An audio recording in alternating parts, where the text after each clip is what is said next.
Honourable members, let us pray. Lord, the God of righteousness and truth, grant to our King and his government, to members of the Legislative Assembly, and all in positions of responsibility, the guidance of your Spirit. May they never lead the province wrongly through love of power, desire to please, or unworthy ideals, but laying aside all private interests and prejudices. Please keep in mind their responsibility to seek to improve the condition of all. Amen. Honourable members, please be seated.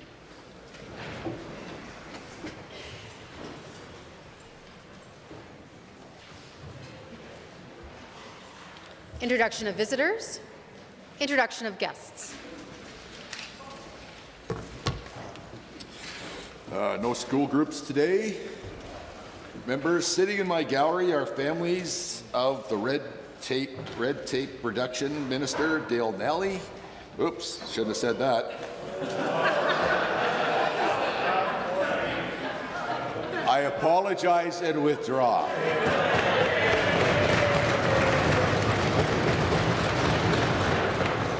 Sitting in the gallery today are members of the Minister of Red Tape Reduction, the Minister's fiancée Jocelyn and her daughter Amira. I ask that you please rise and receive the warm welcome of this Assembly.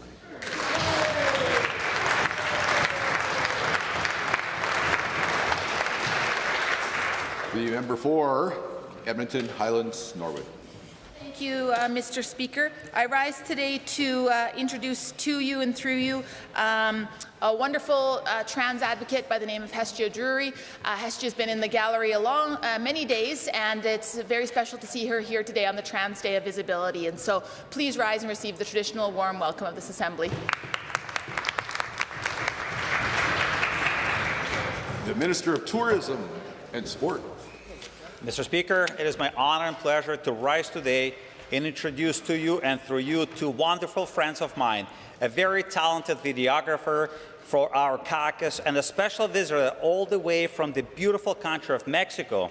I would like to ask Alexa and Emiliano Mondragon to please rise and receive the warm welcome of this Assembly.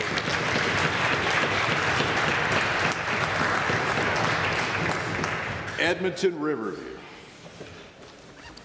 Mr. Speaker, I have two introductions today. To you and through you to all members of the Assembly, I have the great honour of introducing Donna Hammer. Donna devoted her career to serving vulnerable families in Alberta's Ministry of Children's Services. Donna was my manager when I too served those same families. She was my mentor and a registered social worker par excellence. Donna, please rise and receive the warm welcome of the Assembly. The Associate Minister of Multiculturalism. Well, thank you very much, Mr. Speaker. I'm happy to rise to introduce to you and through you to the entire Assembly, members of the Assembly, Noreen Khan, Zarguna Mahmood, and Razia Bhatt from Pakistani Proud Women Association. Their amazing volunteer work focused on capacity building, language services, and leadership. They are uplifting women and families across communities and supporting newcomers. Please rise and receive warm welcome of the Assembly. Edmonton Riverview. Thank you, Mr. Speaker. My second introduction is also an amazing woman. Erica Bullwinkle has dedicated her life to creating social justice in this province. She has led several successful campaigns to elect progressive women. I am deeply grateful that she took me under her wing many years ago, and I have had the honour to represent the constituents of Edmonton Riverview since 2015. Erica, please rise. A warm welcome.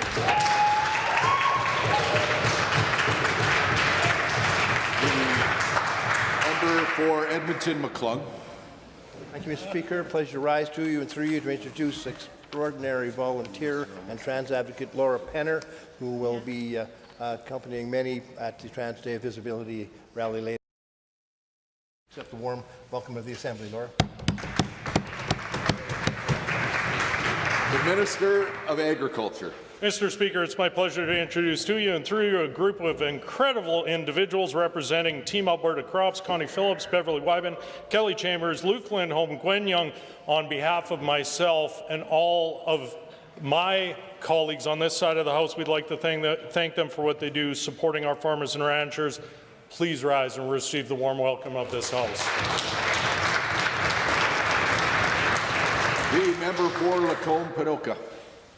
Thank you, Mr. Speaker. I rise to introduce to you and through you to all members of the Assembly my brother, Kevin Bender, who's here from Sylvan Lake, Alberta. Please rise and accept the warm welcome at the Assembly. The Honourable Minister of Education. Thank you very much, Mr. Speaker. I'm proud to rise to introduce to the Assembly Mike McMahon, President of the College of Alberta Superintendents. Mike, thank you for being here. I ask him to stand and be recognized.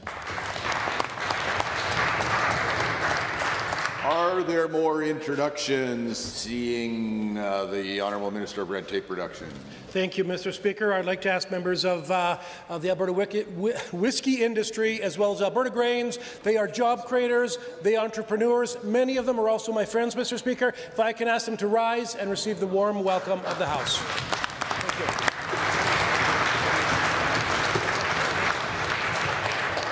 you. Are there more introductions? Seeing none. Ministerial statements. Members' statements. The member for Calgary Mountain View.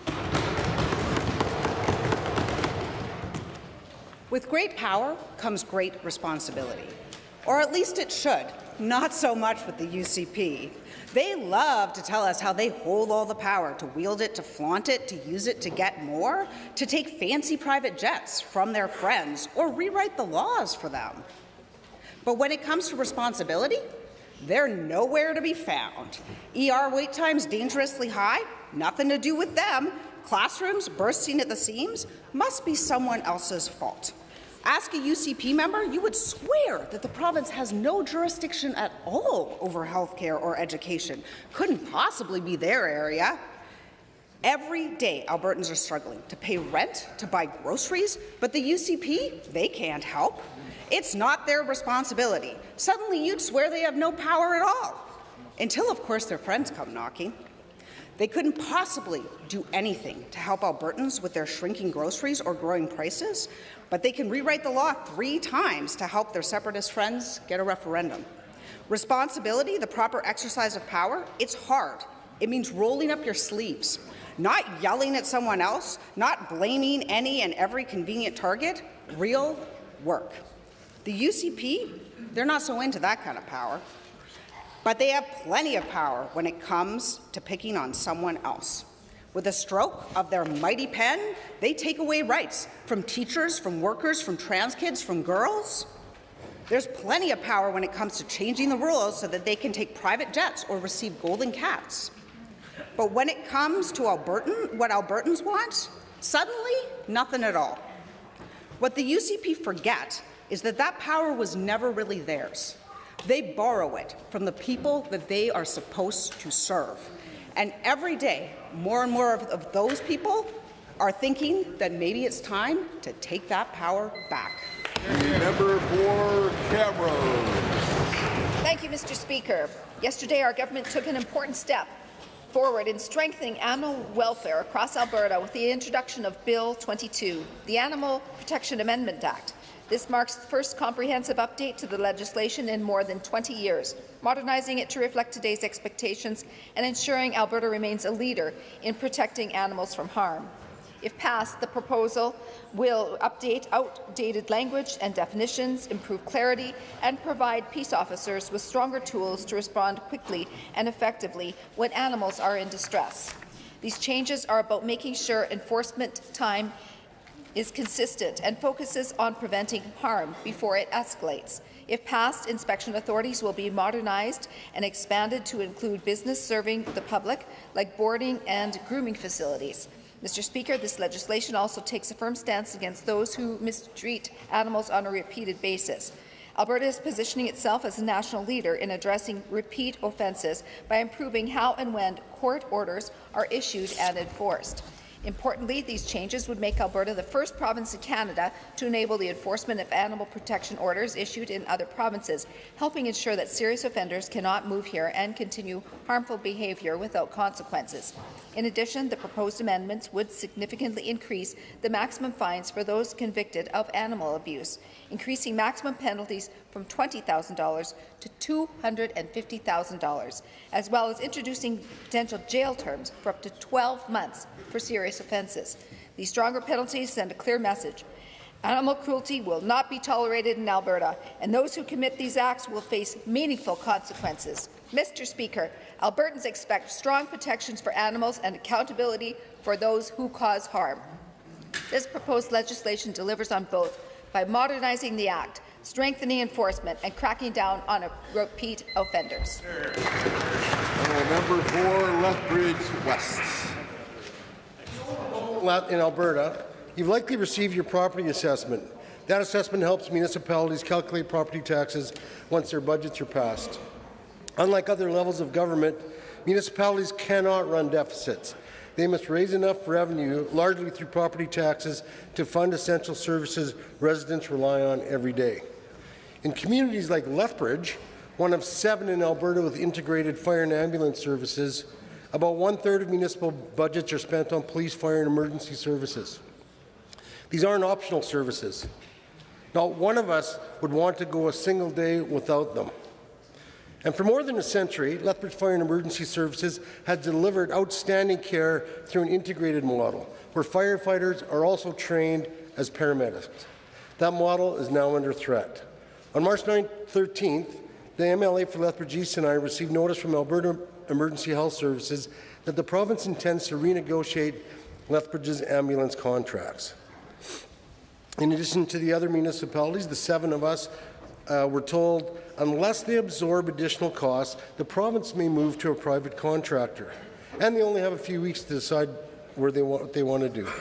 For Lethbridge and its residents, this uncertainty creates budget instability, increases the risk of higher property taxes, and puts a proven life-saving system at risk because our integrated model is a strength. When you call 911 in Lethbridge, trained paramedics respond, whether in an ambulance or a fire trucks.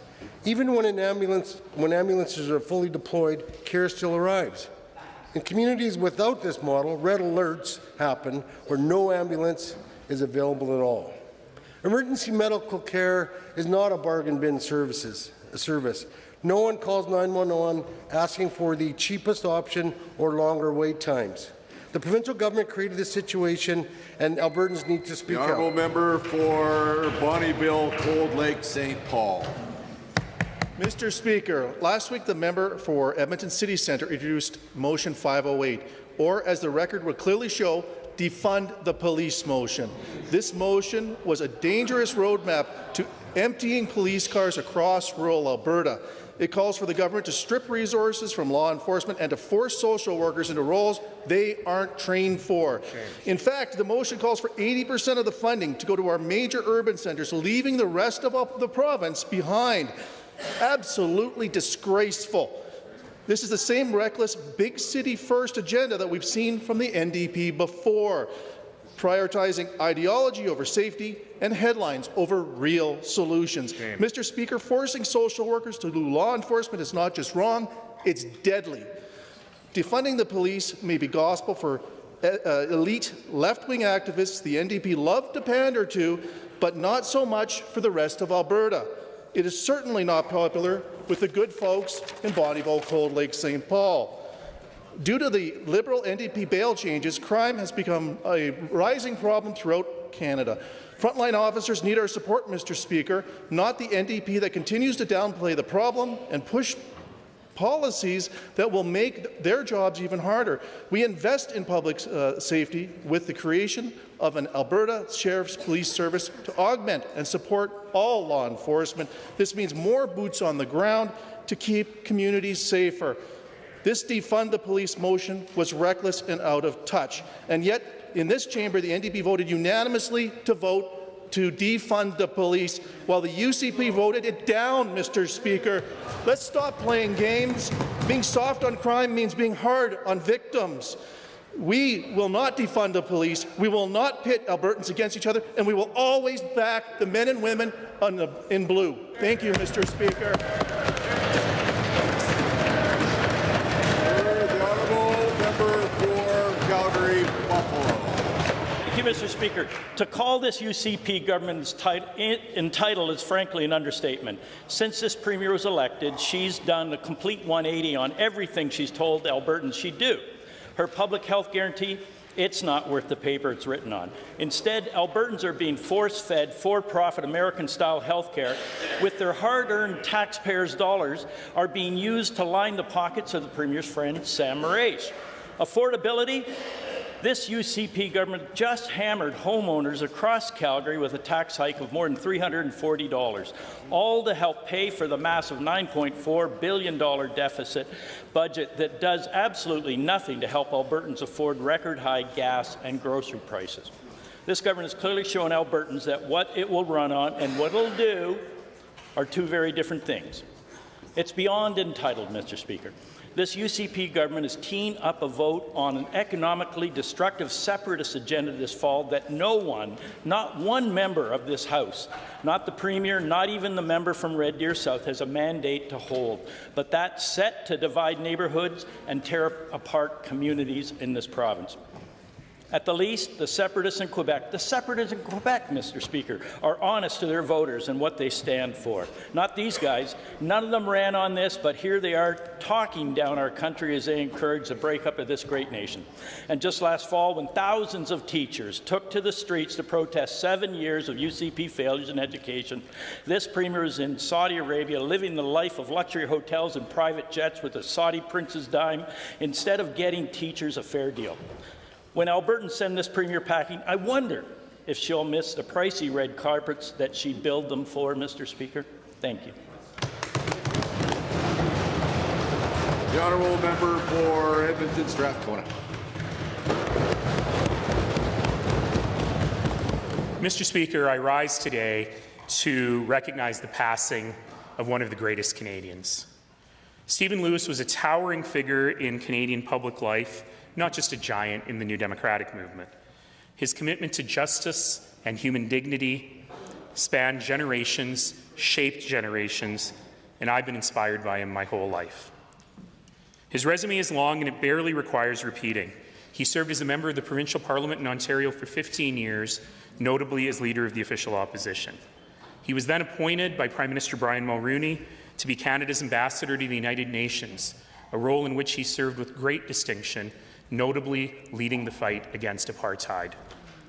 For me, though, his greatest accomplishment was the years he spent as the United Nations Special Envoy on HIV and AIDS. He spoke plainly, he spoke honestly, he spoke about real people, and in so doing, he stripped the stigma from that disease, and it is no exaggeration to say he saved millions of lives. All of us in public service can only aspire to that level of service. Now, my deputy leader will tell you that listening to Stephen Lewis once changed the course of her life, and she is certainly not alone. He is one of the greatest orators Canada has ever seen, and his words forever live in the hearts and minds of all of us. Celebrating his life, celebrating his achievements and his contributions is easy, but grieving him is hard. I've heard in the last few days that Stephen Lewis's final wish was to see his own son take his next step in his own leadership journey, and he was able to do that. Our thoughts and our prayers are with his wife and his partner in everything, Michelle Landsberg, his sister Janet, his daughters Ilana and Jenny, and of course with Avi, who I know is inspired by his dad every single day. Stephen Lewis was the best of us.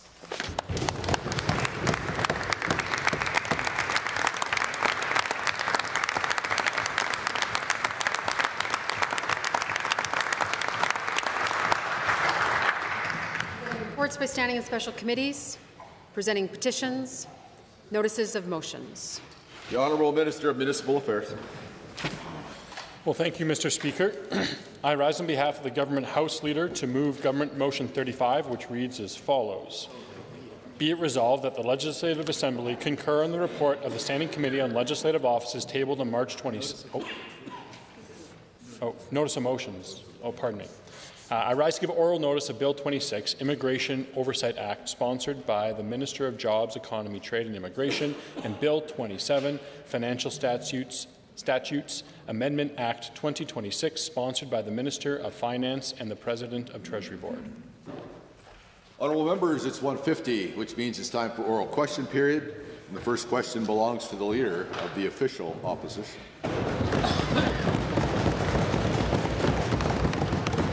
Thank you, Mr. Speaker. The Independent Electoral Boundaries Commission's work is in. And thank you so much to the thousands of Albertans who took the time to give their opinions. Now, both the Premier and the Minister of Justice in the past have said that they would respect the independence of the Commission and they would accept its results. But yesterday, the Justice Minister said something different. He didn't commit to accepting the recommendations.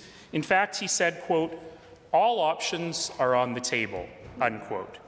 Can the Premier commit that all options are not, in fact, on the table, and she's not about to commit a Trump-style gerrymandering?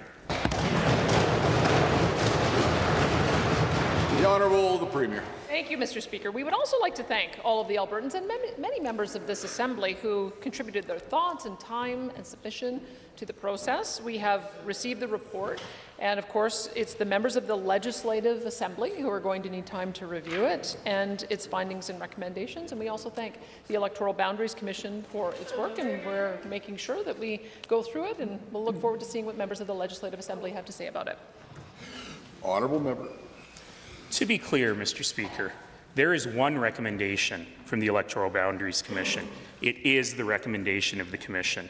The UCP-appointed members, having supported that recommendation, did a stunning about-face and, for the first time in Alberta history, issued a different report with different maps. This is obviously the result of political pressure from somewhere. So can the Premier do two things today? Number one, commit to accepting, at least putting before this House, the results, and number two, admit that she did not have any influence on her commissioners.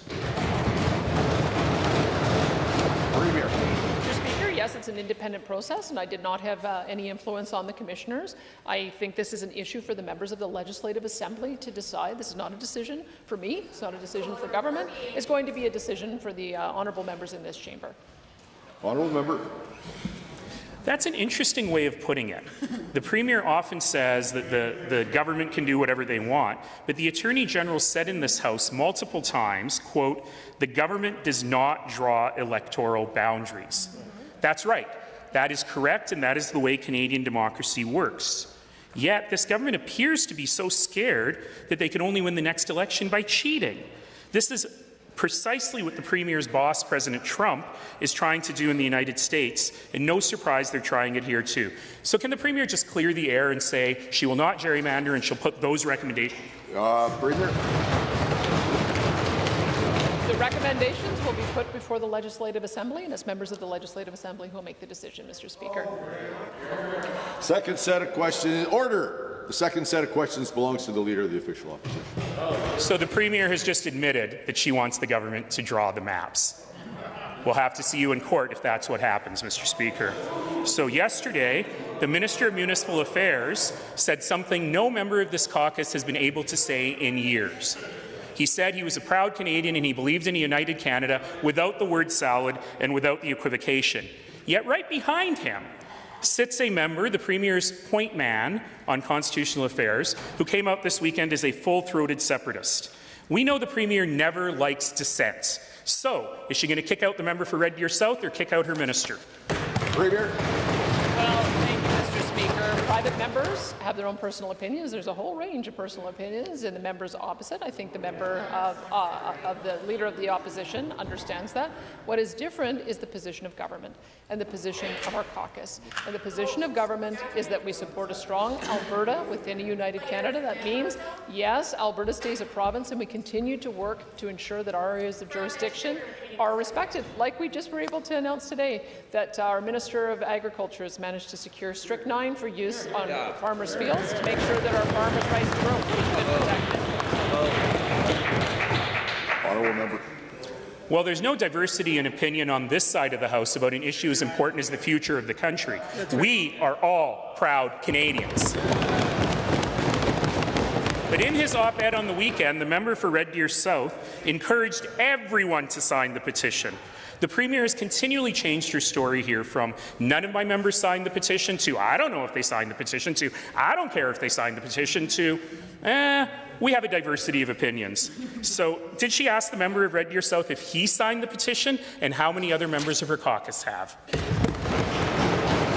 Mr. Speaker, the public public wants to know what the government's position is. The government's position are that we are going to continue to respect the Constitution within a united Canada and ensure that our exclusive jurisdiction on a whole range of areas are protected. That's part of the reason why we have negotiated an MOU with the federal government in order to return our right to manage our own resources, why we are putting questions about immigration to the people in the fall, why we negotiated the Strychnine deal, why we're going to continue to oppose the gun grab. These are the ways in which we demonstrate that we are going to pursue our independence within a united Canada. Right. Here. Honourable member. The Premier is telling on herself again, Mr. Speaker, because she needs to remember that she is not personally and solely the government. They are all the government. And Albertans deserve to have a government that governs on what they ran on. Not one of them ran as being a separatist, and none of them will tell their colleagues whether or not they're separatists, except for the member for Bonnyville Cold Lake, who told Indigenous leaders he was a separatist, the member for Red Deer South, who's told in an op-ed that he's a separatist. So if the Premier is not going to kick out the separatists, is she going to kick out the proud Canadians from her caucus? One more time, we passed legislation, my very first bill. It was Alberta's sovereignty within a united Canada. Right. And it talked about the ways in which we were going to get the federal government to honour and respect the role of the provinces. That member opposite has done nothing. He's not picked up a phone to either talk to the Prime Minister or talk to the leaders of the NDP party to try to support where we're going, which is to respect provincial jurisdiction. He could have an influence. He could, but he chooses not to. Mr. Speaker, we are going to fight to make sure that Alberta is respected every single day. Third set of questions belongs to the Leader of the Official Opposition. I mean, I know the Premier really wants me to be the Premier, but she's using what powers she does have to try and divide and break down Canada, even within her own caucus. Now, every single day, this government proves its disdain for democracy. One day, the Premier is Captain Canada performatively in her hockey jersey. The next, she's pandering to separatists to save her own political skin. Now, on the weekend, she said that if the separatist referendum proceeds and succeeds, she will not count the other referenda on the ballot. What a bizarre thing to say about direct democracy. Can she clarify what? Premier. Speaker, not true. What I said was that we are going to have separate ballots for each of the questions that are we put forward, as well any of the ones that get affirmed by Citizens Initiative, and that the Citizens Initiative questions will be counted first. That's what I said, Mr. Speaker, and that's one of the policies that are coming forward, because those, we believe, the ones that are advanced by citizens are probably the ones that people are most interested in seeing counted first. But all of the votes will be counted, Mr. Speaker, but you have to determine the order, and that was the order in which our caucus and cabinet agreed to.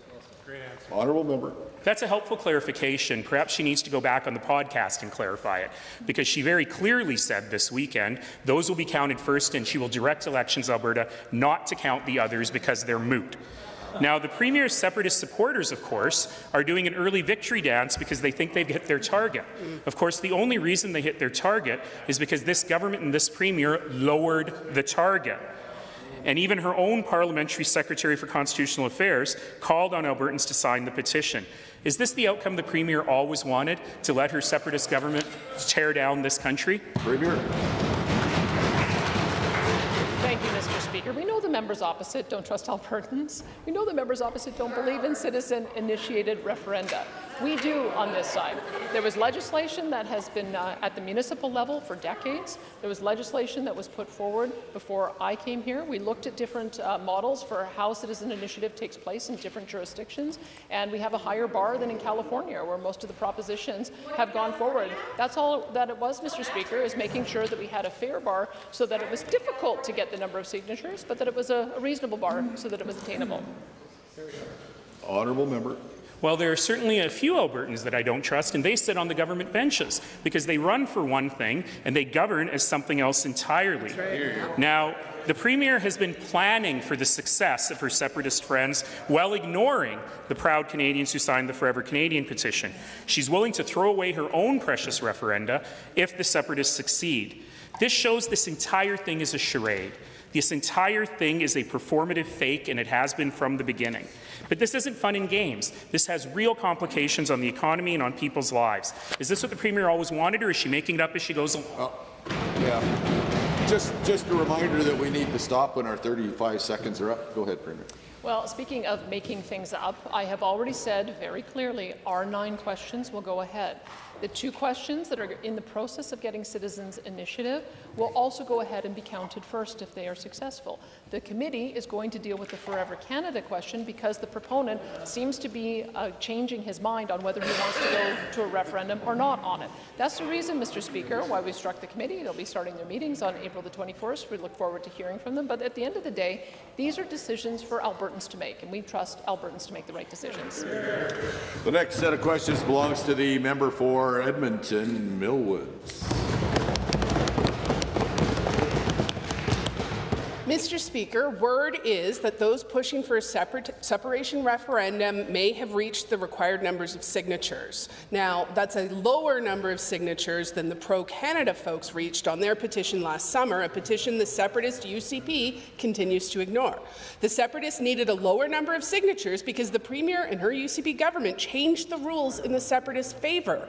Will the Premier explain to Albertans why she's delayed action on the Forever Canada petition while she changed the rules in favour of the separatists? The Honourable the Minister of Justice and Keeper of the Great Seal. Well, thank you very much, Mr. Speaker. I think the Premier just answered that question. The reality is that citizen initiatives are intended to be permissive. They're intended to be processes that allow citizens to engage in public discourse, public debate, and put important questions to the public, Mr. Speaker. I'm not sure why the NDP members dislike direct democracy so much, but what we've said every single time is that if a process, if an initiative meets the eligibility criteria and is properly vetted, Albertans will get to have their way on it. Right. Honourable member. This government only believes in direct democracy when it suits their own views, and we see that in their actions. The separatist petition only hit their required number after the UCP member for Red Deer South asked Albertans to sign it. That's right, a member of the UCP government caucus is openly advocating for a damaging separation referendum, and the Premier has done nothing to punish that member. She and her team changed the rules to help separatists. Why does this UCP Premier continue to allow separatists to sit in her caucus? Why does she aid their efforts? And does she understand that Albertans are seeing this as anti-Canadian? The Honourable Deputy Government House. Mr. Speaker, we are proud Canadians on this side of the House. The government's position is abundantly clear that we love our country, we love our province, and we are proud Canadians. I hope members opposite are also proud Albertans. They have a track record of opposing Alberta at every step of the way when they're in government. We on this side of the House believe in our province and our country together. And the truth is, Mr. Speaker, if you look at what the members opposite have done with their time, is they took every chance they could to degrade the institutions and symbols of our country, and now they try and wrap themselves in the Canadian flag for political convenience. Point of order was noted at 203. Honourable member, go ahead. Speaker, a real patriot wouldn't sit in a caucus with separatists working to remove Alberta from Canada. The Premier said, quote, let it play out by citizens and not participate in the process, end quote. But then she changed the rules in the middle of the game. The Forever Canada team had already won, so the Premier ignored Forever Canada. Then she changed the rules in favour of the separatists, and she let her separatist UCP members interfere despite the quote I started with. Will the Premier admit she and her team have interfered in this process repeatedly? The UCP are clearly working towards separating Alberta from Canada. The Honourable Mr. Speaker, members opposite haven't just spent their time elected, but a lifetime at degrading this country. They see no flags when it comes to the election of the new leader in Winnipeg. They see 6 months at length of keeping the flag down with them and their allies across this country. They continue to attack our country every chance they get culturally and historically. We on this side of the House defend our country. A point of order is noted at 204, and the next questions belong to the honourable member for Edmonton. Godard. The UCP would rather Americanize our healthcare system than get Albertans the right care in the right place at the right time. And as a result, too many Albertans are facing huge delays in their cancer surgeries. And yet, today the UCP is risking even longer delays for these surgeries because hospitalists may withdraw their services tomorrow. Those doctors feel disrespected by this government's contract offer that reduces their pay to rates that are 25 years old. So what does the minister have to say to patients worried that their cancer surgeries won't proceed in time? The Honourable Minister of Hospitals. Thank you, Mr. Speaker. In actual fact, we're doing record numbers of cancer surgeries, and we're making record investments to Cancer Care Alberta to do even more in the years to come. As of April 1st, there will be a change in how hospitalists are compensated. Today, they make $550,000 to $750,000 through fee-for-service. As of April 1st, they can continue on fee-for-service with POCP payments, or they go to a clinical ARP with after-hours modifier, $600,000 plus.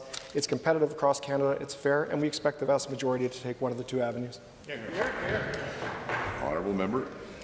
Given that I've been told that a deal last fall with other healthcare workers was reached hours before the strike started, but negotiators had to wait until the Premier woke up and agreed to it personally, given that this meant patient surgeries were cancelled that day, and given that doctors who were preparing to walk off the job right now, I've been trying to meet with the minister for over a month, but he's refused, will the Premier turn her ringer on this time? Or is she okay telling patients and doctors to wait to see if they have their surgeries postponed until she's ready to wake up? Yeah. The Honourable Minister of Hospitals. Thank you, Mr. Speaker. Only a fraction of physicians currently earn stipends, which they've known were ending as of April 1st for some time, 700 of 13,000. These are not equitable payments, they're not transparent, and there's reasonable alternative compensation available as of April 1st through very strong clinical ARPs and fee-for-service. There's only 280 hospitalists in Edmonton that receive stipends. We've received only 14 formal notifications of some change in service delivery, and of course we'll manage those through associate physicians, physician assistants, nurse practitioners, or alternative physicians. Member. Given that the minister just said he's fine with 280 doctors walking off the job this morning, that is ridiculous, Mr. Speaker. Those are patients that need their care in our hospitals. That is completely irresponsible. And given that we've just learned that surgeries at the Misericordia are being cancelled for tomorrow as well, that there's going to be more chaos because people won't be able to get their scheduled surgeries or emergency surgeries. Right now, if you break your hip in West Edmonton, God forbid if that happened to anyone on that side of the house, you get brought to the Misericordia Hospital for your surgery. Tomorrow, there's going to be chaos, Mr. Speaker. Why won't the minister admit it, and why won't he do something to stop it?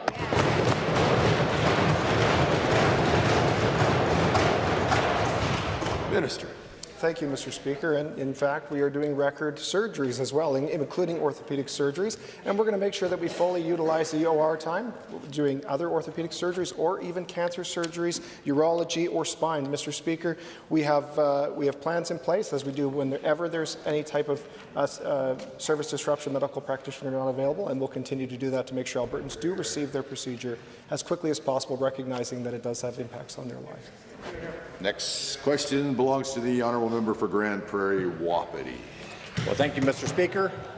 Albertans expect accountability from their government for those who are paid with public dollars. Transparency and compensation reporting is essential to maintaining that trust as public expectations for accountability continue to grow. The Justice Statutes Amendment Act lowers the disclosure threshold and strengthens public confidence in how taxpayer funds are used. To the Minister of Justice, how will this change enhance transparency while ensuring consistent, accessible reporting across all publicly funded organizations? The Honourable Minister of Justice. Thank you very much, Mr. Speaker, and thank you to the honourable member. Through Bill 23, we are taking important steps to improve transparency and accountability in public sector salary disclosures. It's why Bill 23 will lower the threshold to $130,000. This was a recommendation made by the Standing Committee on Families and Communities. Mr. Speaker, we listened and we acted. Bill 23 will create the transparency that Albertans deserve. Honourable member.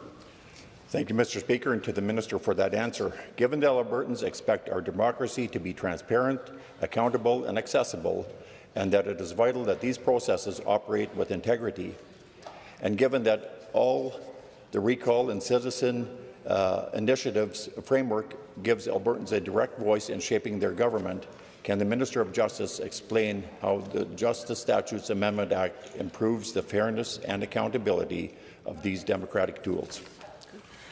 Minister of Justice. Thank you again, Mr. Speaker. Fairness and accountability are at the forefront of Bill 23. Proud of the work that we've been doing to help create an environment for transparency in our elections rules. The legislation improves the integrity of our democratic processes by allowing scrutineers to come in and oversee the process so that the interested parties have somebody overseeing it and can report and provide information about how that is going. These measures will, of course, Mr. Speaker, create greater oversight, accountability, and ultimately public confidence, and that's what Bill 23 is all about. Grand Prairie Wapiti. Thank you, Mr. Speaker, and again to the Minister for that answer. Given that emerging technologies such as deepfakes pose growing risks to the integrity of elections by creating realistic but entirely fabricated depictions of candidates, and given that these manipulations can mislead voters and undermine trust in our democratic system, can the same minister tell the House why prohibiting deepfakes may make Albertan election more fair and truthful and worthy of public confidence? The Minister. Mr. Speaker, Bill 23 protects the fairness and integrity of our elections by prohibiting the creation and distribution of deepfakes. Deepfakes are becoming increasingly realistic, and without appropriate safeguards, they pose a real threat to public trust, Mr. Speaker. We don't want anybody to create content that will mislead Albertans.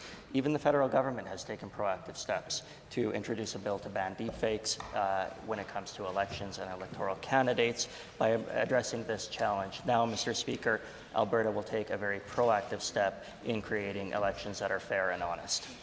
The honourable member for Calgary-Bular-Macomb. Thank you, Mr. Speaker. An independent and impartial judiciary is the hallmark of a strong, functioning democracy. Yet the UCP and Premier have repeatedly attacked judiciary, labeling judges as unelected and activist, while also expressing a desire to be able to direct them. Yeah. The Premier has even threatened to withhold judicial funds until her demands are met. Does the Minister of Justice not recognize such threats constitute direct interference in judicial autonomy and undermine independence of judiciary?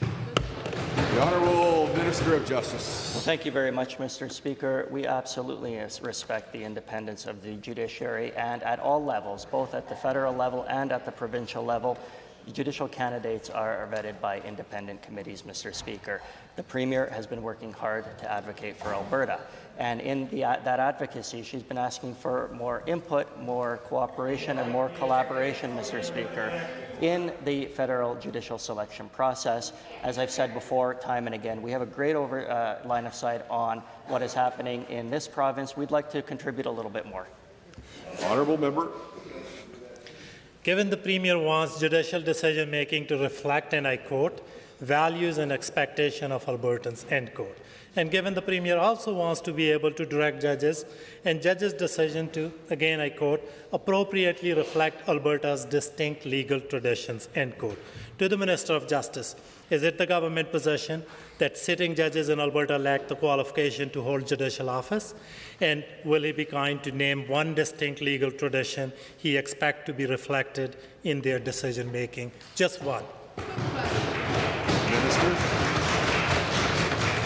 Thank you very much, Mr. Speaker. Nothing that member said was accurate. The quality of the judiciary here in this province is beyond reproach, Mr. Speaker. We respect the men and women who are working day in and day out in our judiciary and doing a remarkable job. Mr. Speaker, the member misunderstood the process that we're looking for. We're looking for greater oversight, and we're looking for greater cooperation and greater cooperation with our federal counterparts. That is something that many provinces in this country are looking for as well. Saskatchewan, Ontario, and Quebec see it our way as well. Here. A point of order was noted at 2:13. I wasn't looking for help right now. Honourable member.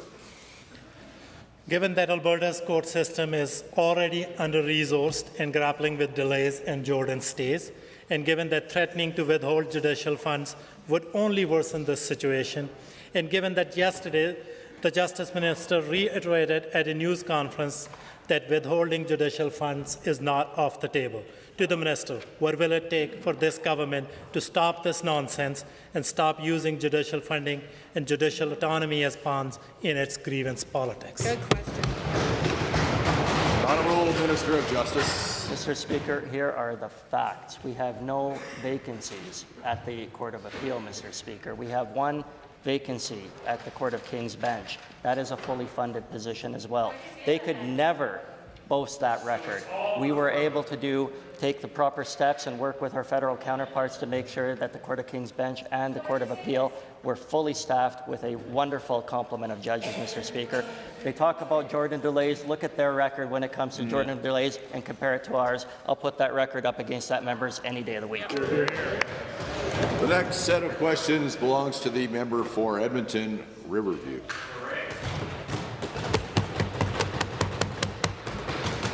The 2026 budget does something the UCP declares it is not doing. It cuts services to seniors. During an affordability crisis, seniors are being kicked off government programs at a time when these are needed more than ever.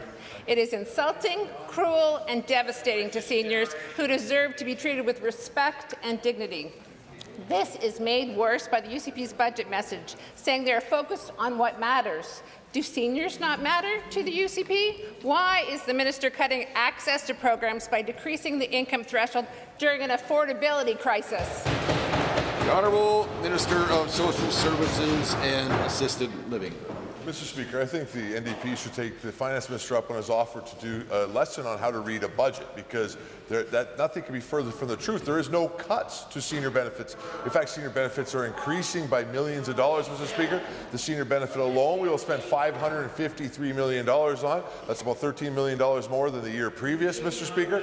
We're spending $6.6 billion on seniors, Mr. Speaker, across all of our programs. And the Department of Social Services has seen $1 billion increase on our budget, Mr. Speaker, because we are investing in where it matters with this budget, Mr. Speaker, and I hope the NDP learn.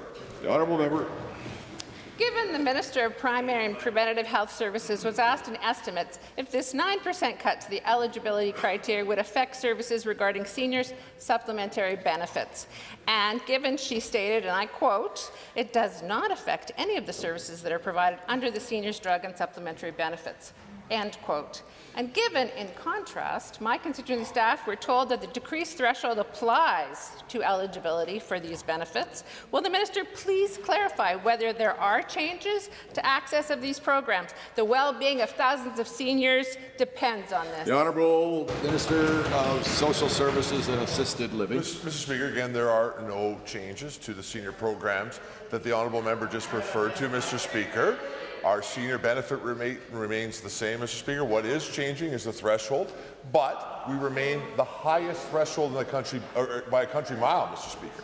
Something that this government is committed to, and at the same time is going to continue to be able to increase expenses in areas where we need to be able to help our fast aging rates, Mr. Speaker. For example, the largest continuing care capital investment in the history of the province, Mr. Speaker. Here, here. Okay, if we're, I'd like to hear people having fun, but maybe you could have some of the fun in the rooms in the back. Honourable Member. Given at a time of record resource revenue, the UCP has created a $9.4 billion deficit, and given the UCP declares it is focused on what matters, and given the Minister of Primary and Preventative Health Services is at best unclear about her own ministry's policy, or at worst is purposefully confusing seniors, and given the need for robust public programs that support vulnerable seniors during an affordable crisis is needed more than ever, why is the minister continuing with these cruel policies? When will he reverse them? Here. The Honourable Minister of Social Services. Mr. Speaker, again, I've said this before, one of the problems when you can only ask questions with notes is you can't change your question based on already receiving an answer. The budget does not cut these programs, Mr. Speaker. In fact, we're increasing investment in these programs. This budget does not cut the benefit amount in these programs. In fact, we've been increasing in most of these programs, Mr. Speaker. One of the reasons why we saw major challenges with affordability in this country and in this province is because of the NDP and their Liberal partners in Ottawa, Mr. Speaker, and frankly, the Leader of the Opposition, who hurt more fixed-income seniors than anybody else by raising taxes 81% when he was the mayor. James. Order, order, order, order. The next question belongs to the member for Lesser Slave Lake. Mr. Speaker, given I'm no poet and I know it, and I don't use $5 words, And given, I believe it was Aristotle or Socrates who once said, "There's no cause more noble in a democracy than thy acknowledgement that Highway 88 is the most profitable and dangerous road in the province, maybe even the world." Further given, this is probably the 88th time I've asked this question, but to the Minister of Transportation and Economic Corridors, can you please provide an update on the progress of Highway 88? The Honourable Minister of Transportation and Economic Corridors. Well, thank you very much, Mr. Speaker, and thank you to the member for that question. I think Aristotle would agree with both of us that Highway 88 is a very important road and it does need a lot of improvements, Mr. Speaker. That's why I was happy to see that ISL Engineering was actually hired last year. And through the advocacy work of that member himself, Mr. Speaker, we actually worked on not just paving Highway 88 and narrowing it, but actually taking the time to widen it. And there's 3 different sections of that highway that are well underway. Engineering is being done, and early construction work already started just last year. What a great minister. The Honourable Member. Given, I am not a road scholar, however, it might be fair to call me a highway apprentice or a pavement Padawan by the time I'm done this job. And given that completing the east-west connection between Fort Mac and Slave Lake would create a direct northern corridor with Highway 686. Further given, Highway 686 will become one of the busiest corridors in northern Alberta, to which I am grateful to this minister and government for this massive investment in the north. Can the same minister provide an update or timelines on the Highway 686 project? The Honourable Minister. Thank you, Mr. Speaker. Well, we do have a Jedi on this side of the House, Mr. Speaker, the Jedi Minister of Jobs, Economy and Trade, but if he wants to be a Padawan. But Highway 686, to more important parts of this question, Mr. Speaker, is a very important project. There's 215 kilometres of a brand new road that would go from Fort McMurray all the way to Peerless Lake, Mr. Speaker, essentially having an economic corridor connecting Grand Prairie and Fort McMurray. It's a great project, Mr. Speaker. The First Nations along that corridor are supportive of it, and I'm very happy to see construction finally start in northern Alberta on this very important project. Honourable Member.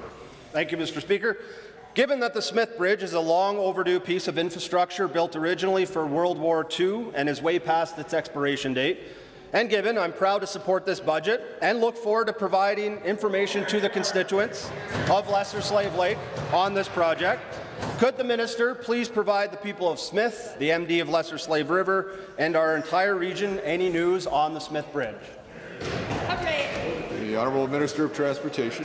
Thank you very much, Mr. Speaker. The member's right. In 1945, the Smith Bridge was built, Mr. Speaker, and it is in need of repair. And that's why I'm happy to see that in Budget 26, there's $67 million that is committed to build Smith Bridge, Mr. Speaker. There's an important, not just the communities on the south side, Mr. Speaker, but the oil and gas facilities on the north is very important, and that's why we have to have this bridge being built. Engineering and design work is underway, and we're hoping to see early work of the construction of the Smith Bridge happen this year. Whoa. Next question belongs to the Honourable Member for Edmonton Southwest. Mr. Speaker, the member for Red Deer South's separatist views are now out in the open. In response, the Premier says that she welcomes diverse opinions from caucus members, yet this is clearly selective. She removed the member for Lesser Slave Lake from caucus for standing up for his constituents on the budget. She removed the member for Airdrie Cochrane for calling out government corruption. So, to the Premier, why the double standard? Will she remove the member for Red Deer South from caucus? If not, why not? Good question. The Honourable Deputy Government House Leader. Mr. Speaker, we are incredibly proud Canadians on this side of the House. We love our home, we love our province, we love our country. We are proud Canadians, Mr. Speaker. And to answer the member's question in particular, if any member votes against government, they are not, in a budget, in a money matter, they are not to be kept in that caucus. That is a principal parliamentary Westminster system across the Western world, hence why the member opposite is also not a member of our caucus, because he continues to vote against the budget. Happily so, he can do that while we continue to govern on this side of the House. Honourable Member. Mr. Speaker, given that in a parliamentary system, the Premier wields enormous power to enforce caucus discipline, especially with her hand-picked parliamentary secretaries, and given that it is hard to believe the pro-separatist overtures from the member for Red Deer South this week wasn't in part orchestrated from her office and with her consent. Will the Premier admit that this is all a calculated appeal to the separatist party and separatist base the Premier needs to grasp onto power? Yes. Yeah. Honourable Deputy Government House Leader. Mr. Speaker, we have said it dozens, if not hundreds of times in this House. The Premier believes in a united Canada and a strong and sovereign Alberta within that. We believe that Alberta plays an important part to play in this country's confederation, and Canada does not work unless it has partners across every different jurisdiction, every territory and province that assert its constitutional rights at the same time defend all of Canada's interests. We love our home. We love our country and this side of the House, and that is why we are proud to be Canadians. Honourable member. Given that all the bluster of this government cannot change the fact that these separatist views of the Premier's handpicked parliamentary secretary are obviously very welcome in the UCP caucus, and further given that the government is tweaking the rules once again about citizen-led initiatives, the same ones they've already changed just months ago to make the destruction of our country easier. Why is the Premier making it easier for separatists, and only the separatists, to bring their referendum forward? Good question. Deputy Government House Leader. Mr. Speaker, that is exactly the problem that every Albertan sees through the NDP and their patriotism of convenience. It's just bluster, according to the member opposite, to say that you love your home and you love your country. We deeply love our country. We continue to support it. We do not think that the flag should be lowered for 6 months non-stop while the members opposite continue to support the degradation of the institutions, symbols, and icons that are our country. This is not a patriotism of convenience or fair weather friendship. This is a deep love of country, and it continues day in, day out, good weather or poor. The honourable member for Fort Saskatchewan, Vegreville. Thank you, Mr. Speaker. Men's Sheds are community-based initiatives operating across Alberta that bring men together to foster social connection, peer support, and meaningful engagement in a safe and welcoming environment.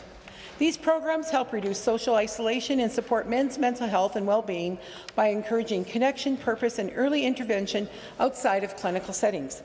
To the Minister of Mental Health and Addiction, how is the government supporting community-based initiatives like Men's Sheds that promote men's mental health, social connection, and overall well-being?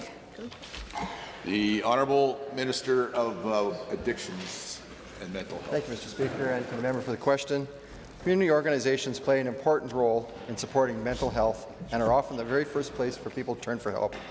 Our ministry invests in a wide range of recovery-oriented programs delivered by trusted community organizations, helping Albertans access support early before challenges escalate. This includes funding for Counselling Alberta, which works with a strong network of partners to enhance frontline capacity and serve individuals and families. Counselling Alberta provides affordable counselling with no wait list. The honourable member. Thank you, Mr. Speaker, and thank you, Minister. Given that Men's Sheds provide community-based spaces where men connect, reduce isolation, and support their mental health through peer connection and purposeful activity, and given that organizations such as Fear is Not Love also offer important counselling and prevention supports, to the same Minister, what supports is the ministry providing to strengthen Men's Sheds and similar community-based initiatives that support prevention and early mental health intervention across Alberta? The Honourable Minister. Thank you again for the question. Alberta is lucky to have an amazing community organizations delivering mental health and addiction care to people who need it. Yep. We're proud to support them as we work together to support all Albertans to be healthy and well. Budget 2026 is mental health and addiction's largest budget to date, and this includes funding for community-based programs and services. Supporting mental wellness for Albertans continues to be a top priority under the Alberta Recovery Model. Here. Honourable member. Thank you again, Mr. Speaker, and thank you, Minister. Given that Men's Sheds support early intervention by fostering social connections, purpose, and peer support for men, contributing to improve mental well-being and reduce isolation, and given that community-based non-clinical supports play an important role in preventing mental health challenges from escalating, to the same Minister, how is the ministry working to expand access to Men's Sheds and similar preventative supports so more Albertans can benefit from these community-based mental health initiatives? The Honourable Minister of Mental Health and Addictions. Mr. Speaker, our focus is on making mental health supports more accessible for everyone. We continue to invest in initiatives like 211 Alberta, which strengthens system navigation. Albertans can call or text 211 or visit ab.211.ca to help get support and referrals to local services. 211 is available 24 hours a day, 7 days a week, and it's free and confidential and available in multiple languages. As we build the Alberta recovery model, we're making it easier for Albertans to know where to turn and get help to get connected for support when they need it. Hear, hear. The next question belongs to the honourable member for Calgary Edgemont.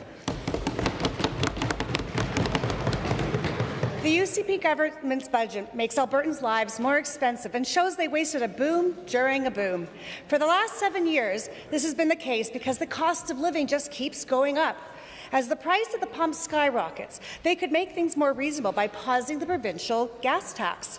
Will the minister commit today to pause the gas tax like his government did before the 2023 provincial election, or was it really not about affordability? The Honourable the Minister of Finance. Mr. Speaker, I never expect the members opposite to let the truth get in the way of a good story, but I would expect them to be a little bit consistent when they criticize Budget 2026. I hear spend more, I hear criticism over the size of the deficit, I hear things about a boom. There was a population boom. There certainly wasn't a non-renewable revenue boom. We're at about half of our record high. And yet, what have we chosen to do? Focus on the priorities of the province: healthcare, education, strong social safety net. Honourable member. Given in 2023, the last time the gas tax was paused, the price of gas was at high around $1.45 a litre. And given today, gas prices in my Calgary Edgemont riding are as high as $1.70. And given that the UCP are happy to pause this tax on the eve of election, will the minister make the changes necessary today to pause the provincial gas tax? The Honourable Minister. Mr. Speaker, once again, we are the only province that legislated fuel tax relief across this country, and we did that with the second lowest fuel tax in the country, very close to Manitoba. What we have said is that we know that when oil is high, fuel will be high. We also know that we will bring in more royalties as a province, and it is easier to give that relief to Albertans. The beauty of our system is, and these decisions have to be made on the quarter, is that once that decision was made, if we're in that position on July 1st, even if oil then dropped, the tax would remain off. Honourable, I'm just waiting for some quiet for you, Honourable Member. Go ahead. Given that it seems this government only cares about affordability measures for Albertans when an election is looming, given that Albertans need relief as they've seen the prices and they have to pay every time they feel to spike in a range of $1.60 to $1.77 a litre at the pump, given that the price of oil is at historic highs, it's consumers who bear the brunt of higher inflation and a bigger hit on the family budgets with these high prices in gas. Why won't the UCP government give people a break and pause the gas tax? Yes. The Honourable President of Treasury Board and Minister of Finance. Mr. Speaker, if prices remain at these elevated levels, then Albertans can expect relief July 1st. And then even if prices dropped on July 2nd, the tax would remain off for the entire quarter. That's how this system works, Mr. Speaker. We're talking about $1.5 billion in revenue as outlaid in Budget 2026 at a time when I'm hearing criticism over the size of the deficit while we're spending too much but also not spending enough everywhere. There's absolutely no consistency from the members opposite. We remain focused on Albertans. The next question belongs to the Honourable Member for Edmonton McClellan. Mr. Speaker, Albertans are struggling with the cost of living. It's tough to keep up with mounting costs and even to put food on the table. In the midst of this affordability crisis, this government has allowed car insurance rates to rise. Albertans are saying, thanks for nothing, Premier. Their new scheme will not reverse how out of control costs have become and will not even meet the rosy savings estimations they originally suggested. They'll take away drivers' rights as well. Albertans need affordable insurance to be able to meet their needs and the needs of their families. Why won't this government help them out? The Honourable Minister of Finance. I don't know where that member's been the last couple years, Mr. Speaker. I've explained to this House how we're moving towards a Care First model that'll be operational January 1st, 2027. I'm encouraged that the updated actuarial data still shows substantial savings for Albertans. We're moving towards that model, and I remind everyone else it's going to lead to much better care. We want people to recover to their highest level, and we want that to be faster. We don't think that you should have to lawyer up and use the court system to get what you deserve. That's what this system will take us. Edmonton McClung. Thank you, Mr. Speaker. Given that even with that actuarial updated data, Alberta remains one of the most expensive jurisdictions for auto insurance in the country, and given that auto insurance premiums are rising here faster than anywhere else in Canada, leaving Albertans paying more year over year in the midst of rising inflation, and given the fact that Albertans are now dealing with the exploding cost of gasoline on top of already high insurance premiums, why does the new no-fault scheme take away drivers' rights while still allowing insurance prices to cost so much? The Honourable Minister. Mr. Speaker, the system that we're in right now relies on court access. You have very minimal monetary payments that are available. If you need more than that or you require more care, you have to lawyer up and enter the courts. We're changing that, Mr. Speaker. We're taking out the biggest cost lever that we have with this system change, and Albertans can expect better care and more sustainable, more affordable rates. We're about $300 below Ontario, who has the highest in the land. They have a system that relies on the courts. Honourable Member. Given that this government's policies have allowed auto insurance rates to skyrocket, so people are shocked when they get their premium notices, and given that their no-fault scheme isn't guaranteed to make much of a difference when factoring in these years of increases caused by this UCP government in the first place, and given they have no interest to help drivers with soaring gas prices, and given they have instead put much more thought into increasing the speed on the QE2, a question for any of the ministers: what good is it being able to drive faster when nobody can afford to use their car? Honourable Minister. Mr. Speaker, it is kind of funny coming from the members opposite. I would remind everyone that brought in a carbon tax, helped legitimize a carbon tax for the country of Canada from this very chamber with the intent of changing behaviour, saying that we want Albertans to drive less. We want you to take a bus. You know, that's what I heard from the members opposite. It's what actually encouraged a lot of us to run and take these roles in this place. They've never been about affordability for Albertans. Next question belongs to the Honourable Member for Grand Prairie. Well, thank you, Mr. Speaker. The Greenview Industrial Gateway, located near Grand Prairie, is the proposed site of what could become the world's largest AI data center industrial park, Wonder Valley. The opportunity for future growth in data centers with the help of this potential project in the Grand Prairie area is significant, as it is expected to be up to a $70 billion investment. Can the Minister of Technology and Innovation please share an update on this project and how data centers can provide an economic boom for Albertans as we move into the future? The Minister of Technology and Innovation. Thank you, Mr. Speaker. And the member's right, Alberta is leading the way. And, Mr. Speaker, we're doing so responsibly. We've put in place clear, straightforward and fair rules so that everyone knows what to expect. And everybody plays by the rules. No cutting corners, no exceptions. And that certainly, coupled with the other advantages that the member already mentioned, makes Alberta a very competitive jurisdiction. We continue to get serious inquiries from major players in the industry seeking access to secure compute resources, one of which could very well be Wonder Valley. And Alberta has what the world needs. We're working hard to make sure that all Albertans benefit from this development. Honourable Member. Well, thank you, Mr. Speaker, and the Minister for that answer. Given that many Indigenous communities are interested in expanding their self-sustainability, and given that Alberta's government has the strongest consultation processes in Canada, and those include with the nations in the Peace Country that may be around the Wonder Valley project, can the Minister of Indigenous Relations explain how the government has been working in partnership with Peace Country area nations, such as Sturgeon Lake Cree Nation, to ensure their perspectives are heard on the Wonder Valley project and as it potentially moves forward? The Honourable Minister of Indigenous Relations. Thank you, Mr. Speaker, and thank you to the member for that question. Alberta's government understands the importance of meaningful consultation. The Aboriginal Consultation Office, or the ACO, ensures that proponents conduct meaningful, good faith consultation with affected Indigenous communities. Last year, the ACO processed nearly 8,400 consultation applications, supporting over 11,000 activities on Crown land. That translates to roughly $90 billion in GDP from Alberta's natural resource sector. This is proof that Alberta's consultation process is working. Hear, hear. Grant Prairie.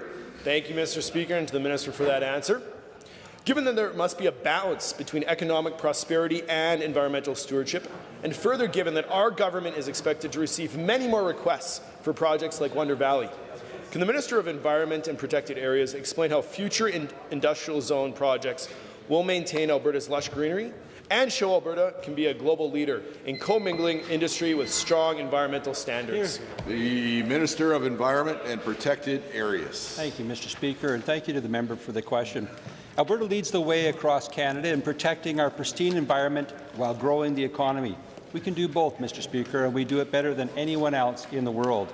We will continue to make investments to support more reasonable development using industrial zones, all while protecting our water and environment for future generations. Facilities in the zone are expected to use the best technologies available to meet Alberta's high environmental standards.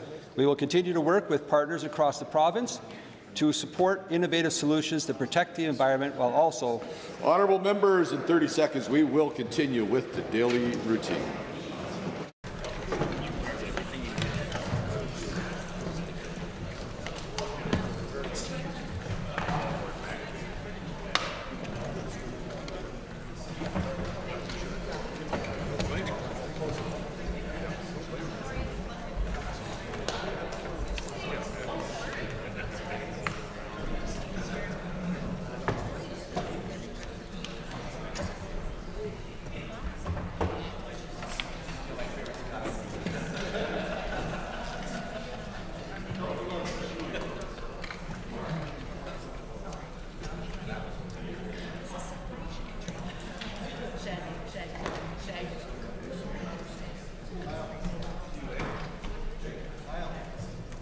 Introduction of bills. The Honourable Minister of Service Alberta and Red Tape Reduction. Thank you, Mr. Speaker. I request leave to introduce Bill 24, the Alberta Whiskey Act. This act creates a path to generate economic opportunity for other industries like hospitality, liquor manufacturing, tourism, and agriculture. With that said, I hereby move first reading of Bill 24, the Alberta Whiskey Act. Thank you, Mr. Speaker. Honourable members, the Honourable Minister of Service Alberta and Red Tape Reduction has moved first reading of Bill 24, Alberta Whiskey Act. Those in favour of the motion for first reading, please now say aye. Aye. Cheers was not one of the choices. Those opposed, please say no. The ayes have it. That motion is carried.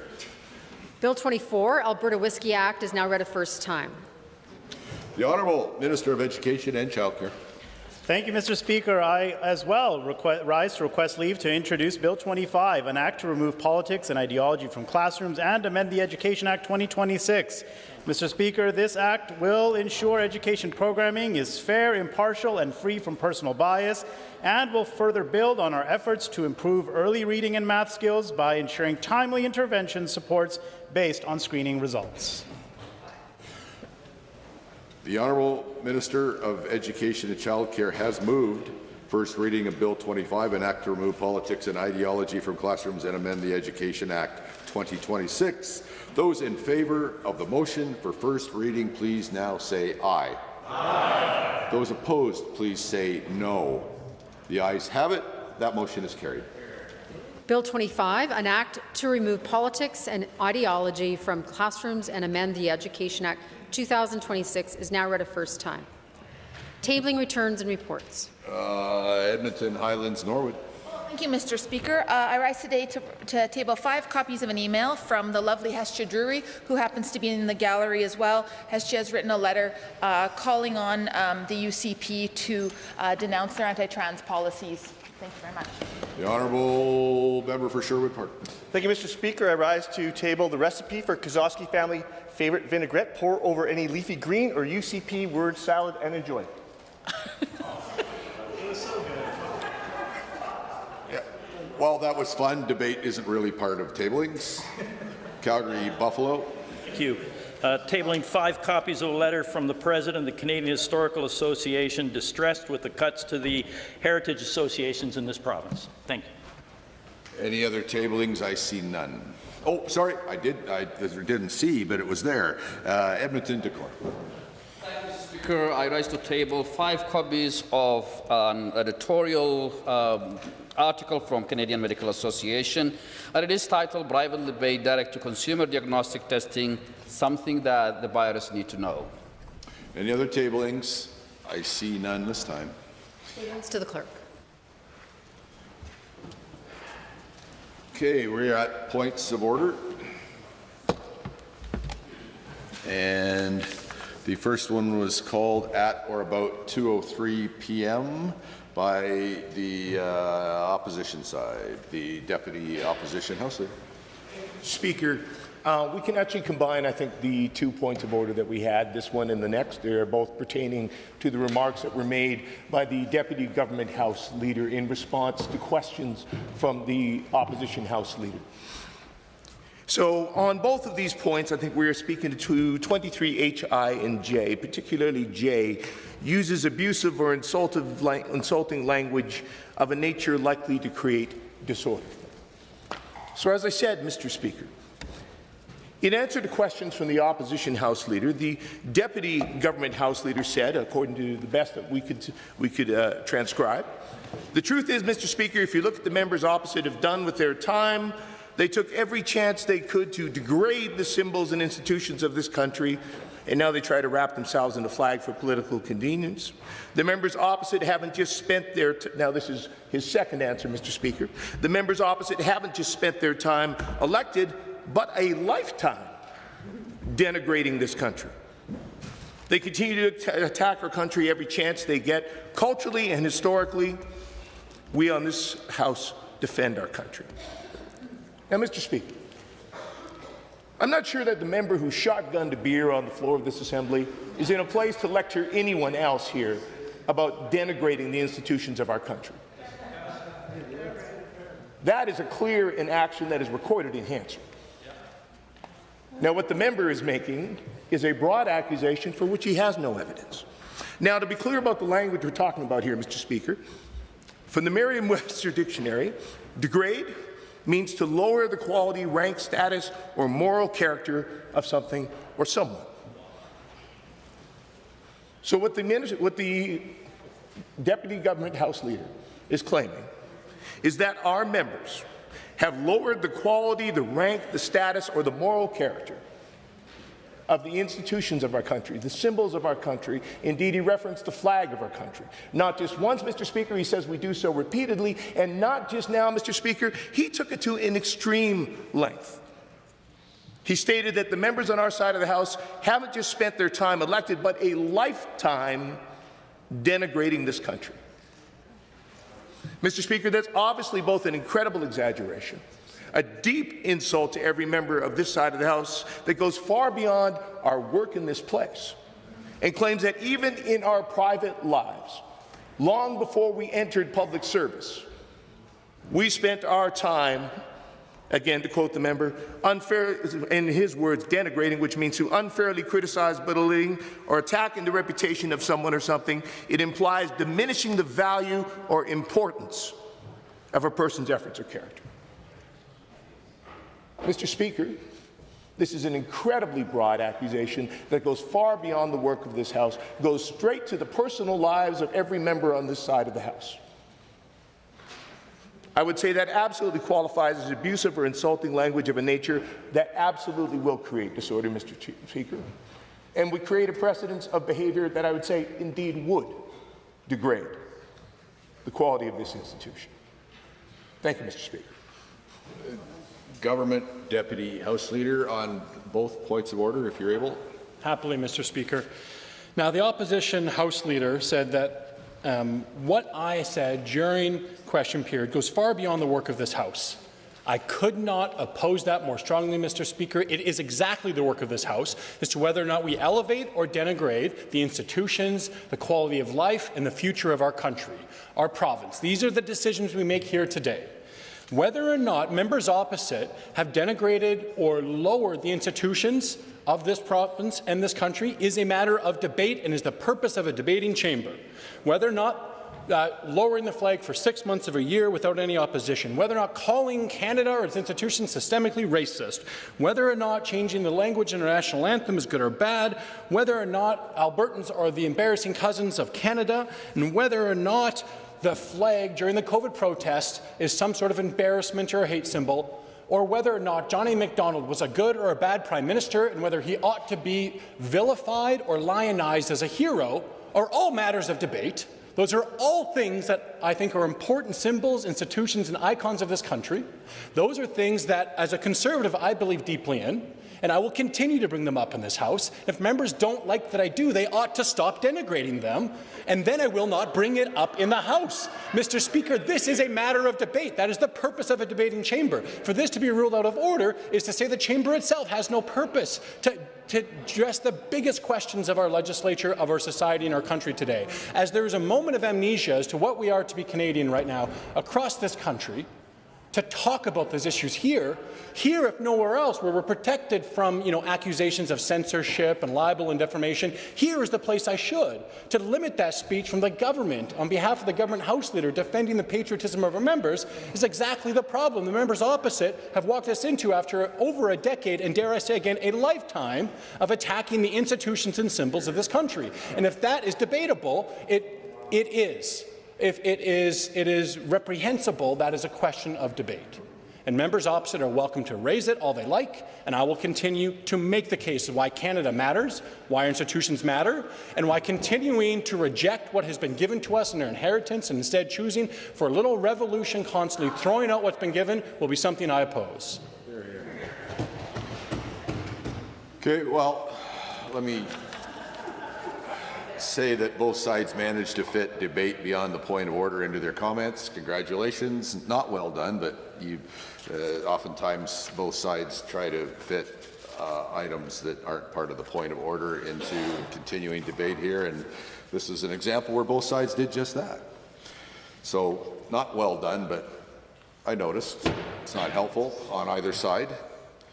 So here's what I have on the blues that the Blues say was said. On the first one, if you look at what members of the opposite have done with their time, they took every chance they could to degrade the institutions and symbol of our country, and now they're trying to wrap themselves in a Canadian flag for provincial or political convenience. And the second piece is members opposite haven't just spent their time elected, but a lifetime degrading this country. Well,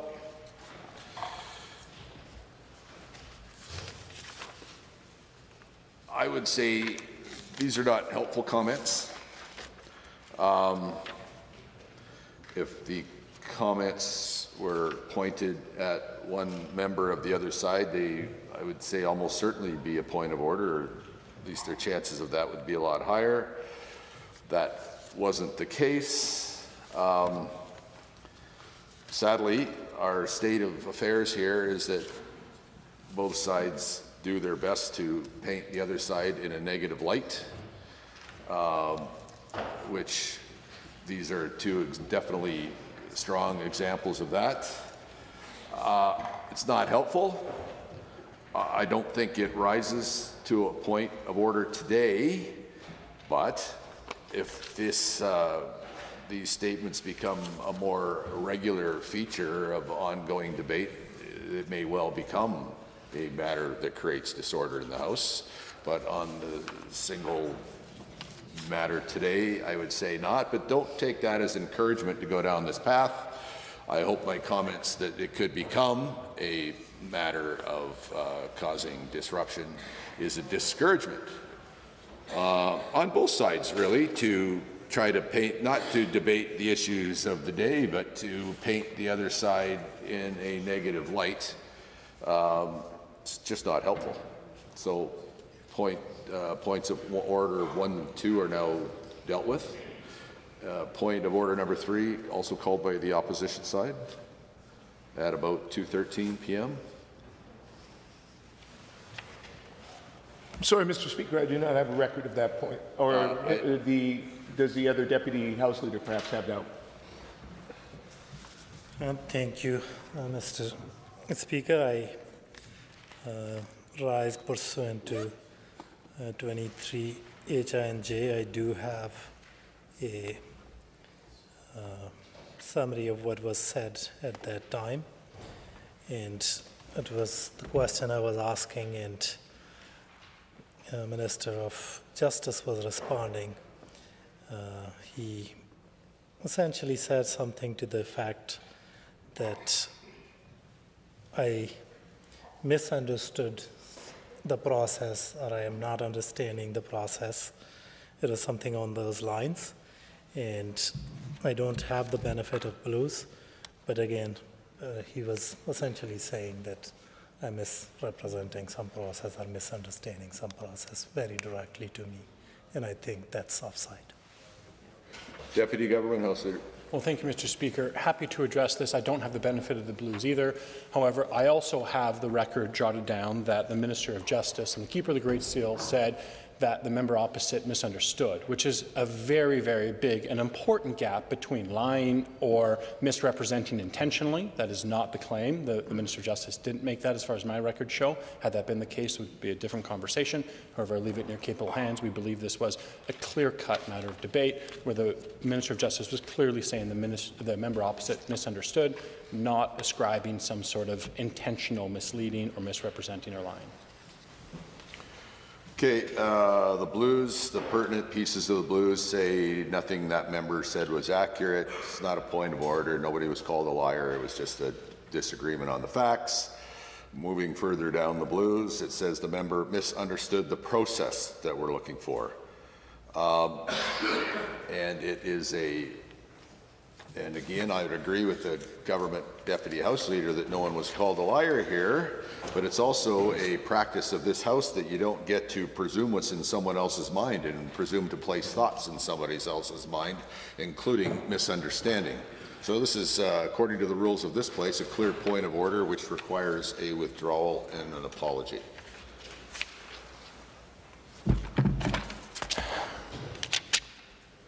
Mr. Speaker, I apologize and withdraw on behalf of the member.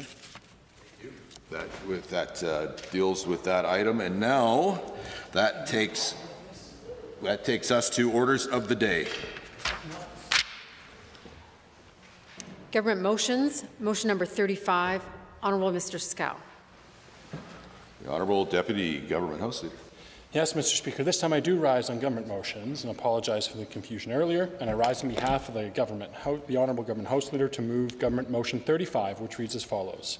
Be it resolved in the Legislative Assembly that the Legislative Assembly concur in the report of the Standing Committee on Legislative Offices tabled on March 26, 2026, Sessional Paper 433, 2025-26, and recommend to the Lieutenant Governor and Council that Philip D. Peters be appointed as Auditor General for the Province of Alberta for the term of 8 years, effective April 29, 2026.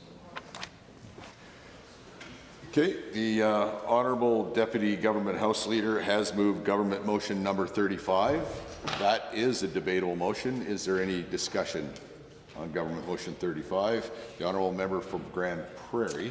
Well, thank you very much, Mr. Speaker.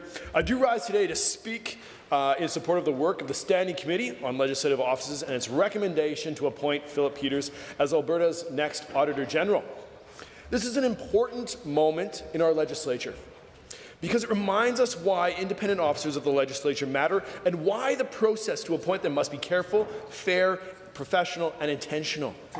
The Auditor General plays a central role in Alberta's democracy, Mr. Speaker. This office exists to ensure that public money is spent properly, that government programs work as intended, and that Albertans can have confidence in how their tax dollars are being used.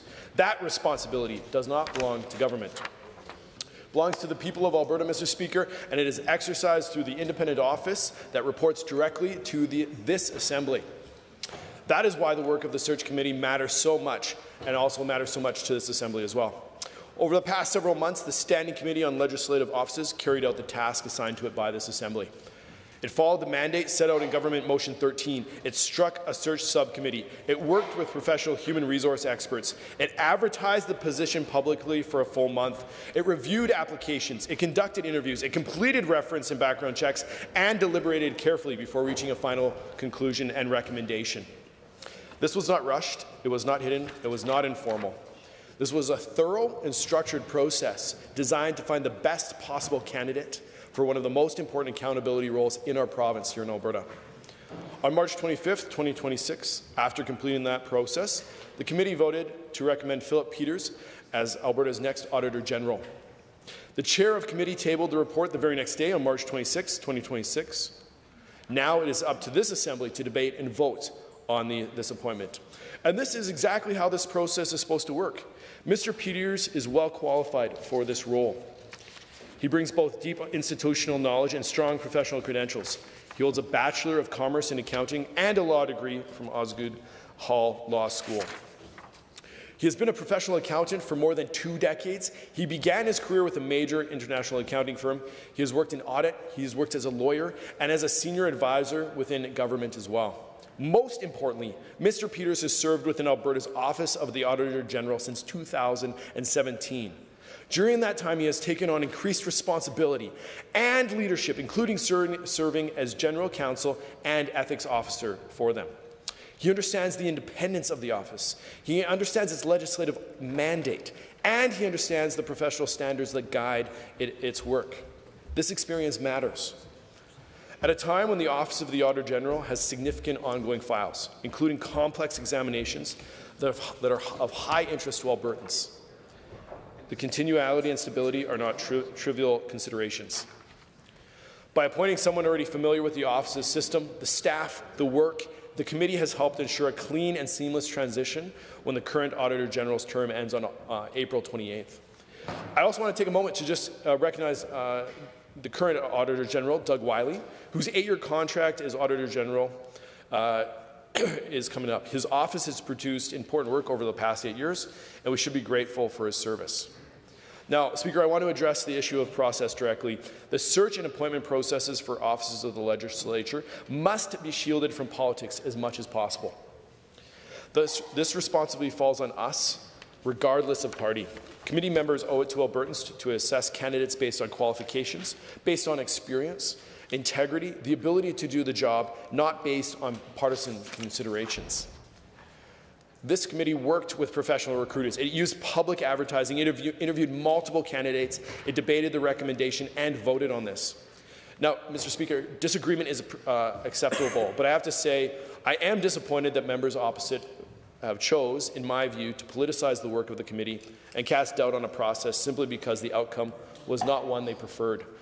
I truly wonder if there's any outcome that would have been satisfied with. I want to quote Don Braid in his recent article here just for a moment. There is every reason to believe he'll take up the task smoothly when outgoing Auditor General Doug Wiley leaves April 28th. Further down, Philip's qualifications and direct experience, in fact, are exactly what's needed for this job. Again, a little further. At a crucial moment, the UCP made the right choice. Those are comments made in an article by Don Braid. This approach of disagreement, opposing this, risks and undermines the confidence the public has in this appointment, as well as in future appointments as well. Sends the wrong message to Canadians and Albertans who may consider serving in these roles. If we can't allow a fair and professional process to be publicly, we can't allow a fair and professional process to be publicly criticized for political points, Mr. Speaker. We should be cautious about that. Disagreement over the final recommendation does not invalidate the work that went into reaching it. The committee did its job. It fulfilled its mandate, and it brought forward a qualified, capable, nonpartisan candidate for this Assembly's consideration. With approval from this Assembly, Mr. Peters will be appointed to a standard 8-year term, which is the same time frame as the last several Auditor Generals have served for decades, over the last few decades. with compensation in line with other senior public figures or public officials as well. It respects the independence of the office and the expectations that come with it. Ultimately, today's decision is about trust in the process. Supporting this recommendation is not about politics. It is about continuality, it is about credibility and confidence in our democratic institutions. It is about ensuring that the Office of the Auditor General remains strong, it remains independent, and focused on serving Albertans. For those reasons, I support the committee's recommendation. I commend all members who contributed to this work and thank and wish Mr. Peters success as he prepares to take on this important responsibility and role. Thank you, Speaker. Hear, hear. The honourable member for Edmonton City Centre. Thank you, Mr. Speaker. I also had the honour of serving on this committee. I have served on multiple search committees for multiple offices of the legislature and had the opportunity to see how those processes unfolded. And I will agree with the member from Grand Prairie that, indeed, we must recognize the incredible importance of independent officers of the legislature, why they matter, and indeed why the process used to appoint them is so important. Now, the member spoke at length about politicization of the process. I will say, Mr. Speaker, what we have seen under this government is a level of politicization of almost every process, of appointments, of how what are supposed to be independent boards and agencies of this province operate. We've never seen a government so beloved of political interference. It's like breathing for them, Mr. Speaker. So as we speak about the appointment of this candidate and the process by which we came to it, I will say I absolutely agree, Mr. Speaker, that Mr. Peters has qualifications for the role, that he is capable, and I will not question in any way that he is a nonpartisan candidate who will serve with principle and integrity. There is no question of that, Mr. Speaker.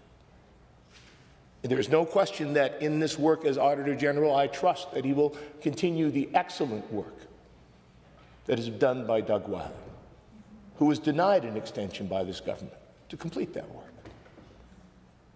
They may praise him, Mr. Speaker, but I sat with these members at committee and watched them accuse him of not doing this job. I watched the comments they had to make about him. So some of the words ring a bit hollow when I hear them now. But I thank Mr. Wiley for his good work and the good work I know he will do in his final weeks. Speaking of the process, Mr. Chair, the member for Grand Prairie talked about working with HR experts, talked about working with a thorough and proper process. Mr. Speaker, I've never seen the level of rejection of expertise of those human resource professionals that I saw throughout this process. The fact is, this process, Mr. Speaker, was conducted by a subcommittee entirely in camera and off the record. So I recognize Mr. Braid's opinions, looking at the result, but he had no line of sight on the process. He did not see the actions and the choices of government members throughout that process. And it was for those reasons, those actions, those choices I saw, which were far from the normal practices I had seen in previous search committees I participated in, that we spoke about our concerns with that process, Mr. Speaker. Only the members of the committee had the opportunity to see the resumes that were put forward and to be at the 7 interviews that were conducted. Only the members of the committee had the chance to see the qualifications of those candidates. So again, I recognize Mr. Braid's opinion based on the final result. But the fact is, as someone who saw all of that material, Mr. Peters is absolutely qualified, capable, and nonpartisan. I would say there were candidates who were more qualified, with more experience. That does not mean that Mr. Peters is not going to be qualified, capable, and nonpartisan, that he will not do this work, I know, to the best of his ability with incredible integrity. But I also know some of those other individuals who participated in that process are likely watching. I want to thank them for participating and putting their names forward as well. They would have also served this province incredibly admirably, as many of them already have. The fact is, Mr. Speaker,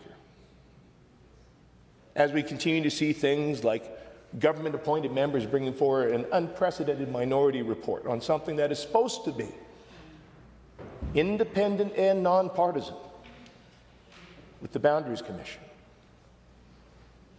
I would just simply note, for those who question the reasons for why we brought up our concerns about this process, that this is a repeated pattern with this government. Now, the people of Alberta are fortunate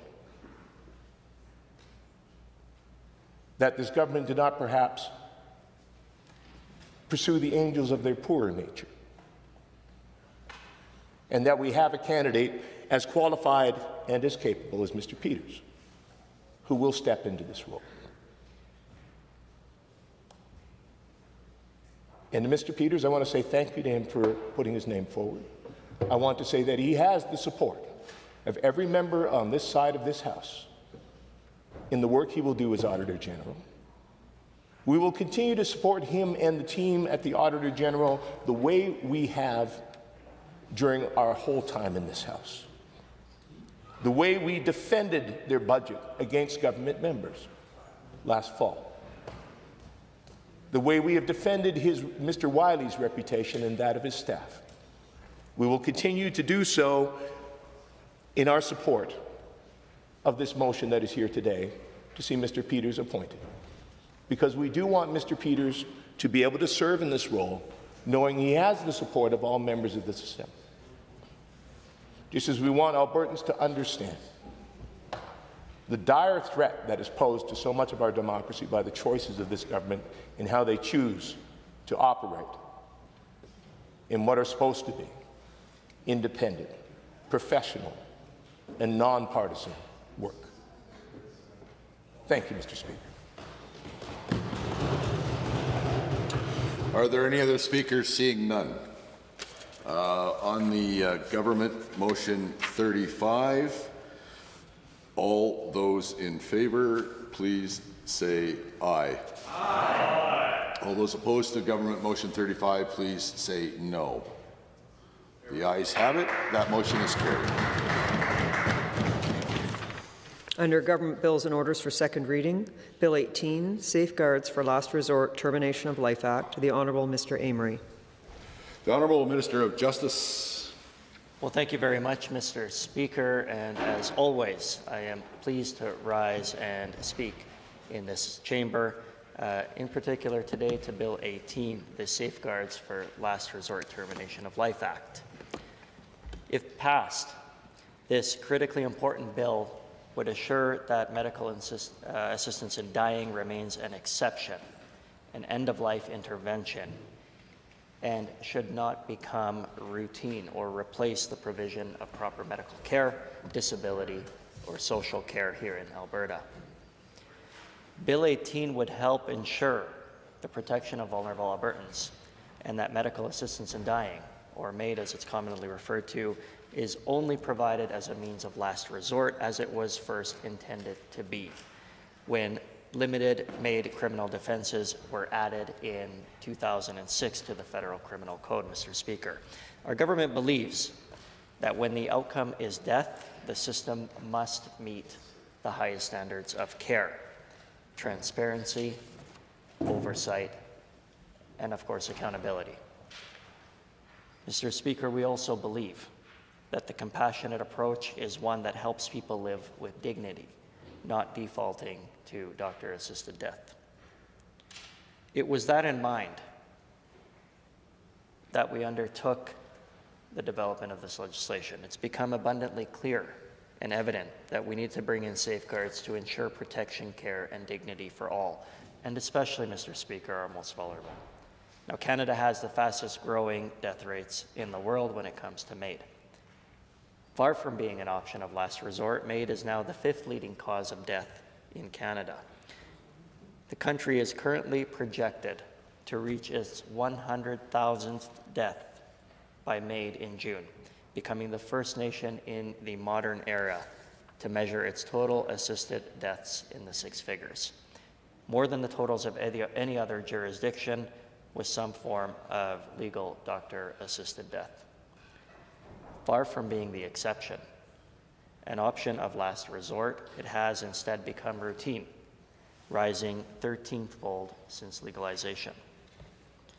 When legalized, MAID was always intended to be an option of last resort, and yet it has become a substitute for care for those who are suffering from loneliness, poverty, mental illness, or social isolation.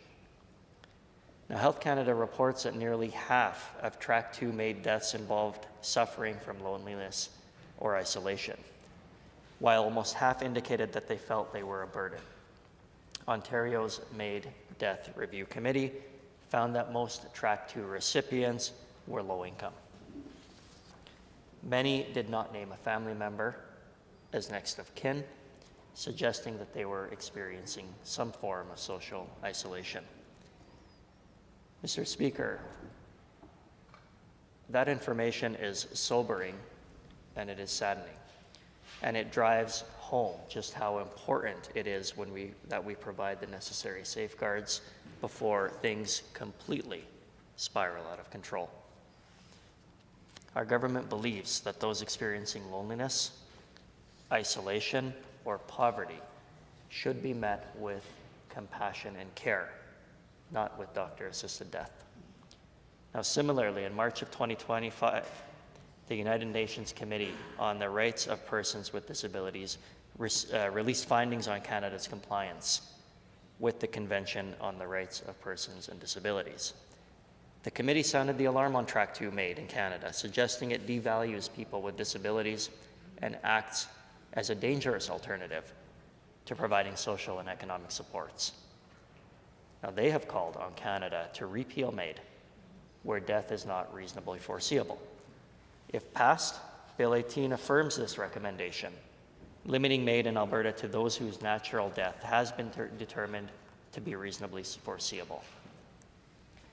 Now, when this bill was tabled, Inclusion Alberta affirmed this direction, stating that Track 2 MAID discriminates against persons with disabilities, and it reinforces dangerous stereotypes about the value or worth of their lives. Bill 18 will serve as a correction. It would provide Albertans with disabilities from discrimination by ensuring Alberta's health system does not provide assisted suicide to people whose death is not reasonably foreseeable. Mr. Speaker, our government believes that MAID should not be a substitute for robust health care options, mental health supports, or palliative care. To this end, one of our government's central concerns raised through the review is that the federal government's planned expansion of MAID eligibility to include individuals who only have an underlying health condition of mental illness. Now, there's a serious risk that vulnerable Albertans living with mental illness may choose this most final of actions when other treatment options are available. A majority of Canadians do not support this MAID expansion, with September 2023 polling finding that only 28% of Canadians believe that this expansion is appropriate, and 82% of Canadians believing that mental health care should be improved instead. If Bill 18 is passed, MAID would be prohibited for people whose sole condition is seeking MAID for an underlying mental health illness. Now, as the CEO for the Centre of Suicide Prevention Alberta has stated at the tabling of Bill 18, recovery from mental illness is possible, expected even. For that reason, we welcome the steps Alberta is taking through the legislation to strengthen protections for those experiencing mental illness. Mr. Speaker, the compassionate response to those suffering from mental illness is what this government has been doing since the very beginning. It is support and care. It is not death. To further protect vulnerable Albertans, Alberta's legislation would prohibit MAID for minors and those without capacity to make their own healthcare decisions. It would also make sure that the consultation is robust, that consultation provided ensures that those that are seeking MAID are not coerced or pressured, and that those individuals who are looking to get MAID are the ones that take a proactive approach to seek that information. Mr. Speaker, coercion and pressure is not a real choice. Albertans should never be pressured to end their own lives. Now, Bill 18 strengthens protections of vulnerable individuals from coercion by ensuring that regulated healthcare professionals cannot initiate MAID discussions in the course of providing everyday health services. Instead, the patient must inquire about MAID services first. Now, this government believes, and it always has believed, that when it comes to MAID, care should always be the first option. The proposed legislation would address gaps in the current federal system within Alberta. It would ensure that vulnerable Albertans, including those suffering from mental illness, are protected by setting strong and consistent standards. I urge all members in this House to take the approach of compassion and be mindful about the sensitivities and the complexities of this consequential and very important bill. I would hope that the members opposite and members on this side of the Assembly support this very important bill. Mr. Speaker, hope must always be more accessible than death. With that, Mr. Speaker, I move second reading of Bill 18. Thank you. Thank you. Are there any others wishing to speak to Bill 18? Member for Calgary, Bloor, McCall. Thank you, Mr. Speaker. I rise to speak to this important piece of legislation that relates to and affects people during some of their most challenging life moments. And I want to state at the beginning of my remarks, or rather start my remarks by saying that insofar this bill addresses disability community concerns with Track 2 MAID, or addresses Canadian Mental Health Association and many other stakeholder concerns with the availability of MAID where the sole underlying condition is mental health. My colleagues and I fully support the disability community, fully support that aspect of the bill. And as Minister mentioned, that hope should be more accessible than MAID. And I think that we can also say that when it comes to disability community, that should be the government's objective, that hope be more accessible, province be more accessible to them, and they have every resource that they need to live a meaningful, dignified life with respect.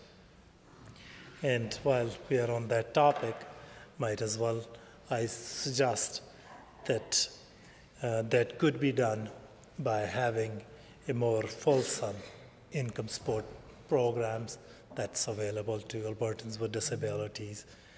That's possible and certainly will make life better for Albertans with disabilities if we have an accessibility legislation. It would make life better for Albertans with disability had this government not clawed back $200 disability benefit that federal government was giving to Albertans with disabilities. And life would get better, it could be a bit better, if their benefits are not cut through ADAP program to the tune of $200. Their core benefits will drop by $200. And I think those are all things when we talk about Albertans with disabilities, that it's not just we are putting in safeguard in legislation, but we need to put safeguard in our policies, in our practices, how we do things, how we offer support, in our province to Albertans with disabilities, so that they have hope, they have real opportunity to live life with respect and dignity in this province, which is not the case for so many Albertans. And not just a week ago, there was a legislation before this House brought forward by my colleague from St. Albert about accessibility.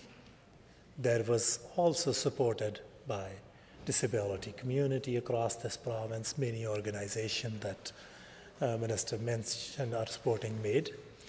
But again, that was turned down just a week ago in this House.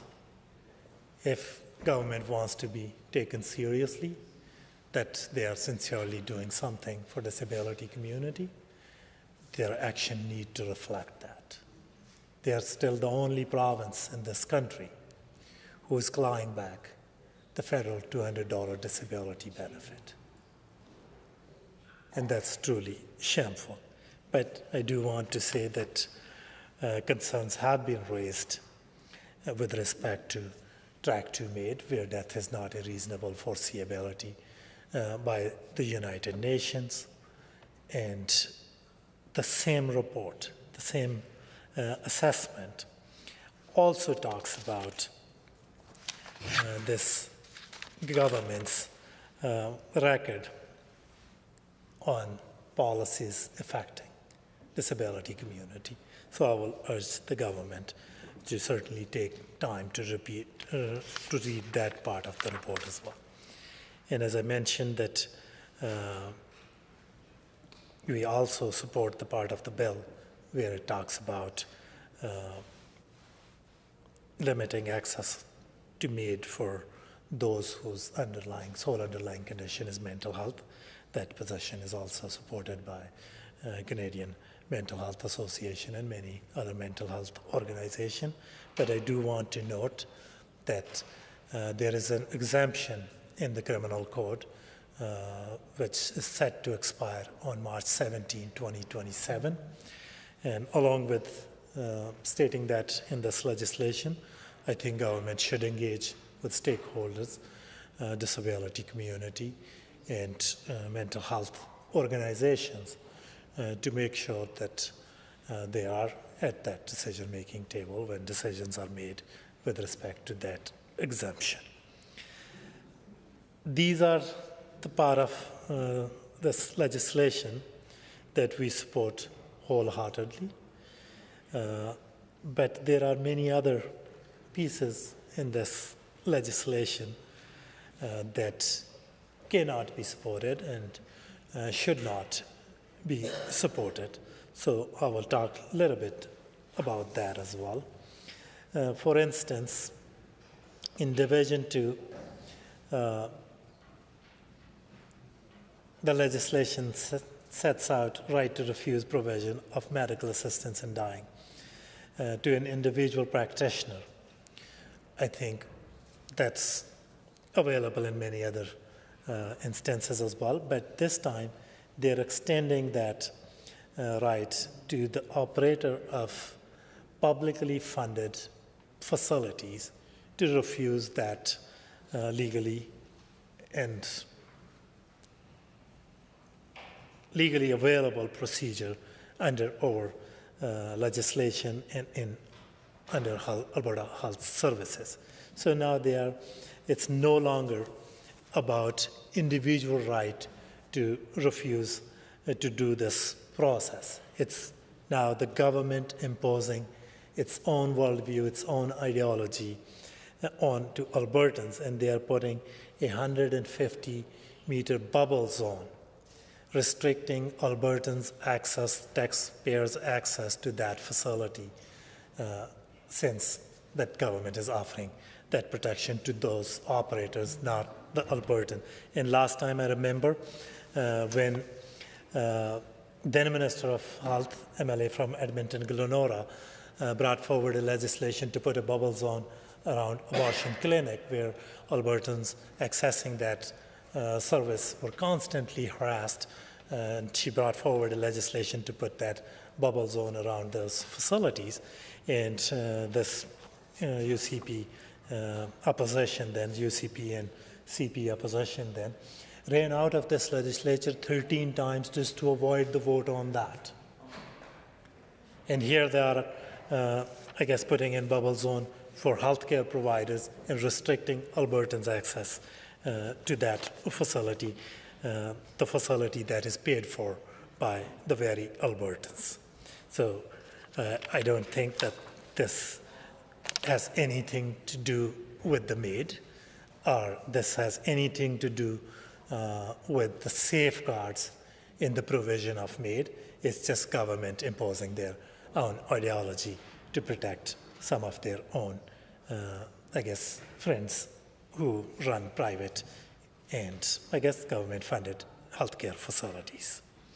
So I don't think that we will be supporting that part of the bill, and certainly when we get to that, we will bring forward thoughtful amendments supported by the stakeholders.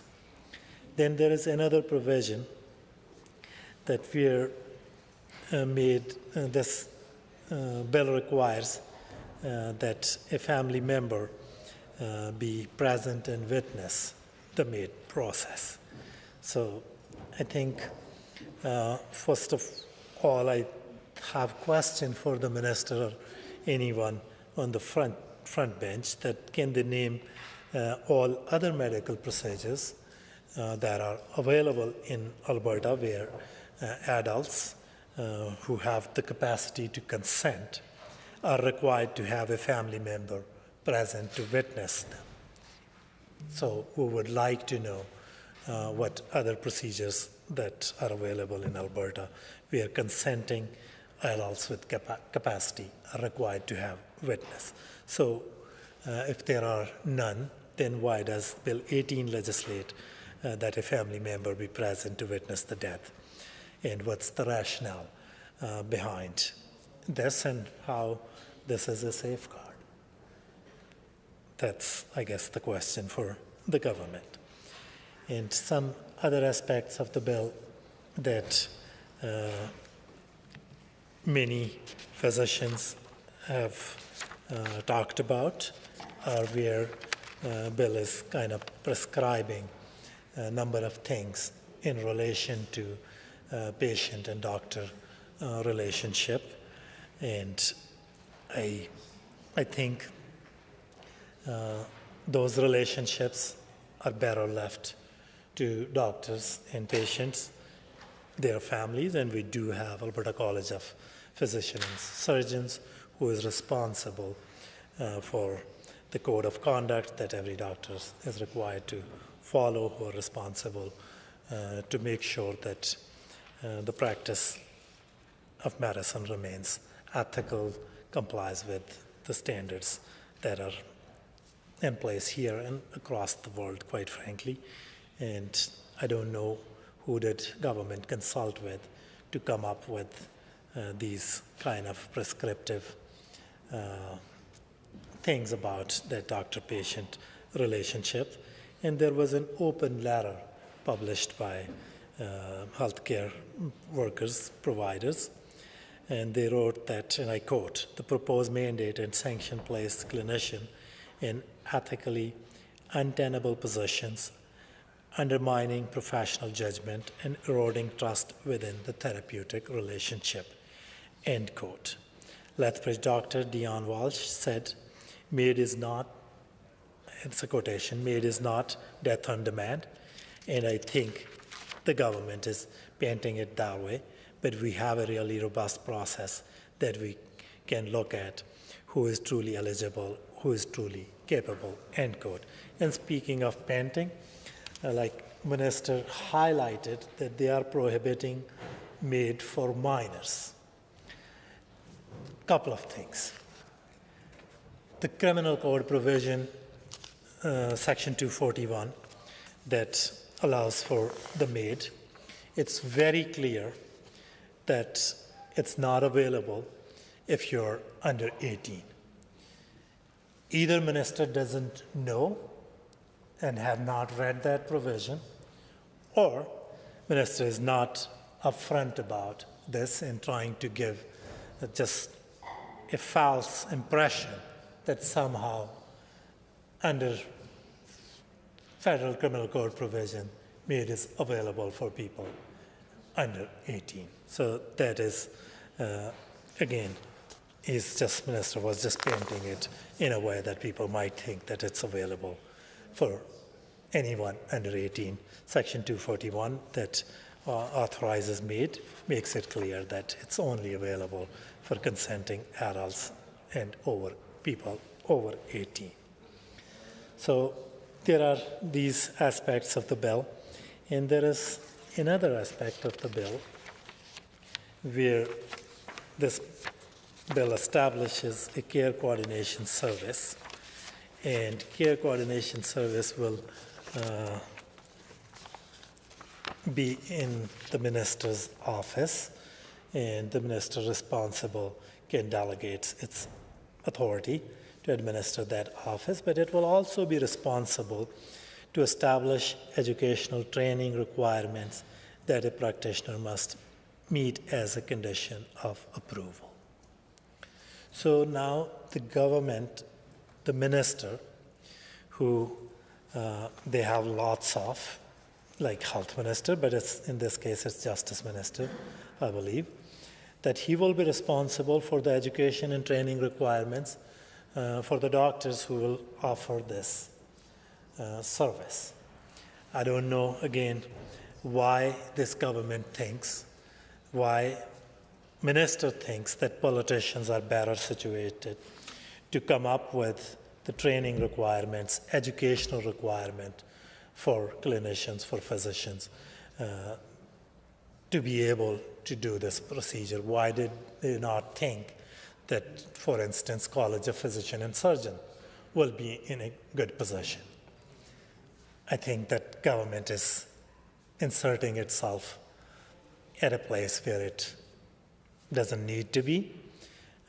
These are the decisions that are better left to institutions like College of Physicians and Surgeons and to medical professionals, not politicians. So that's also very concerning that government thinks that they can have a care coordination service and they can control who can offer this service and what their qualifications should be. Sure, government has a role in regulating health aspects of MAID, but government is going way too far in this bill. One last thing I would like to point out is that Section 241 is the valid exercise of federal government's criminal law jurisdiction. It's a crime to kill somebody in this country unless that you can fit under the provision, Section 241, which will authorize the medical assistance in dying. So that jurisdiction has not been challenged. This government has not challenged their jurisdiction to regulate in that sphere. And now the government, in the name of their health jurisdiction, is trying to regulate MAID, put safeguards, but it's not just safeguards. Government is going way too far with this legislation, and some may argue that government is essentially trying to defeat the purpose of Section 241, thus making it, if not impossible, but at least extremely difficult to access MAID in this province. And I think that government knows that they cannot pass a legislation that will defeat the valid exercise of another jurisdiction of another order of government, in this case, federal government's, that Section 241. So this bill in Section 241 cannot be enforceable at the same time. You cannot enforce 241 and this bill together. Certainly looks like that government knows, and they are ready to pick another fight with the federal government, this time on the backs of people with disabilities and on the backs of people for whom it's a very complex, sensitive, and challenging decision in their life. Government is just preparing to have another fight, and there is so much jurisprudence out there as well that even if court thinks that this is a valid exercise of province health jurisdiction, this bill the federal bill will still be considered paramount. I don't think that government got this right. There is certainly a huge uncertainty out there that how this bill and Section 241 will play out in practice and in courts. I don't think that government has done their homework. They may have some validators, but they didn't consult broadly with everyone in legal community, in medical community, with professional organization, and they could have done a lot better, but at committee stage we will try to make some amends. I don't know if you can really make this bill workable, but we will try to do as much we can, and I think those are my remarks at this stage. Thank you. Are there others? I'll recognize the member for St. Albert.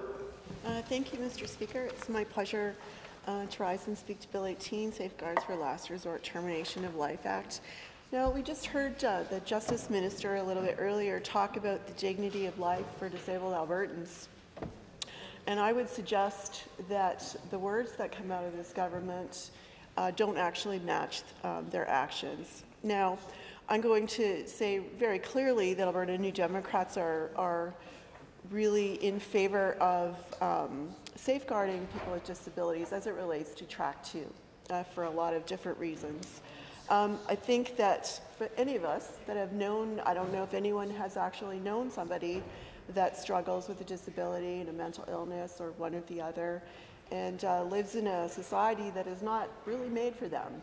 And so I do have some experience with that.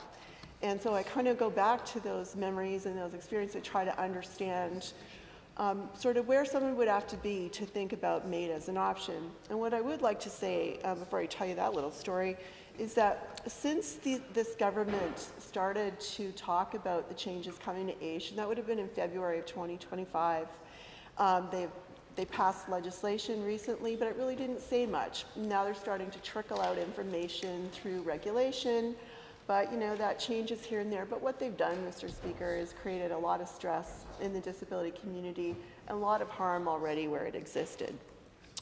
But anyway, what can start to strip away the dignity of life, as you may understand, is a life in poverty starts to strip that away for you. It starts to diminish your ability to take care of yourself. Personal grooming that you need to get done to cover the expenses of those things. Buying groceries so that you're not just eating, Itchy Man. It looks at, living in a safe environment where you're not fearful that you will be subject of abuse, or that you don't know from month to month if you'll still have a place to live. You don't know if the next rent increase is going to just cause you to lose your home. And all of those things are really important for people with disabilities to live with dignity. And it's dignity of understanding what's going to happen in the future, and knowing that whatever government happens to be in place, they're still going to be safe, and they'll still be able to count on the supports that they need. But that is not where we are in Alberta.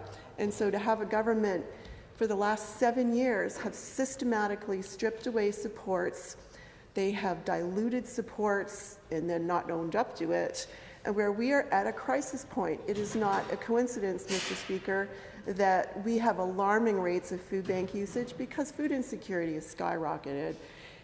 It's not a surprise that our homeless population, or people that are living really in precarious situations, has escalated. We know that public safety is a concern. If you think all of these things are not related, then your eyes aren't open, because these things are very related.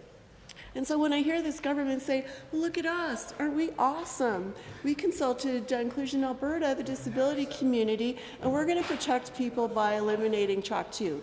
Now, that's great. If you want to protect people with disabilities by making that access harder, that is great. I have known someone that lived a life of living in the system. When he was very young, an infant, was put in care and lived in care for probably until, I'd suggest, his mid-20s. Then he got a job, episodic illness or disability like schizophrenia is. Sometimes it's very bad, and sometimes it's just bad. And person lost the job, didn't have a family, lived in care, didn't have supports. Quebec income supports are not good. I would suggest they're pretty on par for Alberta, so when they tell you that our benefits are the most generous in the country, that's incorrect. That's just not factually incorrect. It's not true. And so we saw this person grow up in a community without natural supports, without family, without all of these things, without someone to advocate when he was very sick to change medication, or to find a new home when he got evicted because he got sick again. But that's what happens when a person with a disability lives their life without the supports that they need because of the nature of their disability. And so he did try to end his life on his own. He didn't have access to MAID. This was quite some time ago. He was in his 30s, took several attempts. They got increasingly serious, and then finally he was successful. Unfortunately, lots of people end their lives in the metro stations of Montreal, and that's where his journey ended. But what I learned through that, because I didn't meet this person until their 30s, I didn't understand how deep and how easily it can happen that your dignity is stripped away if already you're struggling with incredible barriers. And I saw that in my life. I saw it up close and personal. And this was my half-brother, who I didn't find until I was in my 30s because we were both in care, him longer than me. But I did learn that if those things are not there, then MAID becomes an attractive option. And let me tell you, I have had the most difficult year of my 10 years in this place has been the last year. And what has made it so incredibly difficult is that probably not a week goes by that somebody doesn't tell me that they can't do it anymore, they just want to end their lives. Now, I understand that sometimes that is just a desperate cry for somebody needs to help me, and other times it's a very serious cry like, I am going to end my life. But I have never seen anything like this. And in the 7 years, it has grown and grown and grown and grown and grown. They have de-indexed, then re-indexed, then indexed but capped at 2%. They have cut housing and said they're not cutting housing. They have cut AISH. They have created a whole new program with the tiny little legislative changes and refused to be honest with the Alberta public about what is actually going to happen. The only time they roll out information, Mr. Speaker, is when they get pressed by public pressure. I know the emails these government members get because I get copied on them. And I know that they're hearing about MAID because I see these emails. But what is so disturbing about this legislation is that this government is taking one piece that is good and saying we are now going to harm all of these other people because we can hide behind this one piece. And they say they consulted the disability community, but you know what they didn't do, Mr. Speaker? They did not consult this disability community after the bill was dropped, because I will tell you that this disability community is not okay with removing rights of other people or forcing a family member into a situation where someone is ending their life or changing the rules to play partisan politics. It's disgusting. Do we believe in ending Track 2? Absolutely. But more than that, Mr. Speaker, we believe in working alongside the disability community and creating access and removing barriers so that people can live a life with dignity, whether that means they're employed or not. Sorry, kind of a serious topic. And I would like to say the Justice Minister earlier said, we had a robust consultation. I noticed this because this is a really irritating word from this government. They say a robust consultation, which is funny because just last month, it was actually just before budget estimates started, the Public Accounts Committee actually had before it the Justice Ministry. And of course, the Justice Ministry said in the fall of 2024, the Ministry, in consultation with the Ministries of Health and Mental Health and Addiction, initiated a review of the regulation made in the province to ensure there's a consistent process as well as oversight to protect Albertans. So the online survey for 2 months, Mr. Speaker, for November and December. Engagement, they list a number of bodies. We didn't hear about this. And then they talk about, they consulted the disability community. I'm pretty tuned into that community. I didn't hear about widespread consultation. But they went on to say in their own report that they would use that work to inform this legislation. So naturally, Alberta NDP members on the Public Accounts Committee asked, well, can you tell us, Justice Ministry, tell us about the consultation you did with the 2 advice-giving bodies that directly relate to people with disabilities in Alberta. Tell us about the Premier's Council and the Status of People with Disabilities. Did you consult them about MAID? No. No, we didn't do that. Okay, tell us about your own hand-picked disability advocate. Did you consult with the Disability Advocate of Alberta when you were crafting your changes to MAID legislation? No, we didn't do that either. Okay, but they had a robust consultation when their own government departments, right, in their own ministry, don't even get asked the question. It's ridiculous. Now, we already know that the United Nations have been very clear to the country of Canada about their concerns around Track 2 MAID, and I don't disagree with them. The United Nations and the Rights of Persons with Disabilities has stated that Track 2 MAID is incompatible with the Convention of Rights with Persons with Disabilities. I mean, it is a negative, ableist, dangerous, driven decision or access point, and it is really such a complex issue because you can't simply look at that individual without looking at the system and the society around them. Now, what is funny is this minister stood up and said, well, yeah, the UN's really clear about Track 2 and MAID for people with disabilities, so we endorse that. Yeah, we agree with them. What's really odd, Mr. Speaker, is just last week, I think it was, they decided to ignore another call from the United Nations, one that was made far earlier on the status of people with disabilities, talking about the absolute need for accessibility without systematically removing barriers to life, like a life with dignity. Without systematically removing those barriers, they cannot achieve that. So this government picks and chooses from the UN too. Yeah, people with disabilities, all good for MAID. People with disabilities, not so good for access. That tells you exactly what this government is all about. They're playing partisan politics with something as serious as medical assistance in dying. And it's shameful, Mr. Speaker. It's completely shameful. I think back over this last 7 years, and this government could not have tried harder to make life difficult for people with disabilities. From hiding wait lists in 2021, we have tens of thousands of people that cannot access legislated services because these folks can't do it.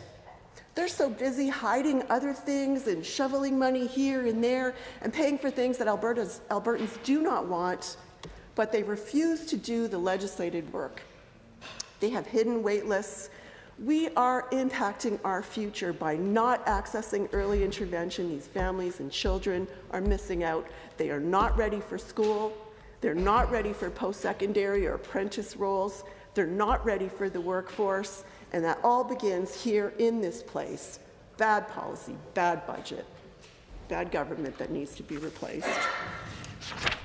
Now, I'll say a couple of other things. You know, the ADAP thing, this is something what this government is doing and refusing to even acknowledge the facts of what they're doing or what is coming from the disability community. This will stick to them for many, many years, and the harm that they will cause, they're already causing. They're already removing $200 from people that didn't apply for the Canada Disability Benefit. Doesn't even matter if they qualify or not at the end of the day. Most people can't even get a hold of AISH because they've moved to a call center, a centralized system.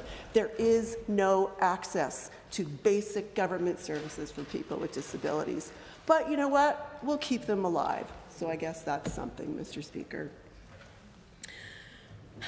Finally, I will just say what this government has done to disability services and the lives of people with disabilities, and not just the 80,000 people on AISH or the 15,000 people that use PDD or the 13,000 people that use FSCD, but the million disabled Albertans that this government completely turned their back on, refusing to systematically remove barriers so they can all live a life with dignity, but then stand up and claim to care so much about disabled people that they want to protect them from Track 2 MAID. Listen, that's a no-brainer. Alberta New Democrats will always support people with disabilities and will always do our best to ensure that they have access to all the supports they need to live a dignified life.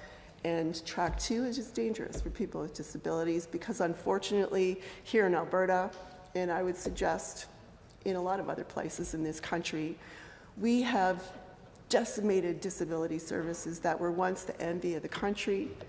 We have reduced the ability of people in Alberta to live a life with dignity, and this government's not even pretending to try. And that is the saddest thing of all, Mr. Speaker. Minister. Yeah. So with that, I will always support ending Track 2. I will not be supporting this piece of legislation, but I hope that this government is wise enough to acknowledge their own mistakes and short-sightedness and listen when we come with good amendments to make this bill somewhat tolerable. Thank you, Mr. Speaker. Any others wishing to speak? Seeing none, I ask if the minister would want to close debate. That is waived. The Honourable Minister of Justice has moved second reading of Bill 18, Safeguards for Last Resort Termination of Life Act. Does the Assembly agree to the motion for second reading? All those in favour, please say aye. Aye. Any opposed, please say no. No. The motion is carried. Bill 18, Safeguards for Last Resort Termination of Life Act, is now read a second time. Under Government Bills and Orders for third reading, Bill 15, Public Safety and Emergency Services Statutes Amendment Act 2026, the Honourable Mr. Ellis.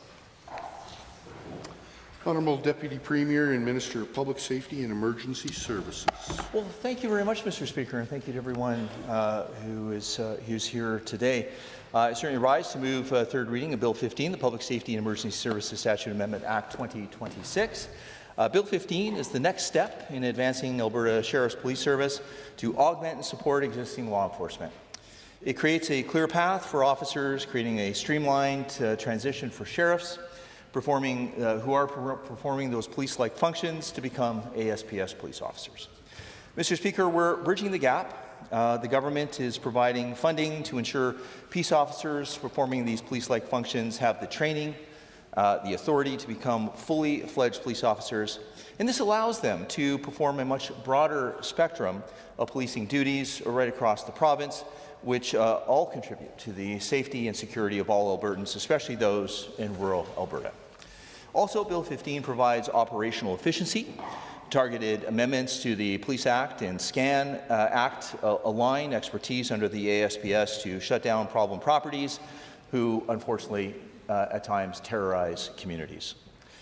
Through Bill 15, we're also offering municipalities a choice when it comes to their policing model. As I've stated before, I do not care what the uniform is. I just want someone to show up to the call and provide that service when it is requested. Now, Mr. Speaker, I know we have some members across the aisle that we'll say have differing views. But my goodness, I have never thought that they would be so overt in their anti-police policies. So I would love to, as my friend spoke earlier today, to talk about Motion 508. Motion 508 was what has been commonly dubbed now the Defund the Police motion. The NDP sought to redirect all resources from provincial policing initiatives, which ultimately ends to a roadmap of empty cars and no calls attending to service. The government on this side of the House chooses the boots on the ground over those books on the shelf. And we will not trade active law enforcement for social programs. Officer presence matters. I've stated that time and time again. This is proved by the Crime Severity Index, which has an overall, is showing that our crime numbers are on a downward trend, Mr. Speaker. Now, forcing a social worker into any sort of law enforcement role is dangerous and, quite frankly, just wrong. And I'm not going to put a social worker or anybody who does not have the law enforcement training, and I'm going to put their life at risk. I just will not do it, Mr. Speaker. This is an example that occurred in Saskatchewan. The tragedy on the James Smith Cree Nation is a real-life example where a crisis response worker was first on scene and unfortunately next to lose her life. We will not allow that in Alberta, Mr. Speaker. We will not put social workers at risk, and we will not put them as first responders to 911 calls. Now let's talk about some of the other failures of the NDP, or should I say the Trudeau-NDP alliance. That's always a good one. The crime that does exist in Alberta, Mr. Speaker, is fueled by Bill C-75. You've heard me say this time and time again. I know the members opposite don't like me talking about that. It's the broken bail system, Mr. Speaker, that releases dangerous offenders and drug dealers back into the communities time and time again. Repeat criminal offenders are just victimizing communities and committing further crime. So, why might somebody ask about that? Well, I will tell you that, which again, this is supported by the NDP Motion 508. The NDP don't believe that an offender is a person who should go to jail. What they believe is that offender is actually the victim of an oppressed society. And through intensive counseling and social work, Mr. Speaker, and maybe sprinkle in a little bit of taxpayer-funded drugs and a safe place to use those drugs, that somehow in the NDP fantasy land, everything is going to be okay. But I can tell you, in practice, it doesn't work. Again, you only need to look at Eastside Vancouver to show that ideological example is a complete and utter failure. So, while the NDP call for law enforcement to be ideological, which is something I can't believe, this government is implementing what we call 24/7 electronic monitoring for high-risk offenders to try to help to support the failure that is C-75. We've also created the fugitive apprehension teams who've gone out there time and time again on these soft-on-crime policies to arrest those people that have been released because of C-75. So, Mr. Speaker, let me be clear. We are not reducing funding to the brave men and women in the RCMP. We recently signed a deal, quite frankly, providing them, not too long ago, an additional $17.3 million for just additional supports that they need. Now, it wasn't giving us more boots on the ground. It was just helping to support some of their needs that they have within within the service. Mr. Speaker, we've also increased their budget from $396 million to as high as $432 million, and I hope the members opposite, if they really do support the RCMP, will actually support our budget to make sure that those members get the funding that they need in order to do the job in rural Alberta. Now, it started with, now I have to say this, Mr. Speaker. I have to give a little bit of a history lesson here in just regards to Alberta's involvement in law enforcement within the province of Alberta. And a lot of people don't know this, and some of us who might be older, like myself, I can tell you that in the 1980s, we had what was known as the Alberta Highway Patrol. Now, in 1988, the responsibility of court and prisoner security was actually transferred by the RCMP to the Alberta government. Now, why, you might ask? Well, because that was too much for the RCMP to handle at that time, because they needed to attend calls to service. They had to make sure that they were responding to the needs of the community. So, what was created in 1988 was what is known as Court and Prisoner Security, CAPS for short. Now, additional supports or additional responsibilities were required and always being placed upon these CAPS officers. And in 2006, the name of CAPS was actually changed to the Alberta Sheriffs because additional resources were put on the highways to do what, Mr. Speaker? I will tell you. To augment and support the RCMP and the people of rural Alberta when it comes to traffic safety, Mr. Speaker. And throughout the years since 2006, there's been more and more asked of the great men and women within the Alberta Sheriffs, again, to continue to augment and support, to provide additional policing functions, which, again, they are not police officers, but they've been asked to do this. So we have to have proper oversight. We have to make sure that they are meeting the needs from a policing organizational perspective, and that is what has evolved into, hopefully, when this bill passes, and I don't want to presuppose the House, but I hope that this bill passes, but when this becomes an actual police service, that proper oversight, and they will be able to augment and support not just the RCMP, but augment and support Calgary and Edmonton and every other police service in the province of Alberta. But, Mr. Speaker, I have to talk to you because I know, again, the members opposite don't like to talk about their defunding record, but we have talked in this House before about the $12.5 million that the members opposite did cut from Alert that was really tackling organized crime and really put Alert into quite a hole and a deficit during that particular time. And I know they don't like to talk about this because the leader of the opposition, he had past efforts as the mayor of Calgary to reduce public safety by redirecting $20 million away from the Calgary Police Service. That was not helpful, Mr. Speaker, in Calgary, as many of us within this chamber certainly represent Calgary. Mr. Speaker, I'll get to the member from Lethbridge if he'd like to talk about the $1 million he reduced from the Lethbridge Police Service. If he wishes to, that's fine, yep. But the members opposite, they also constantly chirp about ticket revenue, Mr. Speaker. You always hear that all the time, right? Ticket revenue, and my goodness, it was actually this side of the House that defunded the police. Well, I can tell you nothing can be further from the truth, Mr. Speaker. I can tell you that the Calgary Police Service, the Calgary Police Service was the only police jurisdiction in Alberta that had ticket revenue as a line item in their budget. So what does that mean, Mr. Speaker? Well, I'm happy to tell you that. That means that a police officer's job would be dependent on the amount of tickets that they would have to write the public.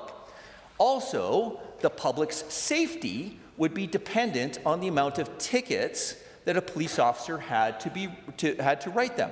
That, in itself, is wrong, Mr. Speaker. We do not agree with that, Mr. Speaker, and that's why that was changed. So there was no defunding of the police, Mr. Speaker. I can tell you that right now.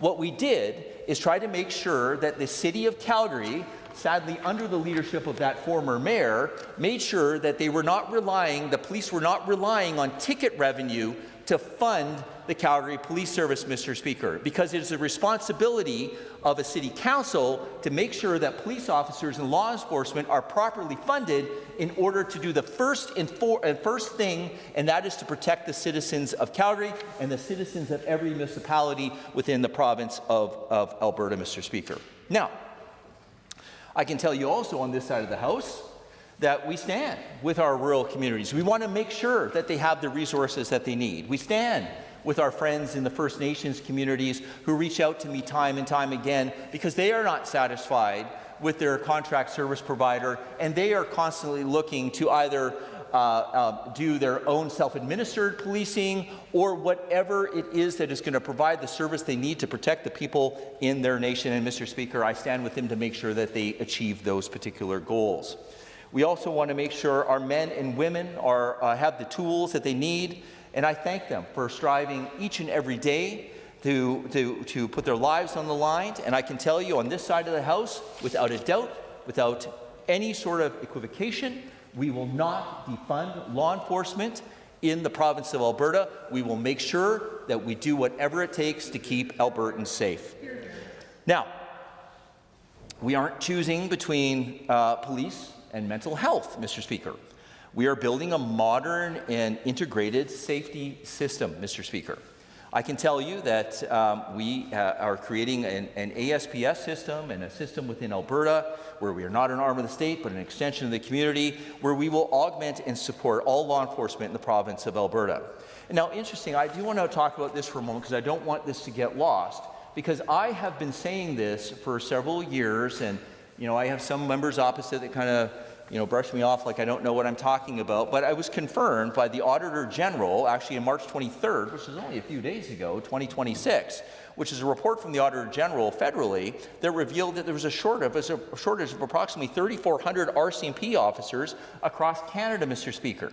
So even if we start doing simple math where we start running 30 or 40 people through depot in Saskatchewan over the course of a year or course of several years, and then we also have people that might retire, I can tell you, again, the shortage when it comes to police officers in the RCMP, when we talk from the Auditor General numbers, is something that will be very, very challenging for the RCMP to catch up in. So for me, and my colleagues here, it's about how quickly can we get police officers to again augment and support all of our municipalities within the province of Alberta to make sure that they have the resources that they need in order to stop the epidemic of organized crime that is plaguing not just Alberta, but quite frankly, Canada, Mr. Speaker. Now, I also want to talk about our training, Mr. Speaker. I think it's very important, our new applicants.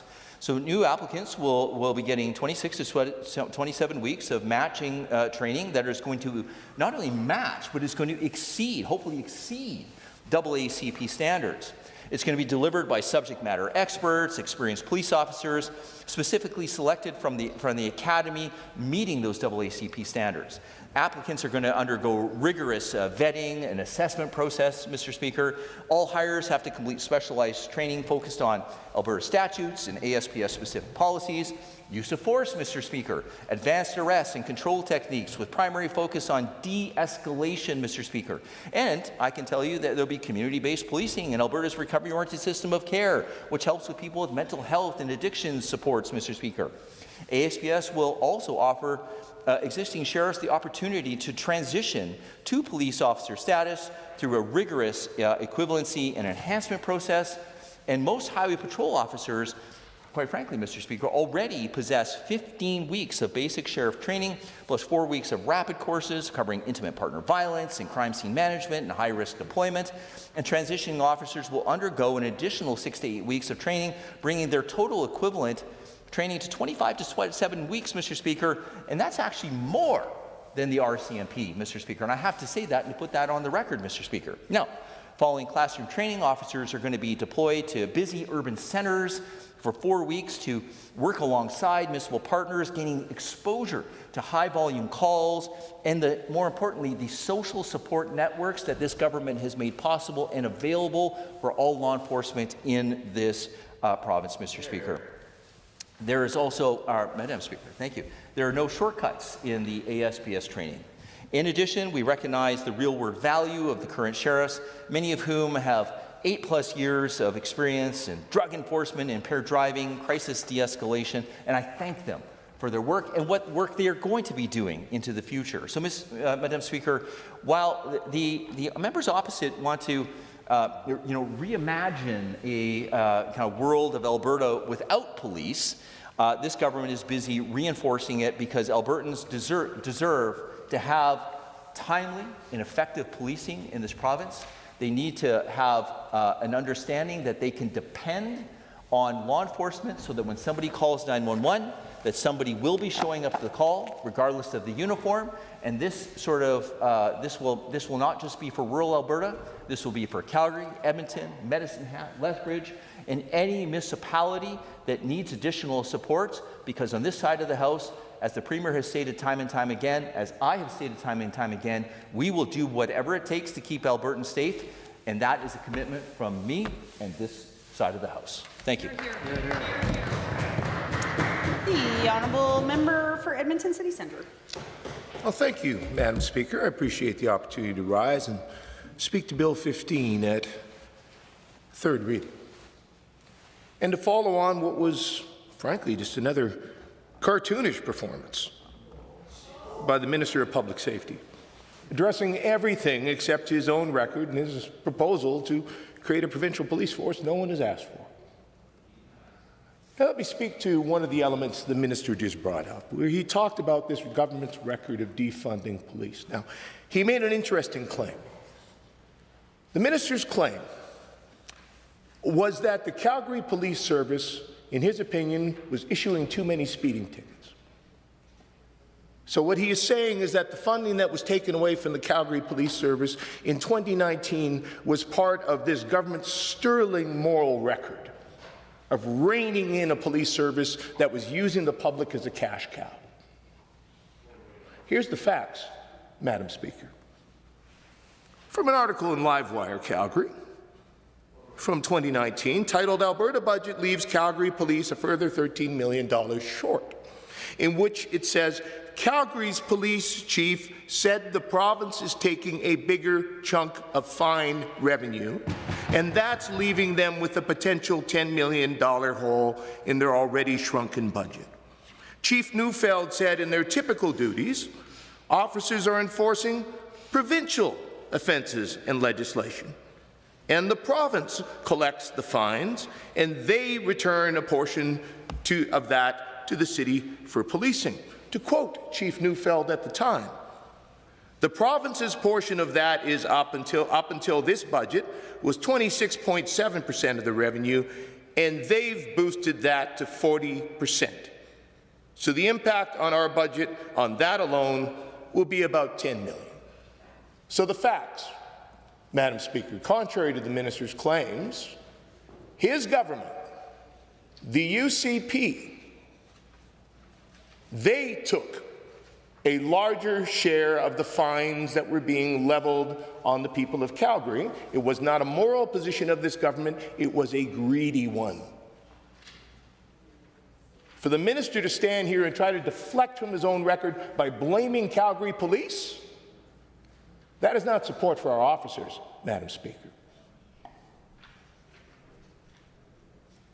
Makes it awfully difficult to take the rest of what he had to say seriously in any way. But I can tell you, Madam Speaker, when it comes to Bill 15, the minister already lacks any credibility amongst Albertans. Not with municipal leaders, the folks that he claims are going to be his customers. Certainly not with the men and women of the RCMP who are not feeling the brotherly love the minister sure claims he puts out, even as he continues to repeatedly attack that service and besmirch those members. Let's talk about how we got here, Madam Speaker. The road to the Alberta Sheriff's Police Service. You know, it started back with Bill 11 in March 2024, when the minister claimed at that time he was doing this because RCMP wasn't able to provide enough officers. He said, that's a challenge, the minister said, I get that, but I can't wait. March 2024, the minister said the problem was so significant he could not wait. Now, municipal leaders at the time, they expressed their disinterest in his plan, their opposition to his plan. Alberta sheriffs noted that they had not been consulted by the minister about his plan. September 26, 2025, nonetheless, the Premier shows up at Alberta municipalities, and contrary to the minister saying this is just to supplement the RCMP, she told Alberta municipalities, Alberta now has 2 provincial police services. September 2025, Madam Chair, now has. It didn't exist yet. But the Premier claimed that was her intention, that's what they're going to do, said municipalities are going to have the opportunity to choose an independent sheriff's detachment. May 2025, Bill 49. Article from the media that said the Alberta government wants to create a new provincial police service using about half of the sheriff workforce to offer municipalities an alternative to the RCMP. So again, moving forward from where the minister was just a year before, where he said he was supplementing the RCMP, now he wants to give an alternative to the RCMP. Now we find ourselves back here this year where he's claiming he's supplementing the RCMP.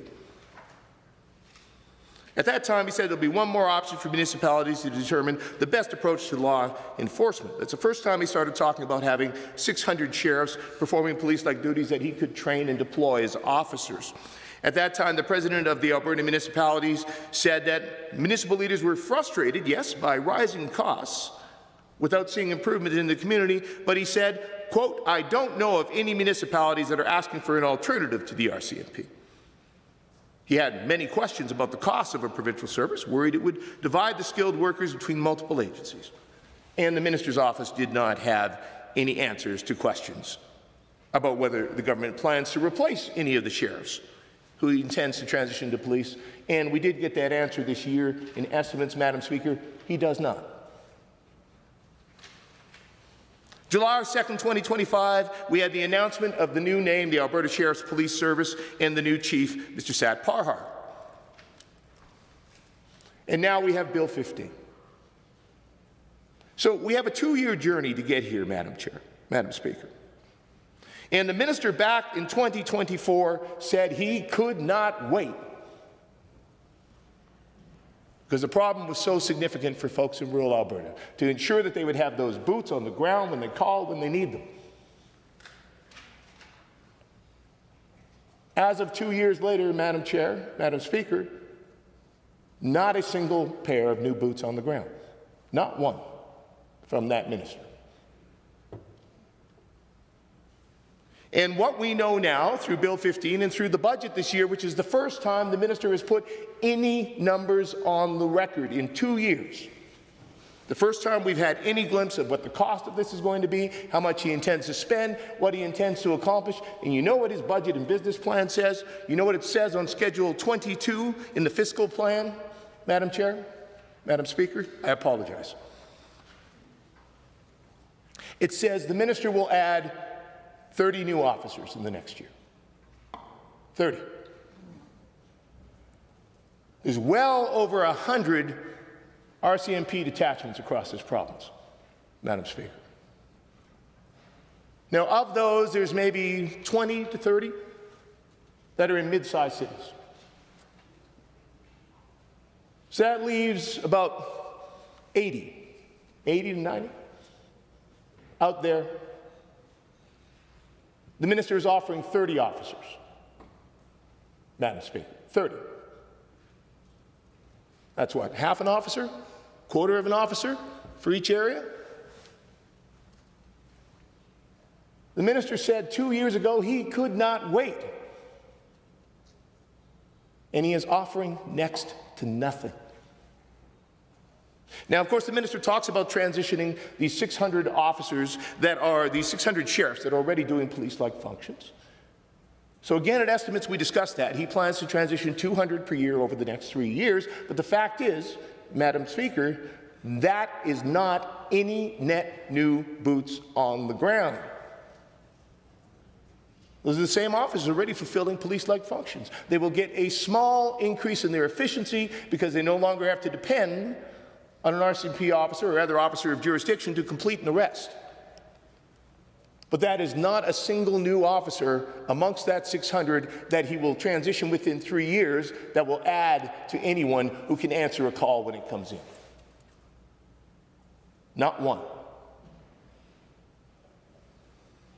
Meanwhile, what I can tell you, Madam Speaker, is that the RCMP did just graduate a class of 22 new recruits, all of whom are already beginning service in Alberta. New boots on the ground. In addition, they have another 6 experienced police officers who are currently in training that will deploy here in a few weeks. So we are seeing some results there. I mean, the minister has remained pretty critical of vacancies in the RCMP, despite the fact that he has vacancies himself within the Alberta Sheriffs. They can't cover, he admitted. During estimates, he said clearly, they are not keeping up with prisoner transfers. They don't have enough officers. And you know what happens when we don't have enough sheriffs to do the prisoner transfers, Madam Speaker? It means that RCMP officers have to go and do those prisoner transfers. So the minister says, we don't have enough RCMP officers, therefore I need to send sheriffs to fulfill police-like functions. The sheriffs are filling those police-like functions and don't show up to do the prisoner transfer, which means we have to pull more RCMP officers to do that prisoner transfer. So the minister's plan has been to take more actual full-fledged officers away from taking calls so that he can grandstand about sending sheriffs to answer police calls. That is not a plan that respects Albertans. That is not a plan that respects either the sheriffs or the officers, Madam Speaker. So, you know, I was out at the rural municipalities of Alberta. I was at the Alberta Municipalities Caucus. And I can tell you, Madam Speaker, this minister has no credibility with his plan. Nobody is buying what he is selling. And a performance like this today, profoundly unserious performance from the minister on something on which he is spending tens of millions of dollars, and on which he has refused to consult with the sheriffs, with the folks that are apparently supposed to be buying his service from the with the Albertans he's claiming he's doing this to serve.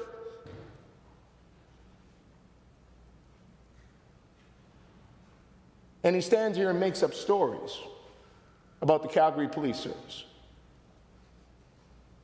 He stands here and makes accusations that are, as I have laid out, were quite contrary to the facts. Spends more time attacking the opposition than speaking to his plan. Perhaps he's auditioning, Madam Speaker, to be back on this side of the aisle in a year or so. The fact is, Madam Speaker, when we are talking with municipal leaders, their concern is this minister's police funding model. They are concerned with their rising policing costs in their communities. And this is a universal truth. Even in the cities that have their own police services, Edmonton, Calgary, Lethbridge, Medicine Hat, we are seeing rising policing costs. And you know what they're calling for, Madam Speaker? They're calling for more investment in other areas that will help reduce policing costs. So I just spoke with some members of the RCMP today, and they agreed. They said if this government would step up and make proper investments in the court system. I will give the Minister of Justice some credit. He has been appointing a few more judges lately. Let's hope that continues. Let's hope they don't follow through with their threat to start defunding the courts because they want to stomp their feet at Ottawa. But we need more of that. We need more staff in those courts so we don't have situations like we had in Calgary just a couple years ago where judges had to call this government out because they were having to combine courtrooms because there was not enough judges or staff. A properly functioning justice system, that will reduce the cost of policing, Madam Speaker. It will mean when we have those boots on the ground, when they make an arrest, that arrest can stick. That the Crown prosecution have the time and the capacity to push all of those things through and don't have to think about what's lower level cases because this government is not properly funding the system. And you know what, Madam Speaker? They are also calling for more investments in social services. The minister can stand here and make whatever claims he wants about what we mean when we say what. But what we are doing is actually reflecting the voice of Albertans, the folks he does not want to listen to. They're calling for increases in FCSS because they know when they have more funding for their local programs for prevention and support, that takes burden off of the local police. Because we're not talking, Madam Speaker, about social workers having to go to serious crimes. What we are talking about is helping prevent things like domestic violence, petty theft, drug use. All of these things that happen when people lack proper social supports, when we don't invest in prevention programs. Then these things grow out of control and they take up the capacity of police, and that is what keeps police from being able to respond to more serious crimes or makes it more difficult, that takes boots away from where they need to be.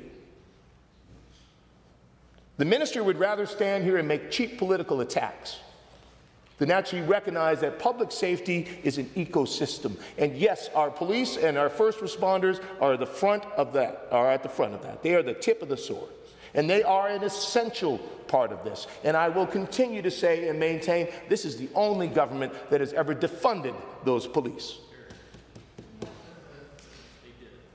As I just read, the facts, the article, the quote from the Chief of Calgary Police himself. But there are many, many things we can do to improve the situation. One of them is not the creation of this minister's new provincial police service, which in over 2 years has done nothing to put any more boots on the ground, who in the next year will barely move the dial in putting any boots on the ground, despite spending $29 million more. Minister who refuses to even just simply go and see the real-time operations center, where he's refusing to appoint an Alberta sheriff to collaborate with the RCMP. That is not a minister, Madam Speaker, who is willing to do everything he can to actually put boots on the ground, to actually protect Albertans and provide better safety. Those are the actions of a minister more interested in politics than public safety.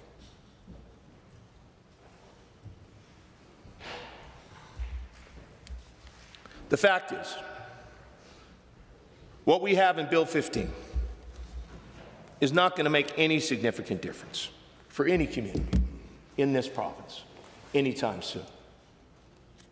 And the minister kind of wants to have it both ways. He wants to stand here and tell us all about how crime is actually going down, but at the same time, it's absolutely desperate we have more boots on the ground to respond to crime. What I will say, Madam Speaker, is that yes, we need to respond to the needs of Albertans. And we need to do that collaboratively, actually listen to and work with our municipal leaders. Talk with them about their concerns about this new police funding model, in which the minister is drastically raising the policing costs for every municipality in this province, some by as much as 300%. And then stands here in this House and mocks their suggestions on how we can help bring those costs down. We need a government, we need a minister who is actually willing to work with all of the partners, who actually works with the RCMP instead of just talking about it, who actually treats them with respect, who actually sits down at the table with the federal government to negotiate a better deal. They are there and they are sitting and they are waiting. And this minister has instead spent 2 years putting together a multi-million-dollar system that will deliver only 30 boots on the ground 2 years later. Albertans deserve far, far better, Madam Speaker. And I will stand by my record of support for the police here in Edmonton. The multiple graduations I attended on behalf of the Minister of Justice during our time in government, the times I've gone out on patrol with the members, the meetings I continue to have with our local chief, with members of the RCMP, with folks doing this work on the ground across the province, with municipal leaders, actually listening to them about their concerns and actually bringing their voices here, instead of standing here and talking and refusing to take their calls and emails. Albertans deserve transparency. They deserve real support. They deserve a government that puts their needs ahead of its political interests. They don't have it now. But I'll tell you, Madam Speaker, we are ready and we are waiting.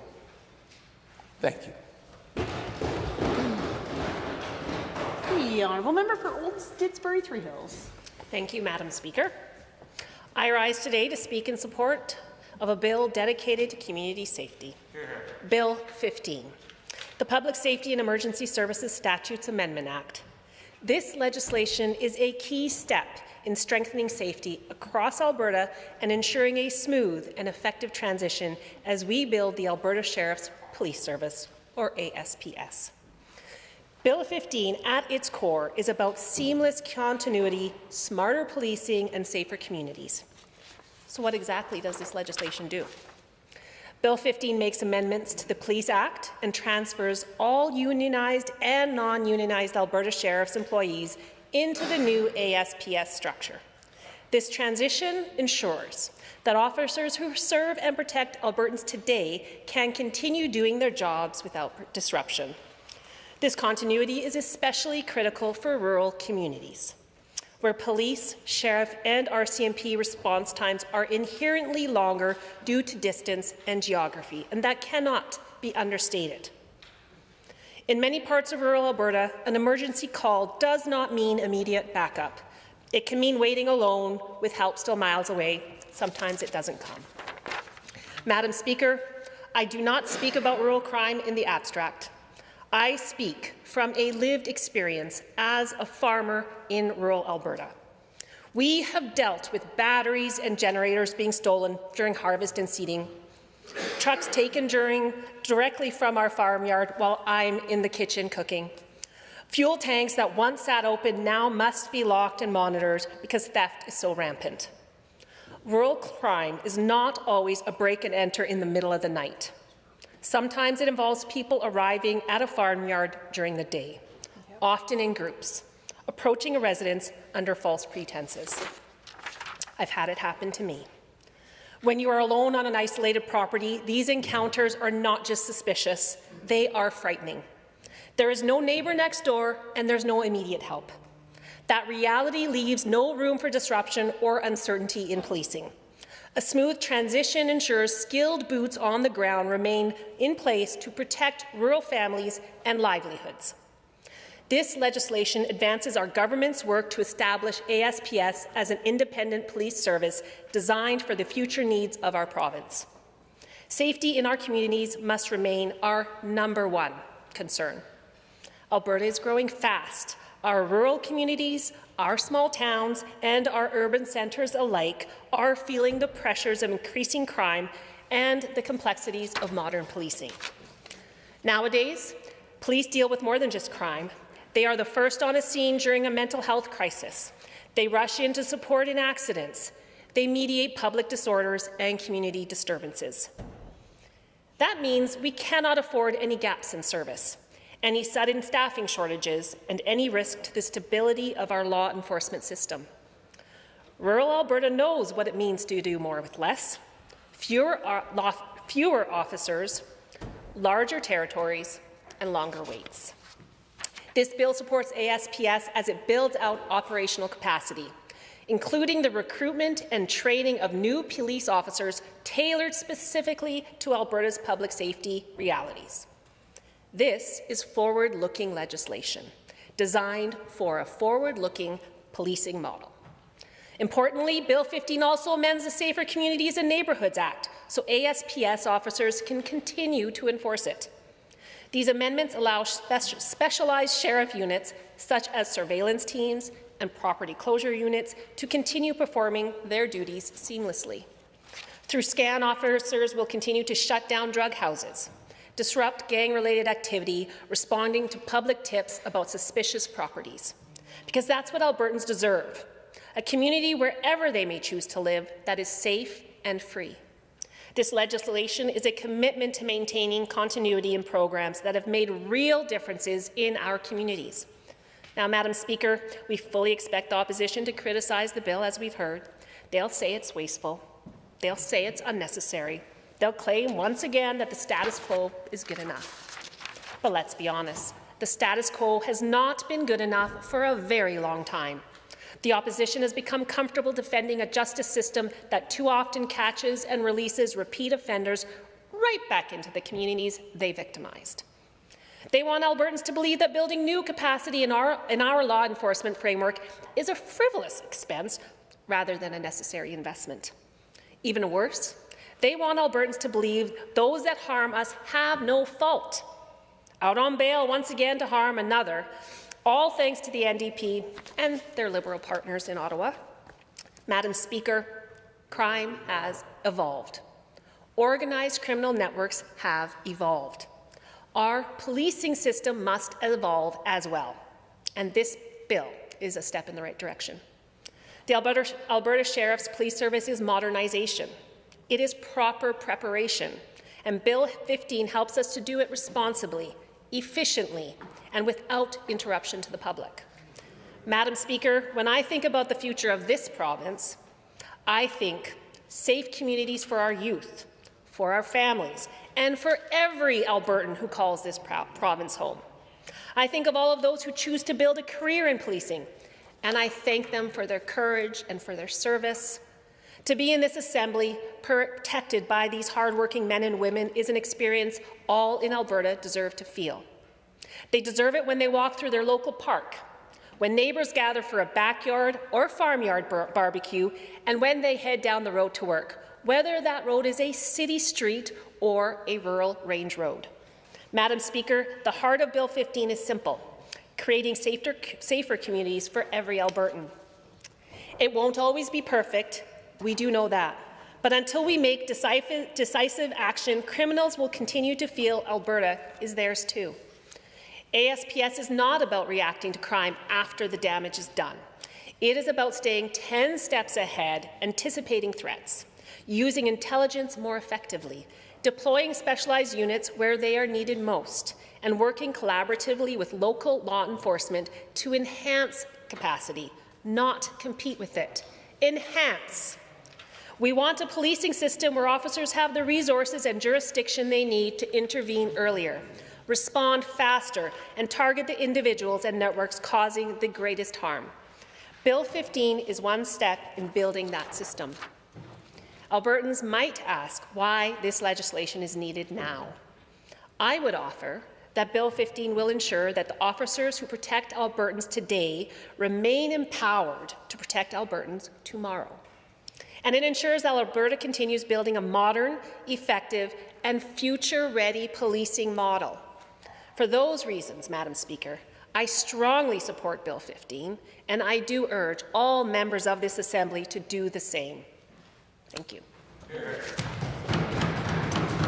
The honourable member for Lethbridge West. Thank you, Madam Speaker. So why are we spending so much time on this bill when actually no one wanted this? Why is this government spending so much time and effort on establishing a provincial police force? Well, it's clear, one thing's clear from today is that this process allows the minister to stand up and editorialize at length with false narratives and conjure up bogeymen. The process also allows the minister to data mine and come up with some gotcha items. You know, things like, just what my colleague just mentioned, the Calgary Police had fined as a revenue stream. Notwithstanding the fact that in this, this government's own budget document, page 51 of the fiscal plan, they list fines and penalties as revenue. Isn't that interesting? But you know what? That's just the thing you do when you're creating a budget. You list all the revenues available. Well, and you know what? Speaking of data mining, I got to tell you this story about the Lethbridge Police that the minister keeps bringing up, that the Lethbridge Police defunded the police and cut their budget. What the minister doesn't know, because he doesn't want to look into it, but I thought he was a budget expert, actually. Historically, the Lethbridge Police would do two parts of a budget. One was enhancements that they'd like to have, and the other part is the base budget, the increase in policing costs, the increase in operational costs. That budget has never been cut by Lethbridge City Council. Never been cut while I was on 2 terms of City Council. The part that he's talking about was enhancements that we actually, when I was on council, provided approximately $1.5 million in additional funds, and the part that we cut, according to the minister, were some monies that the police department actually found later on in their reserves. So, you know, there's data and then there's data. Moving on. This government did not run on a provincial police force during the 2023 provincial election. Polling has consistently shown that Albertans would prefer to keep the RCMP.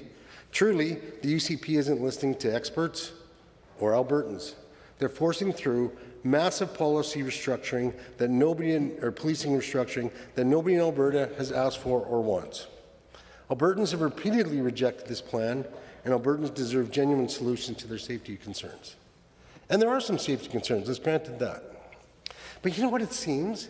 It seems like this government just wants its own police force. I mean, really, it's easier to do law enforcement than it is to, I don't know, move a bill through the legislative process. So who did they speak with that confirmed a desire for a provincial police force? Well, there's no larger stakeholder in this process than rural municipalities, and represented by the RMA, or Rural Municipalities of Alberta. So way back in October 21, which I think my colleague mentioned as well, there was a study done by this government. So, you know, what should we do? Should we explore a replacement force? Well, at that time, 5 years ago, the RMA officially opposed the creation of the new provincial police force based on three things. Hasn't been determined this move will improve the level of service for rural Albertans. There's no evidence that this transition will enhance local community input into policing, and that the government of Alberta has failed to demonstrate the move will be cost neutral to municipalities. And what's become very evident in the last few months, especially is with the new police funding model, whatever model they want to introduce, it's going to drastically increase policing costs. And you know what's interesting about this in this government and policing costs, or costs in general? Policing and fire and emergency are the largest costs for any municipality. And when the government itself are the ones that are increasing policing costs for municipalities, that puts a real pressure on their tax base. So again, the RMA continues to oppose the implementation of this police force for the same reason that it did years ago. Hasn't just demonstrated this will improve level of service. So you know, synopsis of this. Sheriff's Department currently has about 1,200 employees.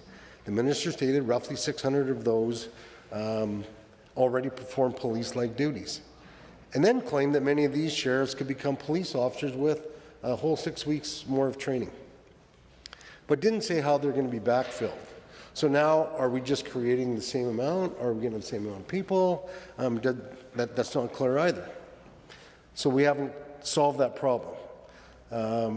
Some Alberta Sheriff's branches in that own department have a vacancy rate of almost a quarter of their full complement, and that one is the Sheriff Highway Patrol. So if they can't even fill those positions, how are they going to move these 600 people into a provincial policing model, try to backfill when they're already 25% short in one of their own departments? And this is also a little bit ironic because the UCP has been very critical of RCMP vacancies. And they really still haven't said how are they going to fill these vacancies a lot easier than the RCMP is filling theirs. Which is quite interesting because recently we heard that over 20,000 people have applied for the RCMP recently. And among those, there are thousands of those are from Alberta. So the RCMP is actually making an effort to recruit.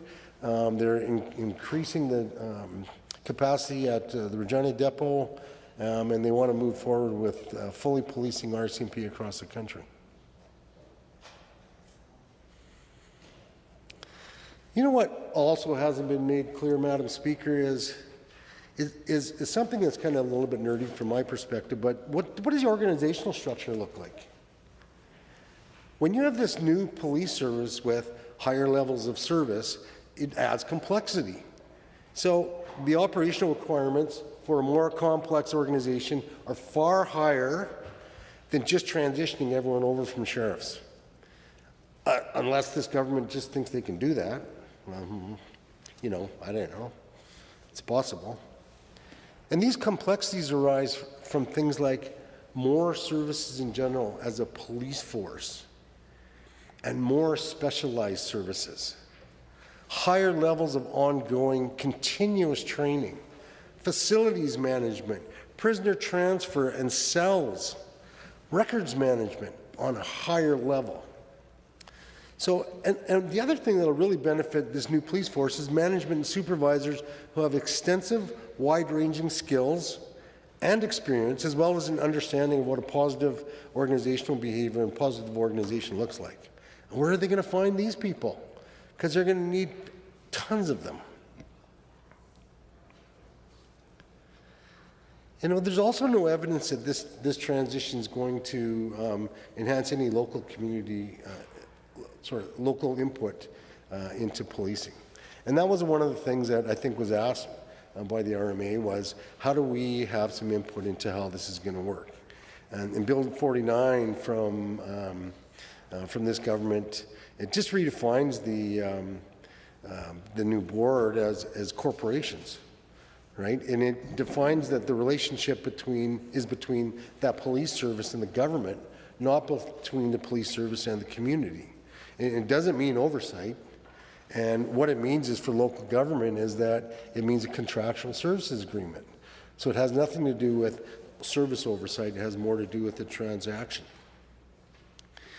Really important to rural municipalities is that this government has failed to demonstrate that this move will be cost neutral. And above all else, this policing model does not make sense for municipalities because there's no cost advantage at all. The PricewaterhouseCoopers report estimated the cost for the transition to APP over 6 years is $366 million. And in doing this transition to a provincial police force, the province will lose about $170 million a year in federal funding. That's over $1 billion in 6 years. Madam Speaker, this initiative seems to be no more than a power grab and possibly a vanity project. So I will not support Bill 15. Thank you. Are there others to join the debate? The honourable member for Calgary-Falconridge. Thank you, Madam Speaker. I rise today to express our party's steadfast, unequivocal opposition to Bill 15, legislation that continues the UCP's reckless march toward an Alberta provincial police force. Let us be absolutely clear from the outset about what this bill represents. It is not about public safety. It is not about getting more boots on the ground, despite the minister's repetitive and misleading talking points. This bill is the latest chapter in a costly, unnecessary, and unmandated vanity project. It is an exercise in political branding. Bill 15 amends the Police Act to enable the mass transfer of staff from the Alberta Sheriff's Branch to the new Alberta Sheriff's Police Service, or the ASPS. It grants the minister the sweeping power to forcefully transfer employees, tearing up the spirit of their contracts and pushing through a massive restructuring of provincial law enforcement that absolutely nobody in Alberta asked for. Albertans are facing real crushing crisis right now. They are struggling with the cost of living. They are waiting hours in emergency rooms and months for critical surgeries. They are worried about finding good-paying jobs and ensuring the kids have properly funded classrooms. Instead of addressing healthcare, affordability, or education, this UCP government is laser-focused on pouring millions of dollars into an expensive policing rebrand. Madam Speaker, let's talk about the mandates. During the 2023 provincial election, the UCP deliberately hid their intentions. They did not campaign on replacing the RCMP. They did not run on building a provincial police force. In fact, every time they were pressed on the issue, they downplayed it. Yet, here we are in spring 2026. Through Bill 11, Bill 49, Bill 4, and now Bill 15, we are watching them build the framework for a provincial police force brick by brick. They convened the Premier's Alberta Next panel, chaired by the Premier herself, which conveniently produced a report telling her to charge ahead with this plan without a referendum and without genuine consultation with Albertans. Polling has consistently shown that Albertans support the RCMP. They want to keep the RCMP.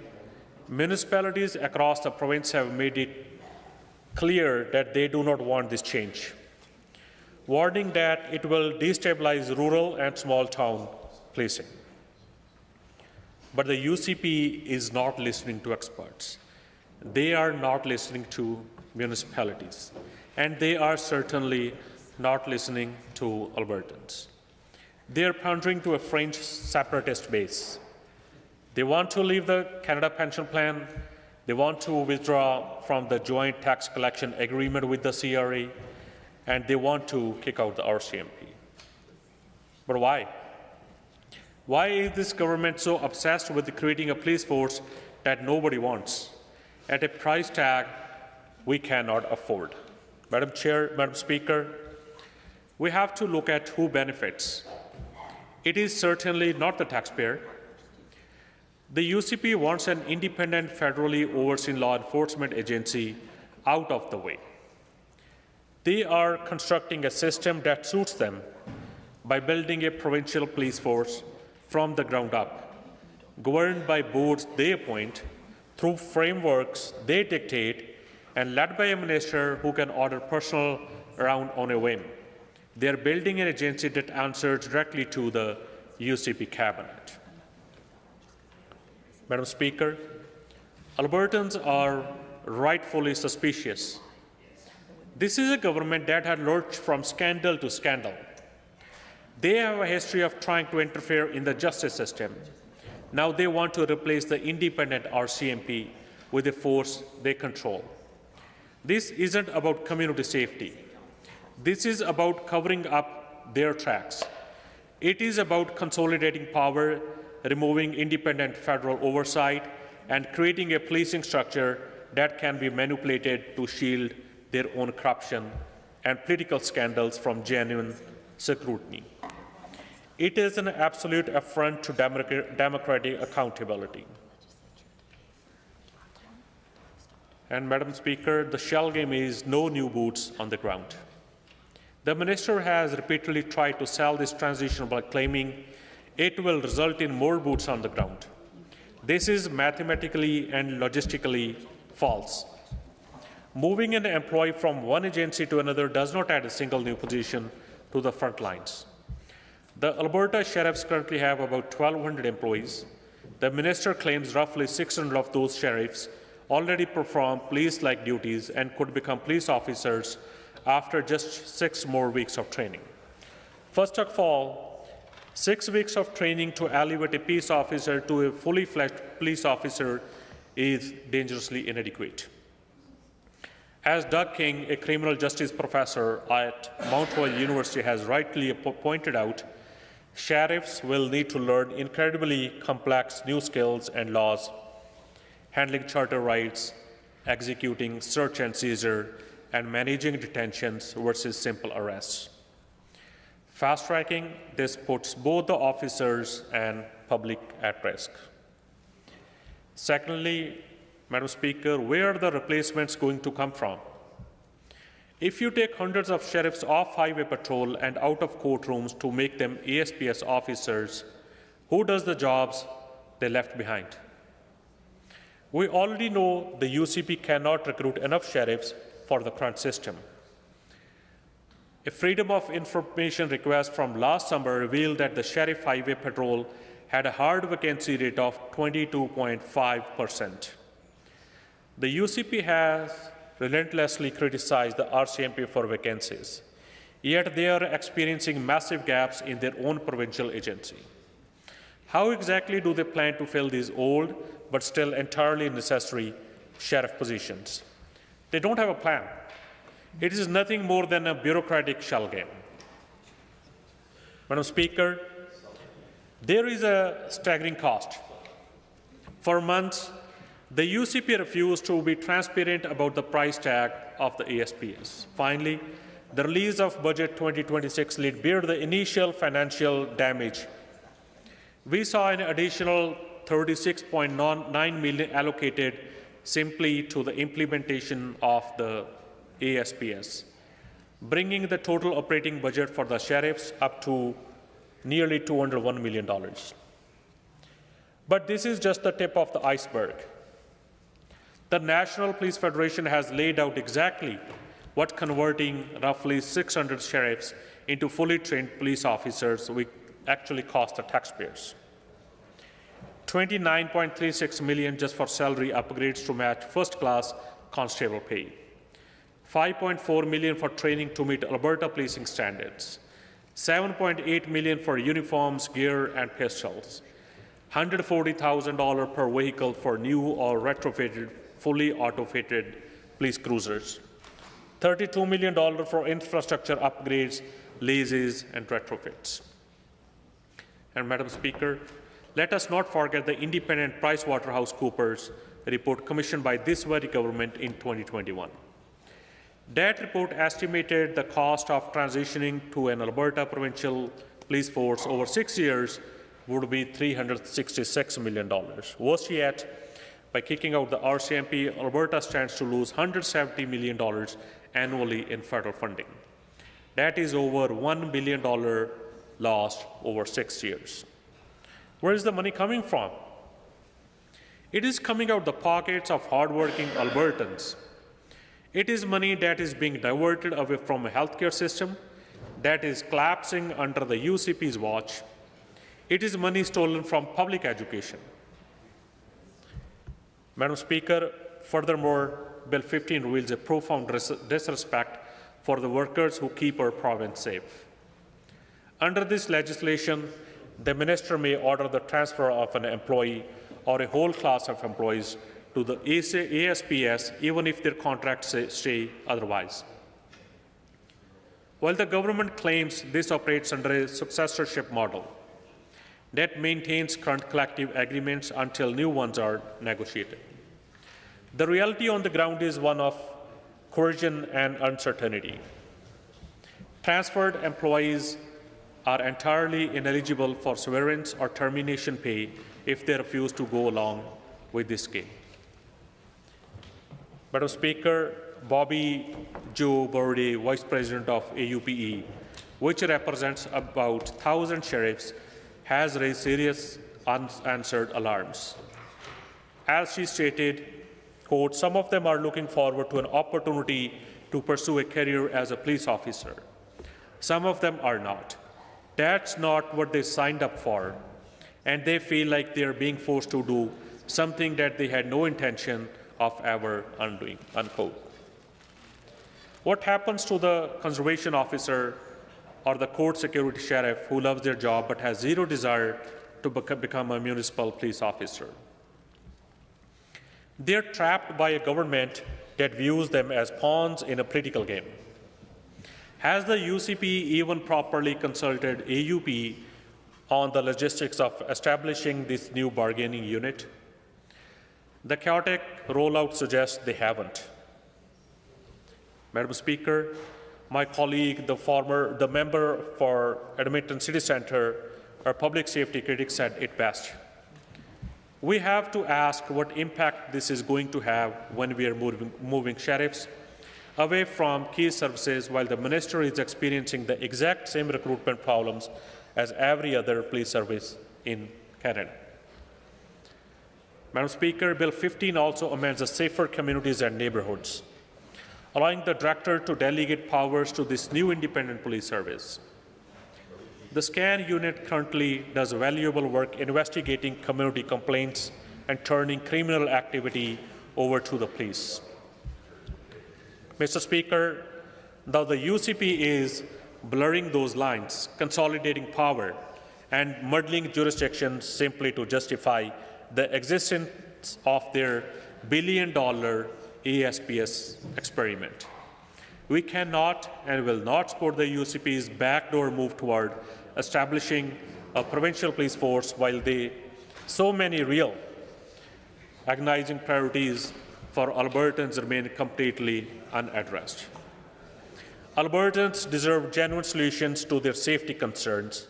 They deserve robustly funded social services, mental health support, and addiction treatment, things that actually prevent crime.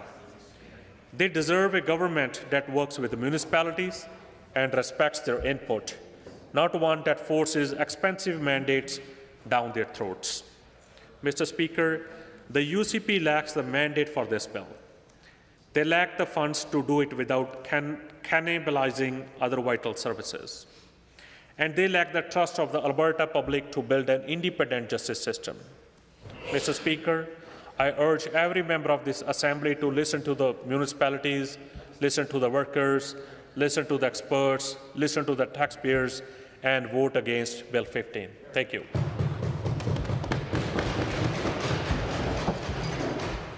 Is there any other speaker? Seeing none, would the Honourable Minister like to close debate?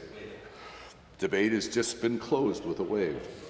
Honourable members, the Honourable Minister of Public Safety and Emergency Services has moved third reading of Bill 15, Public Safety and Emergency Services Statutes Amendment Act 2026.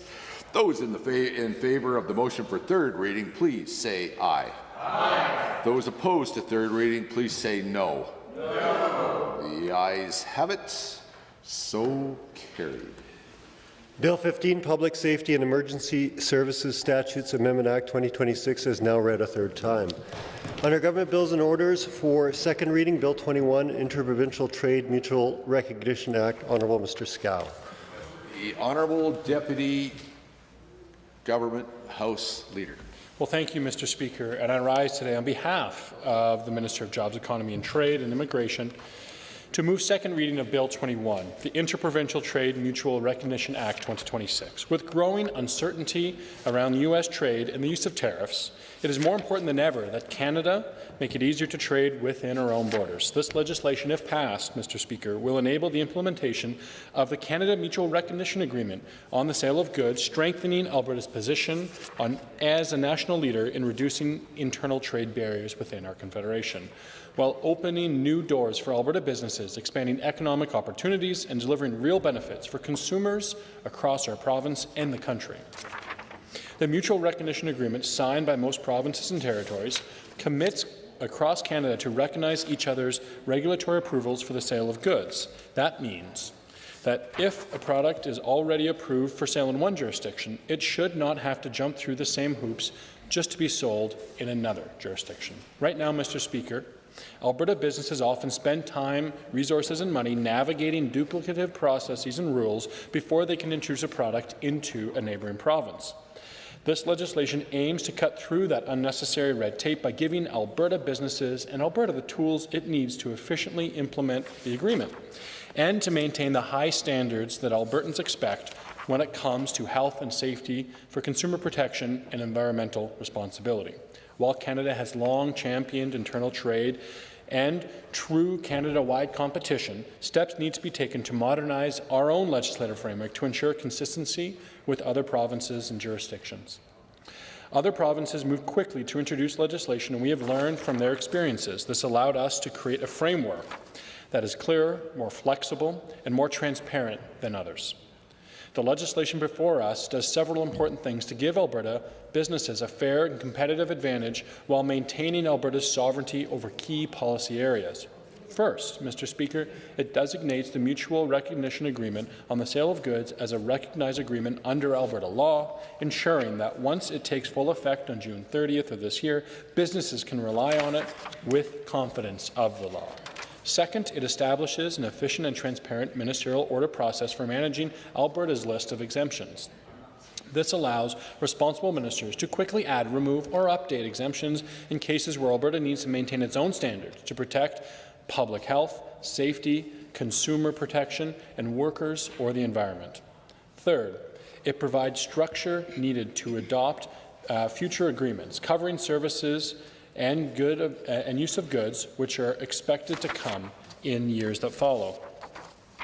This is about creating a system that is flexible enough to grow with Canada's evolving internal trade landscape while giving Alberta full control over where and how it recognizes regulatory measures from other jurisdictions. Mr. Speaker, implementing mutual recognition is a big win for Alberta, for our businesses, our economy, and, Mr. Speaker, the entire country.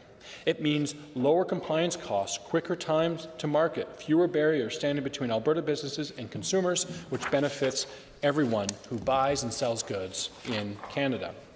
And for Albertans, this means more choice on store shelves, consumers, and fewer delays for businesses. Alberta will continue to set and enforce its own requirements in areas where unique provincial interests must be protected. And this legislation gives us a stronger, more transparent mechanism to do exactly that. Some have asked what happens if another province's standards differs from our own. Well, Mr. Speaker, that is precisely why the agreement includes the annex, which is, in this legislation, a clear process for managing exemptions. When equivalency exists, mutual recognition will be applied. Where differences in regulatory process for the sale of a good matter, such as in areas of public safety, protecting the environment, Alberta retains the authority to require its own processes in those circumstances. Mr. Speaker, Alberta's regulatory bodies and business community have worked closely with the province throughout this entire process. They have made it clear that removing unnecessary barriers will help them grow, innovate, and compete at a national scale, and that maintaining Alberta's high standards is essential. This legislation delivers for Albertans and Canadians on both fronts. Looking for a new trade opportunity and partnership is always top of mind, and this legislation helps us bridge gaps between jurisdictions, build new relationships, and strengthen Canada's economic union. This is a big win for us as Albertans and as a province. It is a big win for the rest of Canada, and we're excited for the potential growth that it offers to our entire economy. In closing, Mr. Speaker, this legislation positions Alberta as a leader in a way that it comes to strengthening internal trade, creating opportunities for businesses, and ensuring our province remains competitive and safe for years to come. And with that, Mr. Speaker, I again am pleased to move second reading of Bill 21, the Interprovincial Mutual Recognition Act 2026. The Honourable Minister of Municipal Affairs has moved second reading of Bill 21. The Honourable Member for Edmonton South. Thank you, Mr. Speaker. So Bill 21 is at its core about something that should be simple, making it easier to do business within Canada. And I want to begin by being very clear about where we stand. Alberta New Democrats stand with businesses and support the reduction of interprovincial trade barriers. We support making it easier for businesses, and especially small and medium-sized businesses, to operate, grow, and compete. And we recognize that in a country like Canada, it should not be harder to do business across provincial lines than it is to trade internationally. It's good to see the UCP government finally take a step in the right direction with Bill 21, as Alberta is one of the last provinces to get on board with reducing international trade barriers. And it really should have come sooner, Mr. Speaker, because when the early threats of global uncertainty and trade tariffs were coming down last year, this UCP government did not present any meaningful steps to supporting Alberta businesses and growing investment. For far too long, Alberta businesses have faced unnecessary barriers when trying to sell goods and provide services across provincial lines. Stats Canada noted that barriers to interprovincial trade added approximately 7% to many costs for businesses. And earlier this year, Alberta's internal trade grade fell to a B in CFIB's internal trade report card because other jurisdictions advanced reforms while Alberta stalled on introducing mutual recognition legislation. In fact, right now, it is still often easier for an Alberta company to trade with the United States than it is to sell goods in another Canadian province. Products approved in one province often have to go through duplicate testing and duplicate approvals and additional fees just to be sold in another. And this is inefficient. It is costly, and it makes Canadian businesses less competitive, not just globally, but within our own country. So let me start by acknowledging the intent behind Bill 21. The idea that if a product is lawfully approved for sale in another Canadian jurisdiction, it should be generally recognized here in Alberta as a good one. It reflects a principle that most businesses would agree with: reducing duplication, cutting red tape, and allowing companies to move faster and more efficiently. From that perspective, Bill 21 is a step in the right direction. Estimates suggest that fully removing internal trade barriers could increase Canada's GDP by as much as 7% or roughly $210 billion over time. For Alberta, the potential gain is nearly 5% in GDP, in real GDP per worker. But, Mr. Speaker, the challenge with this bill at the same time is it doesn't nearly go far enough as Alberta businesses actually need. Because when we look closely at the structure of this bill, it becomes clear that while it creates a framework, it does not deliver the kind of certainty, clarity, or ambition that a true Canada-first approach to internal trade would require. At its core, Bill 21 is framework legislation. It establishes the principle of mutual recognition, meaning that goods approved for sale in one province should generally be accepted in Alberta without duplicate approvals, testing, or fees. But it also includes a paramountcy clause, meaning it can override conflicting provincial rules, which is significant. But the strength of that framework is quickly diluted by how much is left undefined. Bill 21 gives Cabinet sweeping authority to create exemptions covering jurisdictions, industry professions, and even, quote, any other matter without having to return to the legislature. Ministers can also issue exemption orders on a case-by-case basis. From a governance perspective, this may offer flexibility. But from a business perspective, it introduces uncertainty. And I say this as somebody who has been a business owner for many, many years prior to this role. And what businesses need now more than ever is stability. If you're a manufacturer, a distributor, or a service provider, you want to know the rules of the game. You want to know whether your product will be accepted across provinces, whether your approvals would be recognized, and whether those rules remain stable over time. And that is particularly important for small and medium-sized businesses, which stand to benefit from most reduced regulatory burdens, but are also the least equipped to navigate shifting rules. Moreover, this underlying agreement in this bill does not apply to food, alcohol, cannabis, tobacco, live animals, or plants. And that matters because these exclusions are major sectors of our economy here in Alberta. If this government is serious about reducing internal trade barriers, and is serious about putting a Canada-first approach, those are exactly the sectors we should be tackling, not leaving off to the side. Even business groups that support this bill have said the same thing. They welcome the direction, but they're calling for expansion, particularly in areas like food and alcohol, because they understand that partial economic solutions will only deliver partial results. As the Director of Alberta Interprovincial Trades with the Canadian Federation of Independent Businesses said, quote, about this bill, we would really like to see everything included as part of mutual recognition, all goods, all services, all labour, being able to move freely across Canada. I think provinces do not need to let go of some, they do need to let go of some of the protectionism and open up the great products that we have across our country, end quote. There are also gaps in Bill 21 with respect to labour mobility, as it does not apply to professions already covered under the Fair Registration Protections Act or the Labour Mobility Act.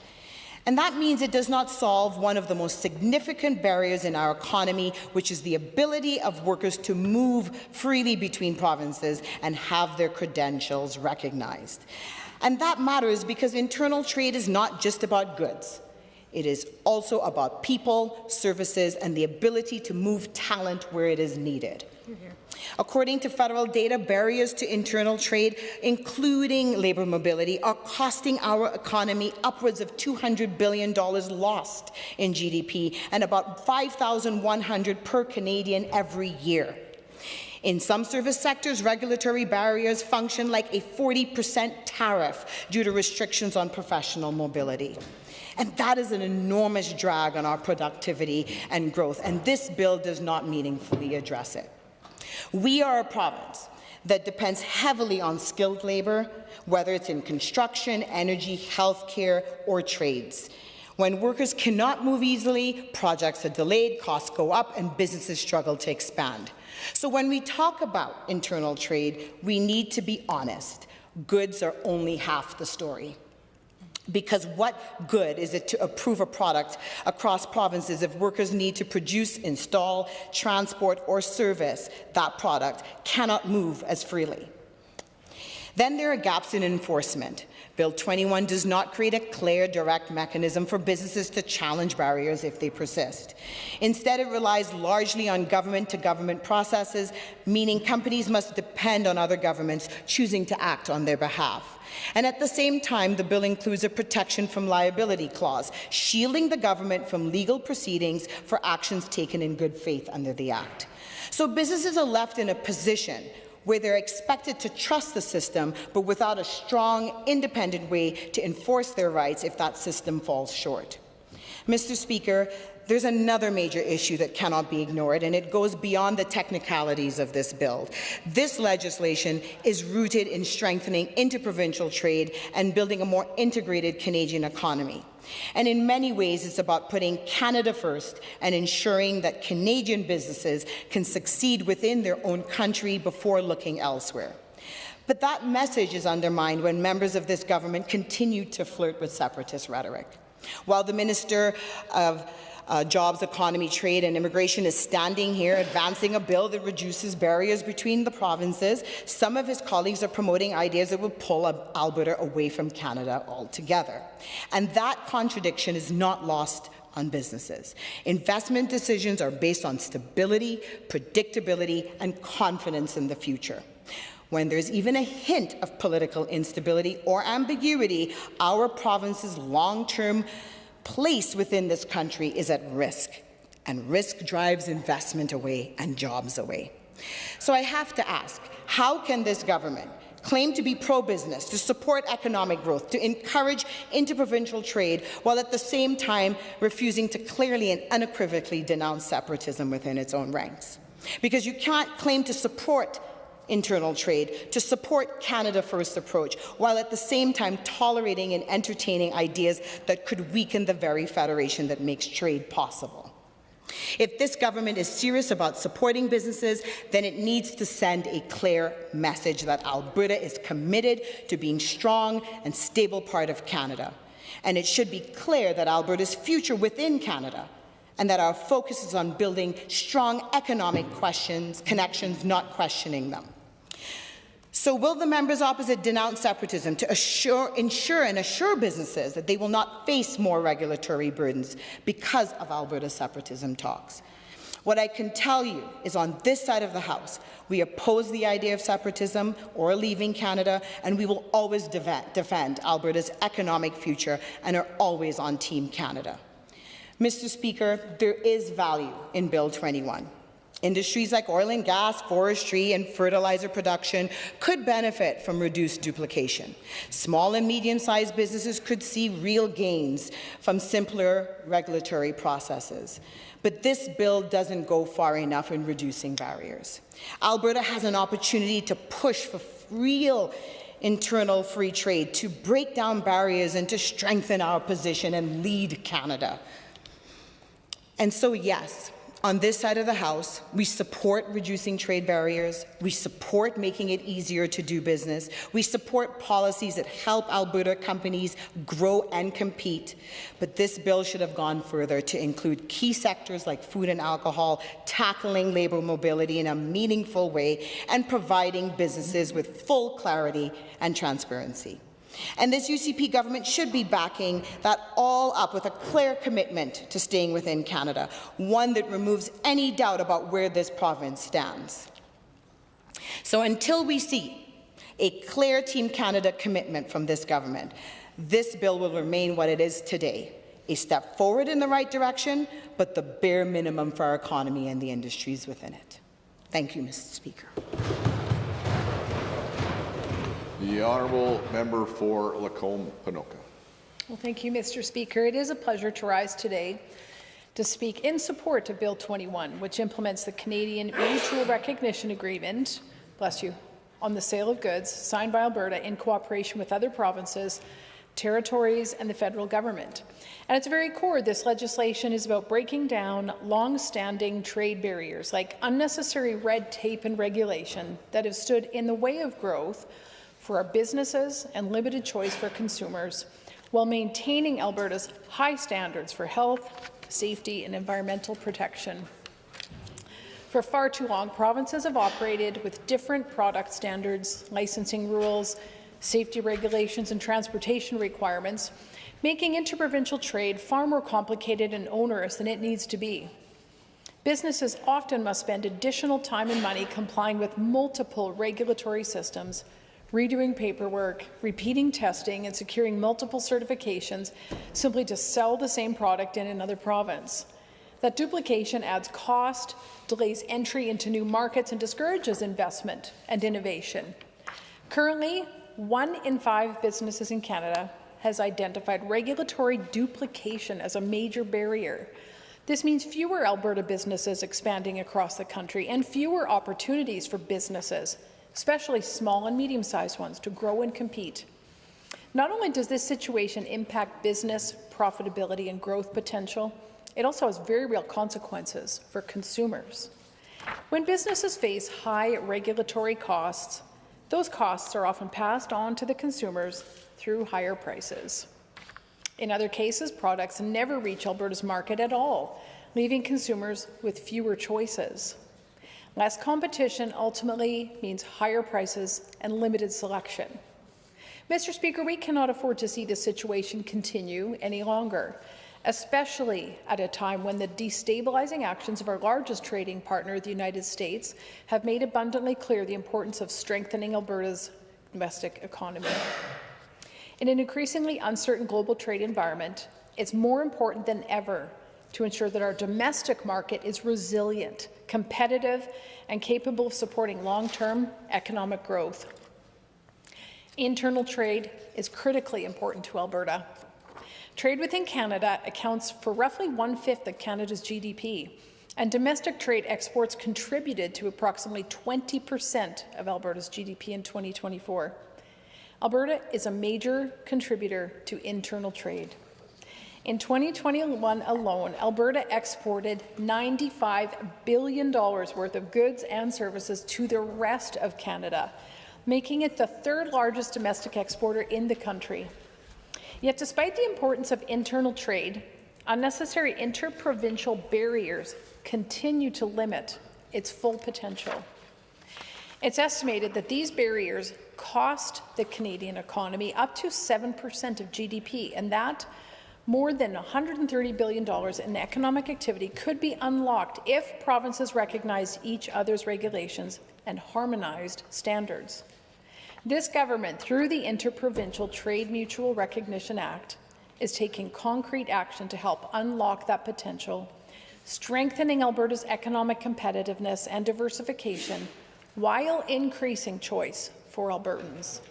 The Act relies on the principle of mutual recognition, whereby a good that meets the safety and quality standards of another province or territory is treated as meeting equivalent requirements in Alberta without the need for additional testing, approvals, or inspections. In simple terms, if a product is already approved for sale in another province, it should not have to go through the entire process again just to be sold here. For Alberta businesses, this brings practical, everyday benefits. As Alberta removes unnecessary barriers and shows a willingness to trade freely, other provinces are encouraged to reciprocate, making it easier for Alberta-made goods to reach customers across the country. Mutual recognition also allows Alberta businesses to access cheaper and more competitive inputs from other provinces due to less regulations, helping them reduce costs, improve efficiency, and produce goods at a more competitive price point. For many small businesses, the benefit is straightforward. For example, a small business in Lacombe-Panoka, such as a hardware store or an ag supply retailer, should not face extra red tape just to sell a product that is already approved in another province.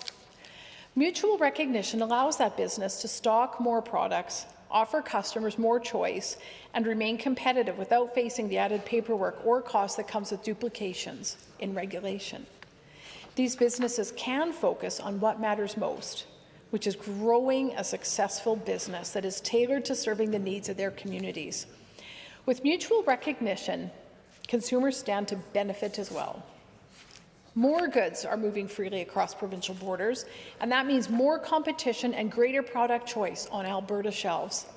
Whether it is household goods, building materials, or manufactured products, Albertans benefit when businesses can bring in a wider range of options at more competitive prices.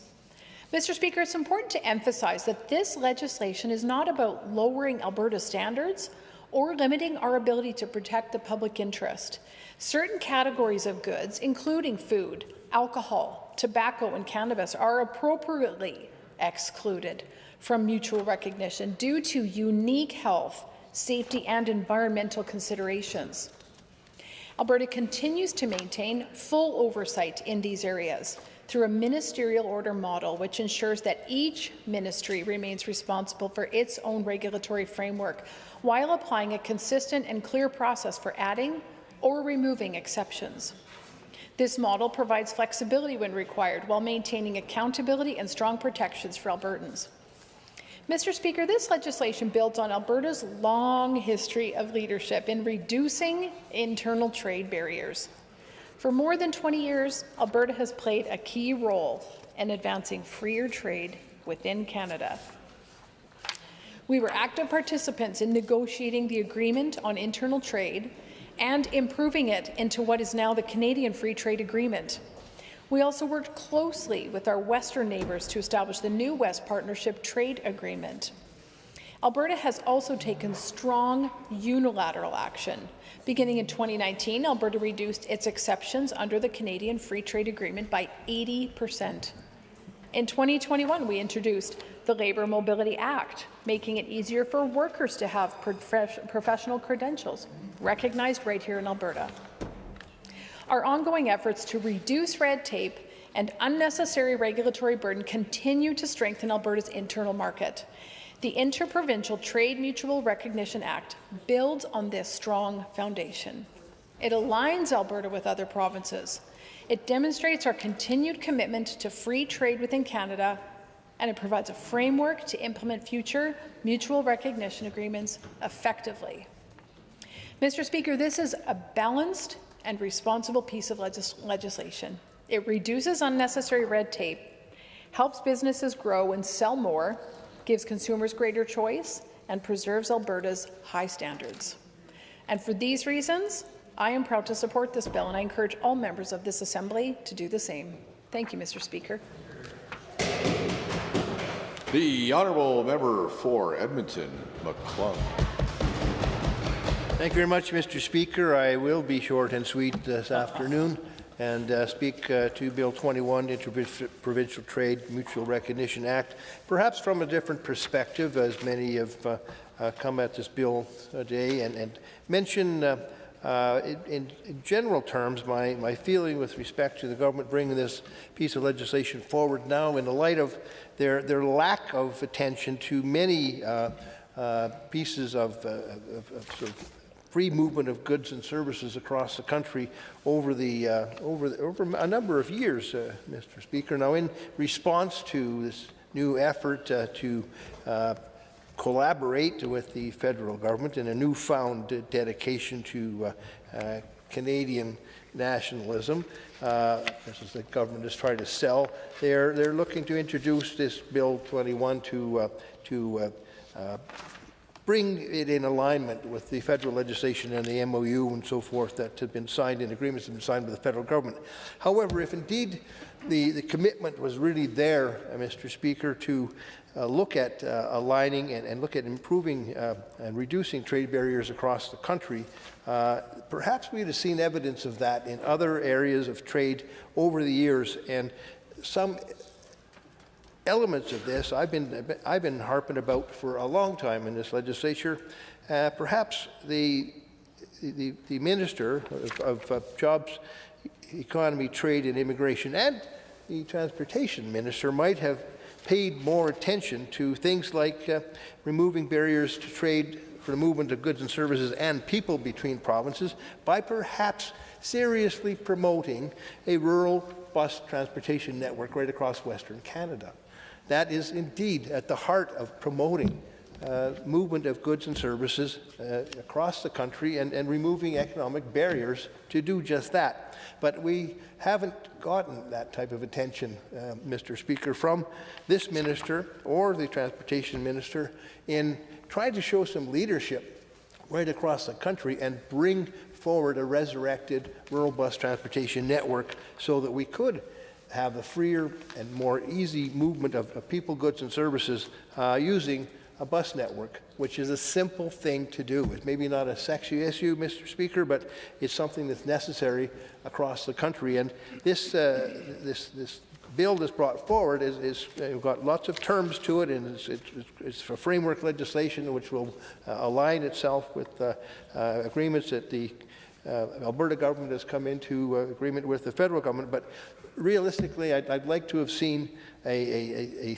theme or a history, a track record from this government and this minister to actually promoting things like low-hanging fruit, such as a rural bus transportation network across Canada, and do something like write a letter to every transportation minister across the country, provincially, federally, territorially, and suggest some Alberta leadership that we get together and collaborate to talk about something as simple as bringing back rural bus transportation in a way that works, in a business model that will function for small communities right across this country, and making sure that goods and services can flow into smaller communities, because that's the only network of transportation that many small communities have. Like trucking, sure, there's some trucking capabilities, but buses served an integral piece of that transportation network, and it was indeed the flow and movement of goods and services these buses had that allowed many small communities to survive, including many, many Indigenous communities right across this country. So, Mr. Speaker, that is one element that has been missing from the motivation of this government before they saw fit to bring in Bill 21 to address this pressing problem of collaborating with the federal government. All of a sudden, they think they're Captain Canada on the other side of the house. And there's things that could have been done that haven't done, and one of them is the resurrection of rural bus transportation that I will continue to campaign for. Secondly, little things as well. We talked to the agricultural producers, sugar beet producers today, and they were talking about one of the byproducts of their product of sugar beets, and that happens to be molasses. And molasses was talked about as being used as animal feed, as a byproduct from sugar beets. Yet many people don't realize that in a anti-icing or de-icing product, molasses is one of those proprietary elements that is added to make the de-icing or anti-icing agent actually stick to the roadway to prevent ice from forming in the roads. So we have a resource here in Alberta that can be used by Alberta companies to actually create an anti-icing or de-icing agent for our Alberta roads that we could then sell to other parts of the country. And perhaps this piece of legislation, Bill 21, would allow us to do just that more easily, because our formulas, our proprietary formulas by the two suppliers I know of in Alberta, would be able to be used in Ontario and in Quebec, and perhaps reduce the amount of salt that they use and use calcium chloride instead. So once again, lack of leadership and lack of comprehensive knowledge of the opportunities that exist that are right before us, and the ministers of Jobs, Economy, Trade and Immigration and Transportation can be faulted in both instances for not being aware and not actually taking the bull by the horns and promoting these issues. But perhaps they're more consumed, Mr. Speaker, with the concept of separatism or their own political survival in this country, or in this province, because the issue that they seem most seized with is that of separatism. And I am very, very concerned about the danger that this poses for the province.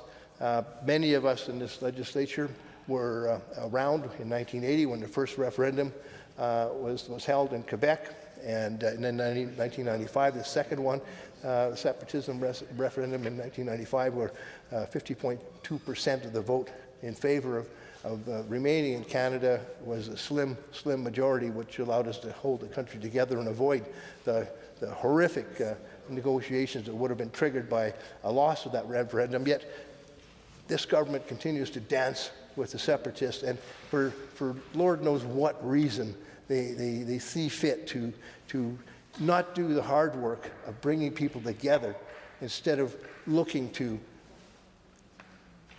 manage to pander to separatists who have been around for a long time in this province, complaining that we get the short end of the stick in Confederation. Well, it's a lot harder, Mr. Speaker, to actually try to solve problems and join people together than it is to divide and try to get people angry all the time. And I'm really, really super upset that this government is continuing to pretend to be Team Canada when in fact they still tolerate separatists in their midst and actually promote it by way of allowing referendums on separatism, an easy route to passage. So I've got lots more to say on that, Mr. Speaker, but I'll end my remarks for today and get wound up a little bit more in future debate. The honourable member for Calgary Elbow. Thank you. Thank you, Mr. Speaker. It's my honour to rise and talk about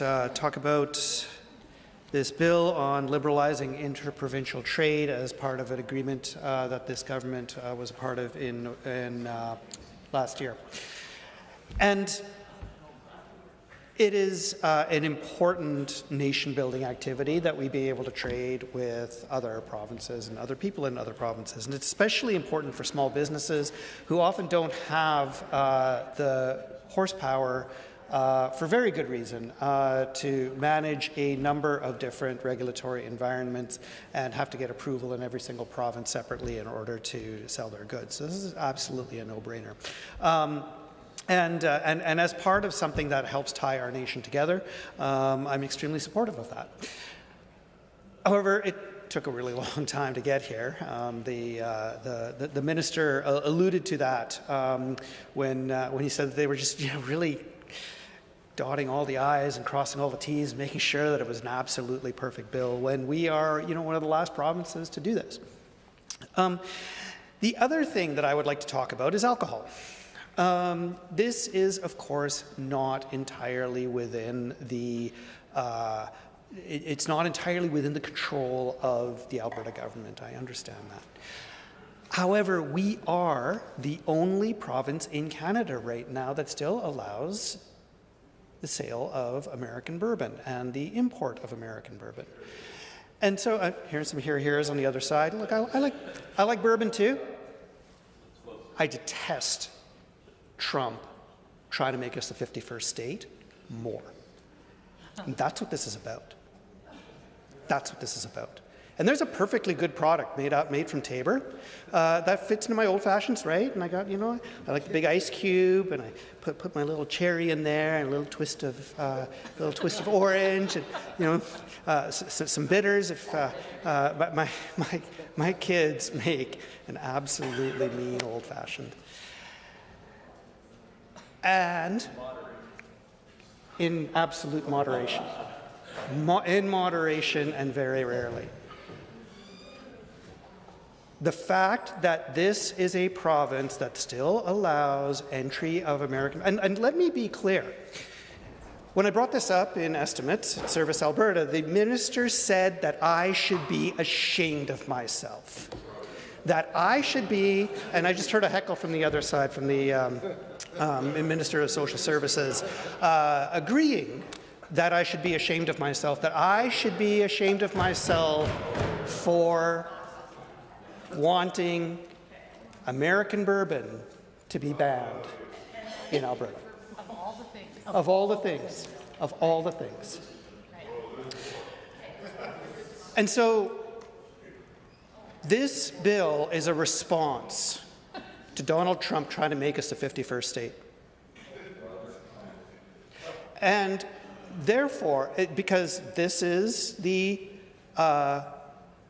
This was the part of the response that we nationally, every province and the federal government made to tie ourselves together more strongly. Elbows up. This is part of the elbows up. And we will not get a deal on alcohol as long as we are bringing in product that weakens our nation. That is a fact. And so what I would urge this government to do is to make it feasible and possible. The LCBO, the Liquor Control Board of Ontario, is the world's largest liquor buyer. And Doug Ford, for all that I don't like a lot of things that he does, he is two things. He is a patriot, and he is a generational political talent. And so I highly recommend that we take steps to make it easier to sell our alcohol, our beer, our spirits into Ontario. Cheers to that. Thank you. More speakers? Seeing none. Does the honourable mover care to close? I don't see anybody closing. So, honourable members, the honourable Minister of Municipal Affairs, on behalf of the Honourable Minister of Jobs, Economy, Trade and Immigration, has moved second reading of Bill 21, Interprovincial Trade Mutual Recognition Act. Does the Assembly agree to the motion for second reading? If you agree, please say aye. Aye. If you oppose this, please say no. The ayes have it. That motion is carried. Bill 21, Interprovincial Trade Mutual Recognition Act, is now read a second time. The Honourable Deputy Government House Leader. Well, thank you, Mr. Speaker. And thank you for the debate. Glad to see progress made. I move that the Assembly be adjourned to 1:30 on Wednesday, April 1st, 2026. The Honourable Deputy Government House Leader has moved the Assembly be adjourned till 1:30 tomorrow. All those in favour, please say aye. Aye. Any opposed, please say no. That is carried. We are adjourned.